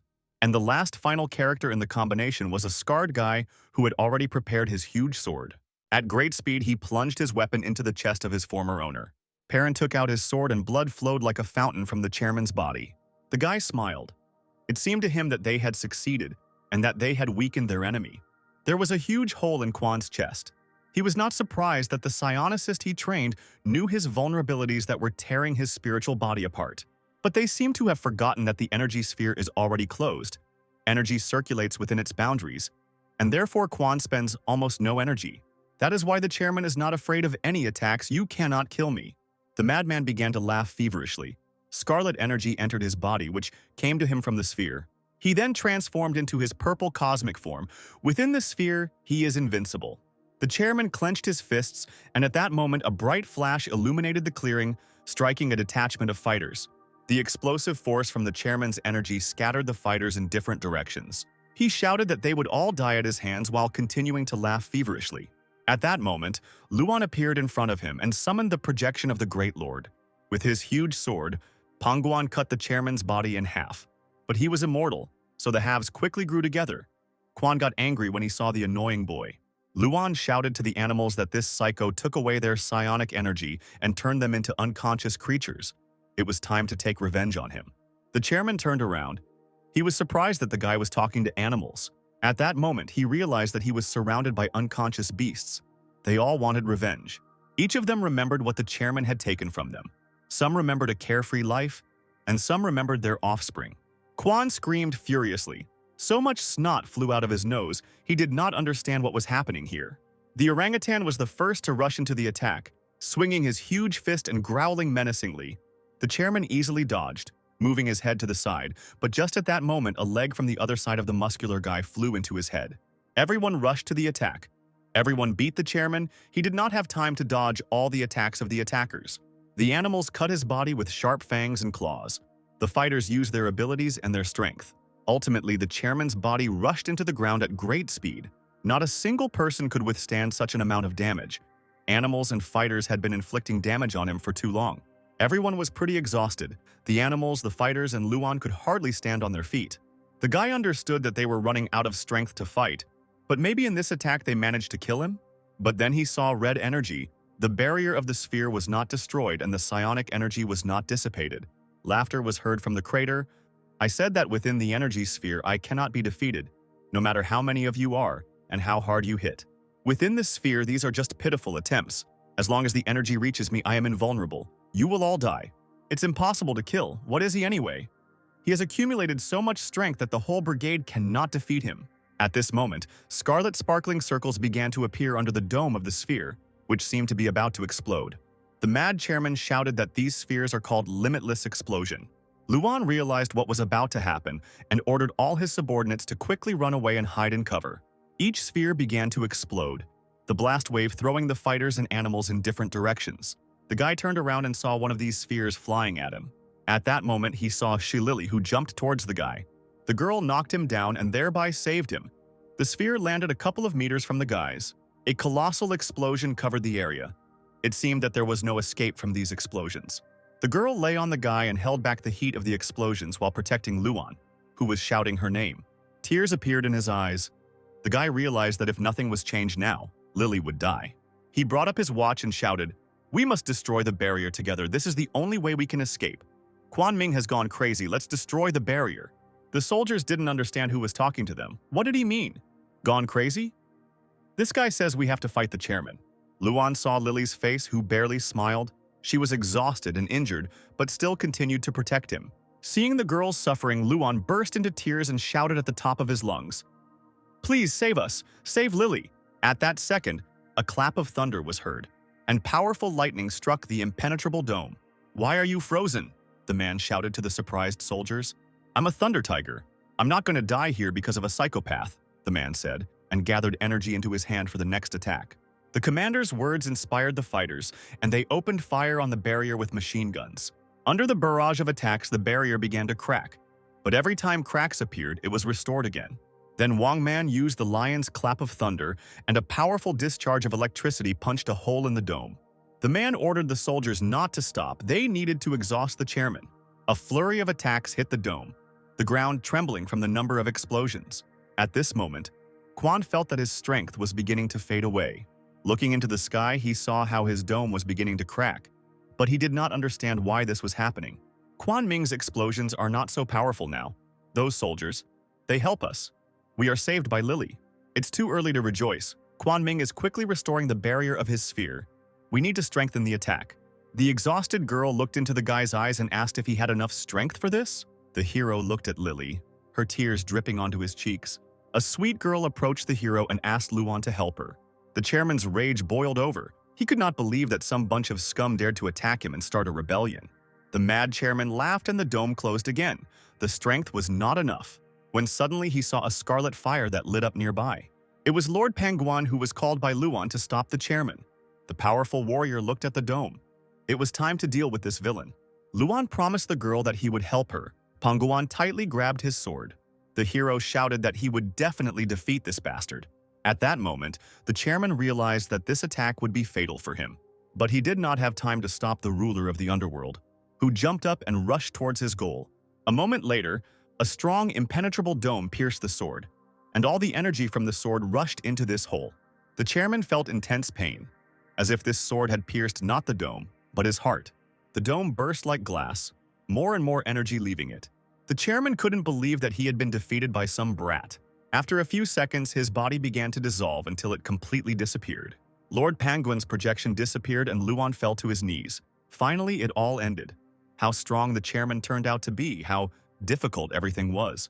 The guy fell to the ground. He didn't have a drop of strength left. Now he can finally rest. Suddenly, he heard a dark figure approaching him. The guy lowered his head to see who was approaching him. At that moment, he saw a menacing thunder tiger standing over him. The guy got scared and began to quickly get up to run away from the reprisals. "You again, you wicked boy," the thunder tiger said to Luan. The hero began to beg him to stop, because all this was just a mistake and a misunderstanding.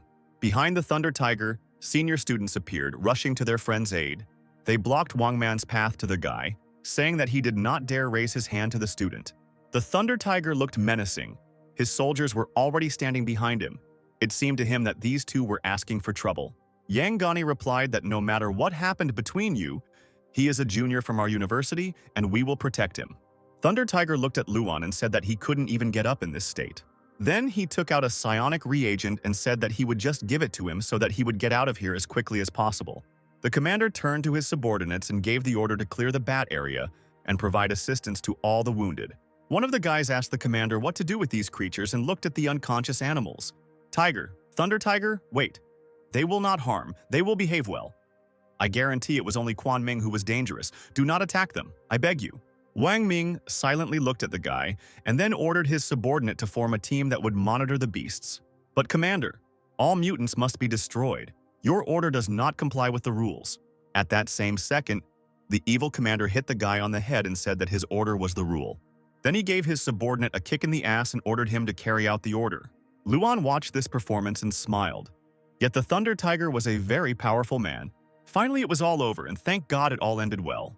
The heroes helped the wounded, and the detachment stayed at the mine for another 2 weeks studying the area. They collected quite a lot of psionic ore. Before, this would have been a joyful event.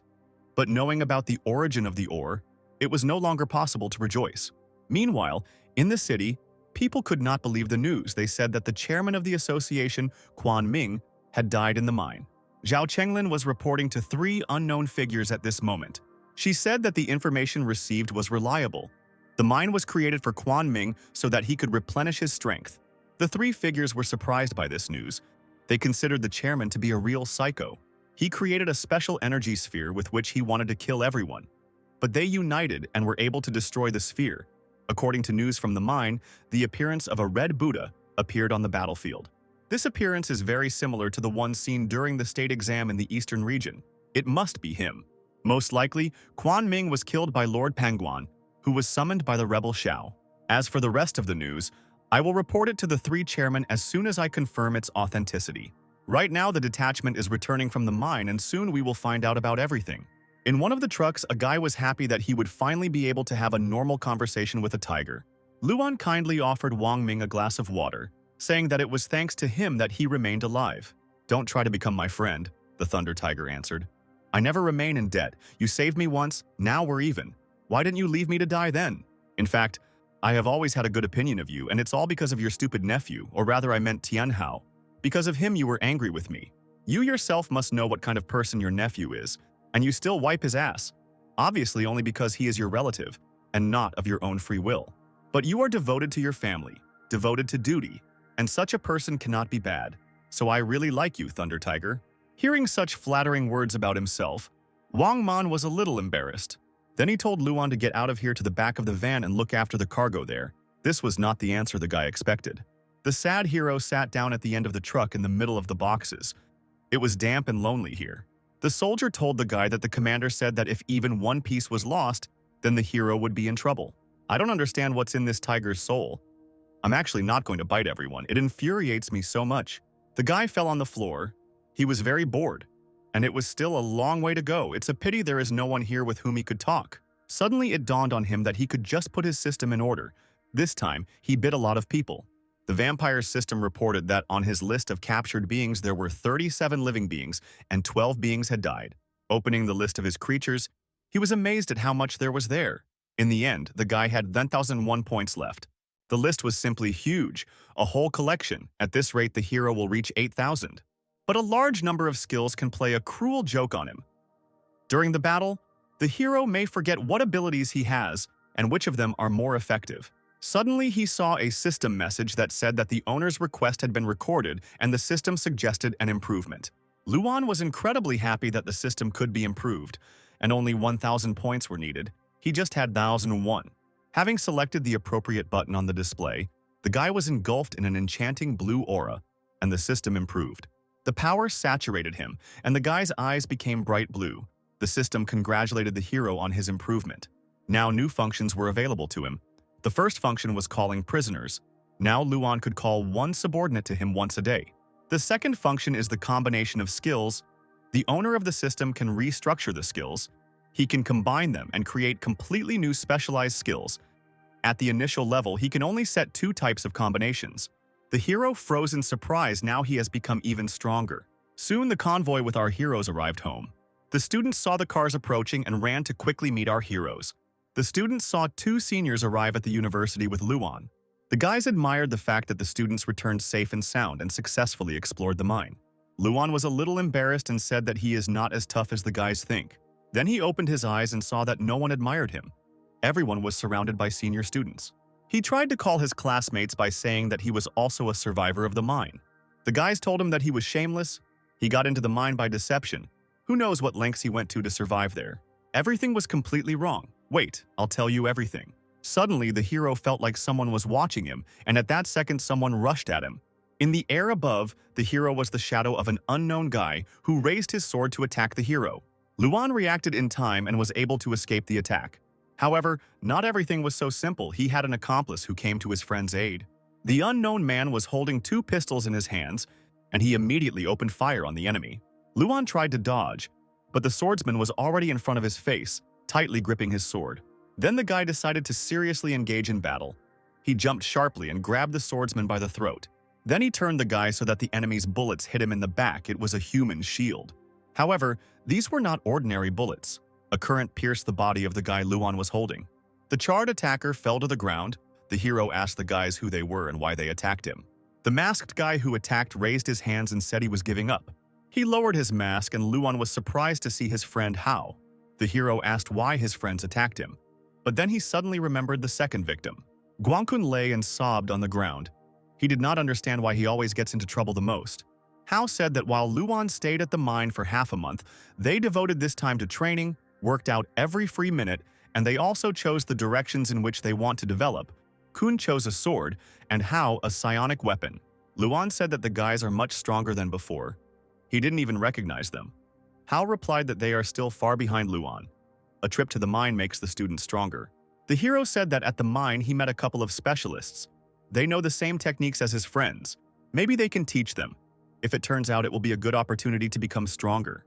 Hearing such news, the guys were immediately happy. Luan offered to go somewhere to eat, and at the same time he would tell everything about the trip. Guangkun was paying for everyone, which the unfortunate guy, of course, was not happy about. In the evening, returning home, the hero called his mother. He said that the trip had gone smoothly, things had been done, the university had released him for 2 days, so he would soon come and visit her. After talking with his mother, the hero thought that when he arrived home, he would need to visit teacher Xiao to find out how he was feeling. And you will also need to meet your new girlfriend and take advantage of all the delights of a relationship. After some time, the hero arrived at the station to go home by train. At the station, the guy saw a squad of psionics. They were all very handsome and stately men. It's strange, lately a lot of psionics have been patrolling the area and looking for something. You can feel fluctuations in psionic energy everywhere, but it's just not clear what they are looking for. Suddenly, the hero heard the clicking of heels. A girl approached him, and he turned around and was surprised to see her. It was Zhao Chenlin who asked the student what time his train was. If he didn't mind, she would like to talk. This mysterious woman again. Since Ji Feng appeared, she won't leave me alone. In addition, the ability to capture cannot be used on her. Does she really have the same absolutely energy body as Quan Ming? The girl said there was a great place nearby and they could grab some coffee and go there. Luan decided to agree, because anyway, he now has the ability to call for an assistant at any time. He told Aunt Zhao that he wouldn't mind going with her, to which the girl was indignant when she heard that she was called Aunt.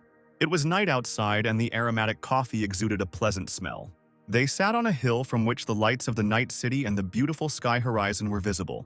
Luan was amazed to see such a luxurious view. The girl confirmed that it was very beautiful here.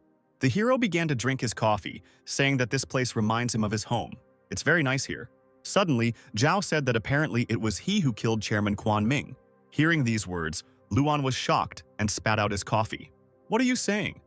I'm just learning how I could kill the chairman himself, and besides, I almost don't know what happened at the mine. I was behind the sphere. In fact, the hero guessed that this mysterious woman probably already knew everything. Rumor has it that this was done by a young man with white hair. He summoned the face of Buddha Panguang. So I told the management that Xiao could have done this. There are more psionics on the street because they are looking for him. This is not very professional, but fortunately the management still believes in this theory. You don't have to thank me. Is it true? I didn't see Teacher Xiao at the mine. There must have been some mistake, Luan said. But he was actually thinking about how much information she really knew. It's okay, Luan. If you like to pretend, then continue. You're doing great. But if you want to confess, you'll only have 3 chances. The guy replied that he didn't understand why she was saying this. Zhao said that she was only doing this because she was interested in Luan. You have learned the whole truth about psionic energy. People believe that the restoration of energy is a logical manifestation of the evolution of our species. But in fact, the reality is cruel. Psionic energy is nothing more than an error in the system of nature. If one person receives, then another loses. The restoration of energy only strengthens human desires and aspirations. Strong people become more arrogant. Weak people become more and more insignificant. She started talking about her ex-boyfriend. Luan was surprised why she suddenly started talking about her ex. Zhao said that he was studying then. They had a good relationship. They even thought of getting married. Until she realized that she was a psionicist, she joyfully ran to tell him about it, to which he suggested breaking up. The girl asked the reason, and he said that psionics and ordinary people were 2 different species. He believed that the huge gap in the abilities of the 2 species would ultimately lead to the enslavement of people. To prove to him that he was wrong, Zhao joined the association, and in the end it seems to her that he was right. You will understand this, Luan. Many of us are trying in our own way to stop the changes of psionics, but so far everything has been in vain. The strength of personality is insignificant before the passage of time. But Zhao still retains hope.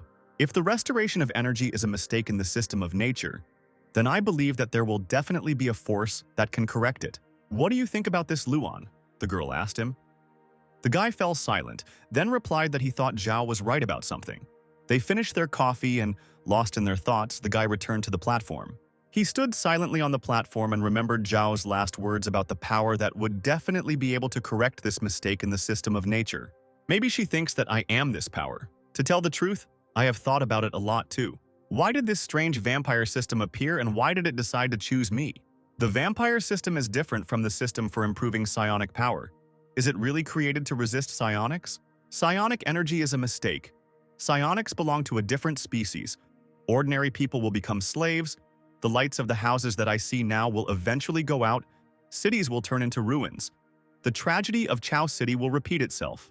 But can I resist an entire organization? Working on myself and improving is now my motto in life. After a few hours of driving through the night, Luan returned to his parents' apartment. Mom said that her son had grown very much and was very thin. Apparently, there was still not enough money for food, but Luan hastened to reassure her by saying that everything was fine with him. She hugged her son and told him not to stand on the threshold, but to quickly come into the house. The hero entered the house, took off his shoes, and his mother called him to the table. The table was laden with dozens of different luxurious dishes. Such a delicious sight made Luan's mouth water. He asked his mother or she prepared it all herself. At that moment, the woman smiled slyly. Suddenly, firecrackers went off behind the hero, and all his friends greeted the guy, rejoicing at his return. Mom said that as soon as they found out that the hero was coming home, the guys specially came early to help set the table. Among the guests, Luan saw his teacher and asked how his wound was. Especially since there were many psionics on the street looking for him, the guy was worried that Xiao would have problems. She replied that everything was fine, he had a plan, and he could have dinner with his student for a couple of hours. Luan smiled. He was glad to see him healthy. The hero said that he had a lot to tell the teacher. All the guests began to sit down at the table. A festive atmosphere reigned in the house, and Luan thought that at least he should not lose all his friends and family. After a hearty dinner, Luan told his mother to go to bed. The woman agreed with him and told the guys not to sit up late. All of Luan's friends unanimously wished his mother good night and thanked him for dinner. As soon as the mother left, the hero said that they cannot stay here together for a long time, so let's get straight to the point. Luan wants to create an organization that can resist the association of supernatural power. Hearing this statement, everyone in the room was stunned. The bald businessman told the hero that they shouldn't even talk about this out loud because they might be heard. Luan replied to Chunggong that he perfectly understood his concerns, but he thought for a long time before making such a decision. He needed to create an organization for two reasons. The first reason is that the association's efforts to find Master Xiao are getting stronger and stronger. If they don't do it now, they will find him sooner or later. Even if it is just to protect Teacher Xiao, Luan will definitely go against the association. Chinny jumped to hug the guy, saying that he was truly the best. The hero asked the girl not to lean on him like that. They still had the whole night ahead of them. So let's get back to business. Xiao looked at his student. He was proud that he was able to pass on his heritage to him. The second reason is that everyone knows what the association of supernatural power is. And you need to understand that this world will sooner or later come to an end if the association continues to do its dirty deeds. To be honest, before I always wanted to be alone and thought only about myself. I didn't care what the world was like, as long as everything was fine with my mother. But now, everything has changed. I have changed a lot and been through a lot in the last few months, even more than I have in the last 10 years. Several times I was on the verge of death, but thanks to this I became stronger. I met you and saw the world from the other side. I don't know how to express myself philosophically, but now the only thing I really want is to eradicate the injustice of this world. And I'm ready to do everything possible for this. I can't do it alone, so I ask you to help me. All the guys supported the hero's decision, shouting that they would always be with him and fight the association. Only Chunggong was against it, because he could not help here, and in general no one has the strength to fight the association. This is suicide. What did you say, fat pig? Zinni shouted. The guys began to kick the entrepreneur for ruining everything when everyone's morale was high. The beaten man still thought it was a very bad idea, and everyone needed to think about it again. She sat down next to him to listen to the guy and asked if Luan had any plan. The hero replied that what Chunggong said was true. Before, it was completely impossible for him to resist the association, but with the system he can do it.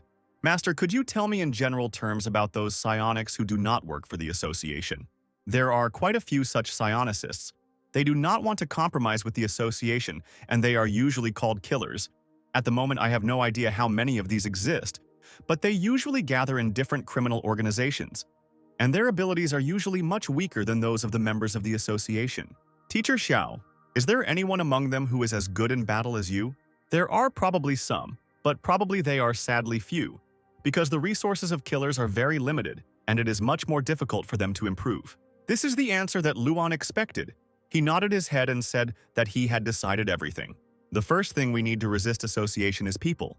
A lot of people. Therefore, first we must subdue all the killers. We are transported to a closed club where we could hear the roar of the crowd which shouted only one word, Oasis. Welcome to the underground battles of the Oasis. A place where power decides everything. A place where the strongest becomes king. The host on stage excited the crowd, and the crowd of people joyfully and enthusiastically took up the cry. Say hello to our Oasis Queen, who has a 3 million bounty on her head from the association and has now remained undefeated in 90 matches in a row. Each spectator chanted the name of the girl, a snake, and meanwhile Xiao and Luan came closer to the stage. The teacher said that one of his friends told him about this place when he was still in the association. This place is called the Underground Battles of the Oasis. It is very famous among killers, and the prize money here is simply huge. The venues are constantly changing. The association has spent a lot of effort but has not been able to eradicate them, and the organizers are still unknown. If Luan needs people, this is the best place to start. After listening to the teacher, the guy suggested going to see what kind of fights were taking place there. In the arena stood an imposing man in green armor, emitting a terrifying aura. He said that it was time for a new king. It was time for the vulture turtle. The audience was delighted. Today's contender can transform, and he also has quite strong armor. His opponent was an elegant girl whose only clothing was duct tape wrapped around her sexy body. The battle began. The girl attacked first, turning her hands into snakes. The audience immediately recognized the famous snake grip. Instantly, snake heads were wrapped around the menacing big man, immobilizing him. But the guy was not so simple. He shouted that the girl still couldn't break his shell. Here it is, a battle between two owners of animal-like transformations. We will find out which is stronger, a turtle shell or a snake's grip. At that same second, the man began to transform. His head turned into a long pillar similar to the head of a turtle. The presenter continued to comment on the fight, surprised that the guy could even transform his head. The girl wasted no time and also transformed her head into a huge snake. Then, like a bloodthirsty python, she swallowed the guy's head. Squeezing her powerful jaws, she bit off his head. Even his impenetrable shell did not help the man. The fight ended too quickly. The girl returned to her previous form, asking who wants to fight her next. The crowd chanted her name. She won again without any strain, and now her winning streak is 91 matches. Luan turned to his teacher, wondering if he could defeat her. I think that there would be no problem if I used all my strength. The main thing is to be careful with her. Maybe you can try to fight her? Luan happily agreed. It would be a sin to refuse such prize money. But first you need to gain some points. Otherwise the guy already has few of them. The presenter climbed onto the rope, asking the audience who was next ready to fight the invincible snake. Are these the same legendary battles in the Oasis? Xiao said. It's a shame. What's the point of coming here at all? The audience fell for the provocation. They tried to find the one who said this nonsense, who dared to just insult the Oasis. Xiu continued to mock, saying that this entertainment is just for such non-entities. The presenter recognized the guy who was boasting, "This is the Lord of Panguan, the famous Gong Xiao." She smiled. It turns out that even someone here knows him. The audience recognized Xiao, saying that this was the same guy who was the association's errand dog. But then he was expelled and put on the wanted list. They laughed and called him a beaten dog. Xiao turned to the guys and replied that the dog was still stronger than a pack of small rats. The hooligans immediately became furious when they heard Xiao's ridicule. Meanwhile, Luan's system was filling up with many notifications about getting points for crowd hostility. The crowd was getting more and more angry, and Luan told the teacher that he had had enough of teasing them. But it was difficult for him to stop. "Stop pretending to be tough, Lord Panguan. Aren't you afraid to challenge our snake?" She slowly turned to look at the leader and replied that she was not even worthy of his blow. But this is a great opportunity for his student to prove himself. The host heard the answer and began to announce the start of the next competition. The challenge was thrown by a disciple of Lord Penguin, a former psionicist from the association. As they say, teenagers need to grow up, and growing up always comes with a price. And in the underground battles of the Oasis, the price of growing up is death. So guys, to my left is the queen of our battles, who holds a winning streak of already 91 battles. Everyone knows the snake for which this child will be a snack. And the presenter didn't know the name of the candidate on the right, so he held out the microphone and asked the guy what his name was. Luan took the microphone and said that it is now very popular to come up with all sorts of pseudonyms. And there are also a lot of people here. He needs to somehow impress everyone, so he told them to call him the King of Darkness. The presenter suddenly grabbed the microphone as if unimpressed and said that this was an excellent pseudonym. Furious spectators swore at the guy with different words. They wanted the snake to kill the upstart as quickly as possible. So, the battle between the King of Darkness and the snake begins. The host hit the gong and ran out of the stage. The girl rushed to the attack, saying that she would bite off the guy's head in one fell swoop. She was wondering what he tasted like. The snake immediately used full transformation. It seems that it wants to deal with the King of Darkness as quickly as possible. The snake slammed its head into the arena, but Luan quickly reacted and dodged the attack. The King of Darkness jumped into the air, but didn't he watch Dragon Ball? It's a bad idea to dodge by jumping into the air. because the huge snake immediately attacks the defenseless guy again. To Luan's surprise, dozens of snakes began to crawl out of the snake's mouth, blocking his view. Finally, the ability of 10,000 snakes. I hope no one among us will get sick from so many snakes. The spectators were happy with this outcome of the battle. They wanted the girl to crush the guy like a small insect. But Xiao calmly watched. He knew that the guy was not as simple as he seemed. He remembered Luan saying that after improving his system, he could combine multiple abilities at once, but he had not yet practiced it. The snake is an excellent opponent, so give me some time. I want to try out new abilities on it. The presenter shouted that this was the end for the guy when he saw how many snakes were chaining his body. The system reported that the hero combined Ice Flame and Electric Shock. The freezing effect of the Ice Flame is complemented by an electric shock wave without the ignition effect. A wave is emitted from the entire body to attack and defend at the same time, maintaining the effect of an electric shock on opponents. Luan called this ability Freezing Flow. The guy freed himself from the trap, and the snake saw how the ice began to bind her snakes and get closer to her mouth. She quickly reacted and immediately bit the snake so that the icy stream would not freeze her head. Luan landed on the arena. This ability seemed to work perfectly. But the snake did not give up and immediately hit the guy with its tail, who did not have time to react. The presenter was amazed at such fast movements. With one blow, she sent the King of Darkness straight to the floor. Suddenly, Xiao grabbed the phone and said that all the spectators were completely glued to the ring, asking the guys how their task was going. Unknown figures stood at the entrance. A guard lay tied up in front of them, and the door was securely sealed with a chain. Chinny reported that everything was fine with them. They closed their exit, most likely the same with other exits. They used locks that were forged by psionic power, and even psionics would not be able to open them for some time. Xiao thanked the guys for their work, and meanwhile Luan combined the ability of Shadow Cats and the ability to summon a sword, and cats with swords appeared on the battlefield. Luan decided to call this ability Fighting Cats and ordered his pets to attack the target. But the cute cats were still cats and therefore could not hold the swords. While they were moving towards the target, they cut themselves and exploded. The hero realized that it was still too dangerous to let cats play with swords. This combination of abilities did not work as it should. The snake, observing the unusual attack, became angry. She thought that the guy was mocking her. Therefore, she sharply hit him in the stomach. The leader said that this time, apparently, the King of Darkness would not be able to get to his feet. The blow was very powerful, so Luan flew several meters away from the enemy. Beautiful?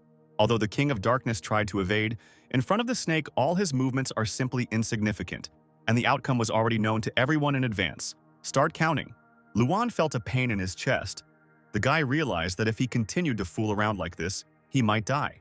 The hero looked up and saw Xiao give him a hand sign, hinting that they were ready to move on to the next stage. The guy got to his feet. He said that it was time to stop experimenting and start fighting seriously. The girl hissed, surprised that the guy still had the strength to stand on his feet. The hero shook off his feet. He said that now everything will be different, and by the way, he called himself the King of Darkness for a reason. But before talking about it, all the people here are criminals with a criminal past who need to be carefully controlled. And since I am the King of Darkness, I think everything is becoming obvious. I will become a king for all of you. The girl laughed when she heard the guy's fiery speech. To her, he was an ordinary fool. However, she still didn't know what the hero was capable of. Luan's eyes filled with red energy, his hair turned ashen, and the guy said that apparently a wonderful dinner was waiting for him.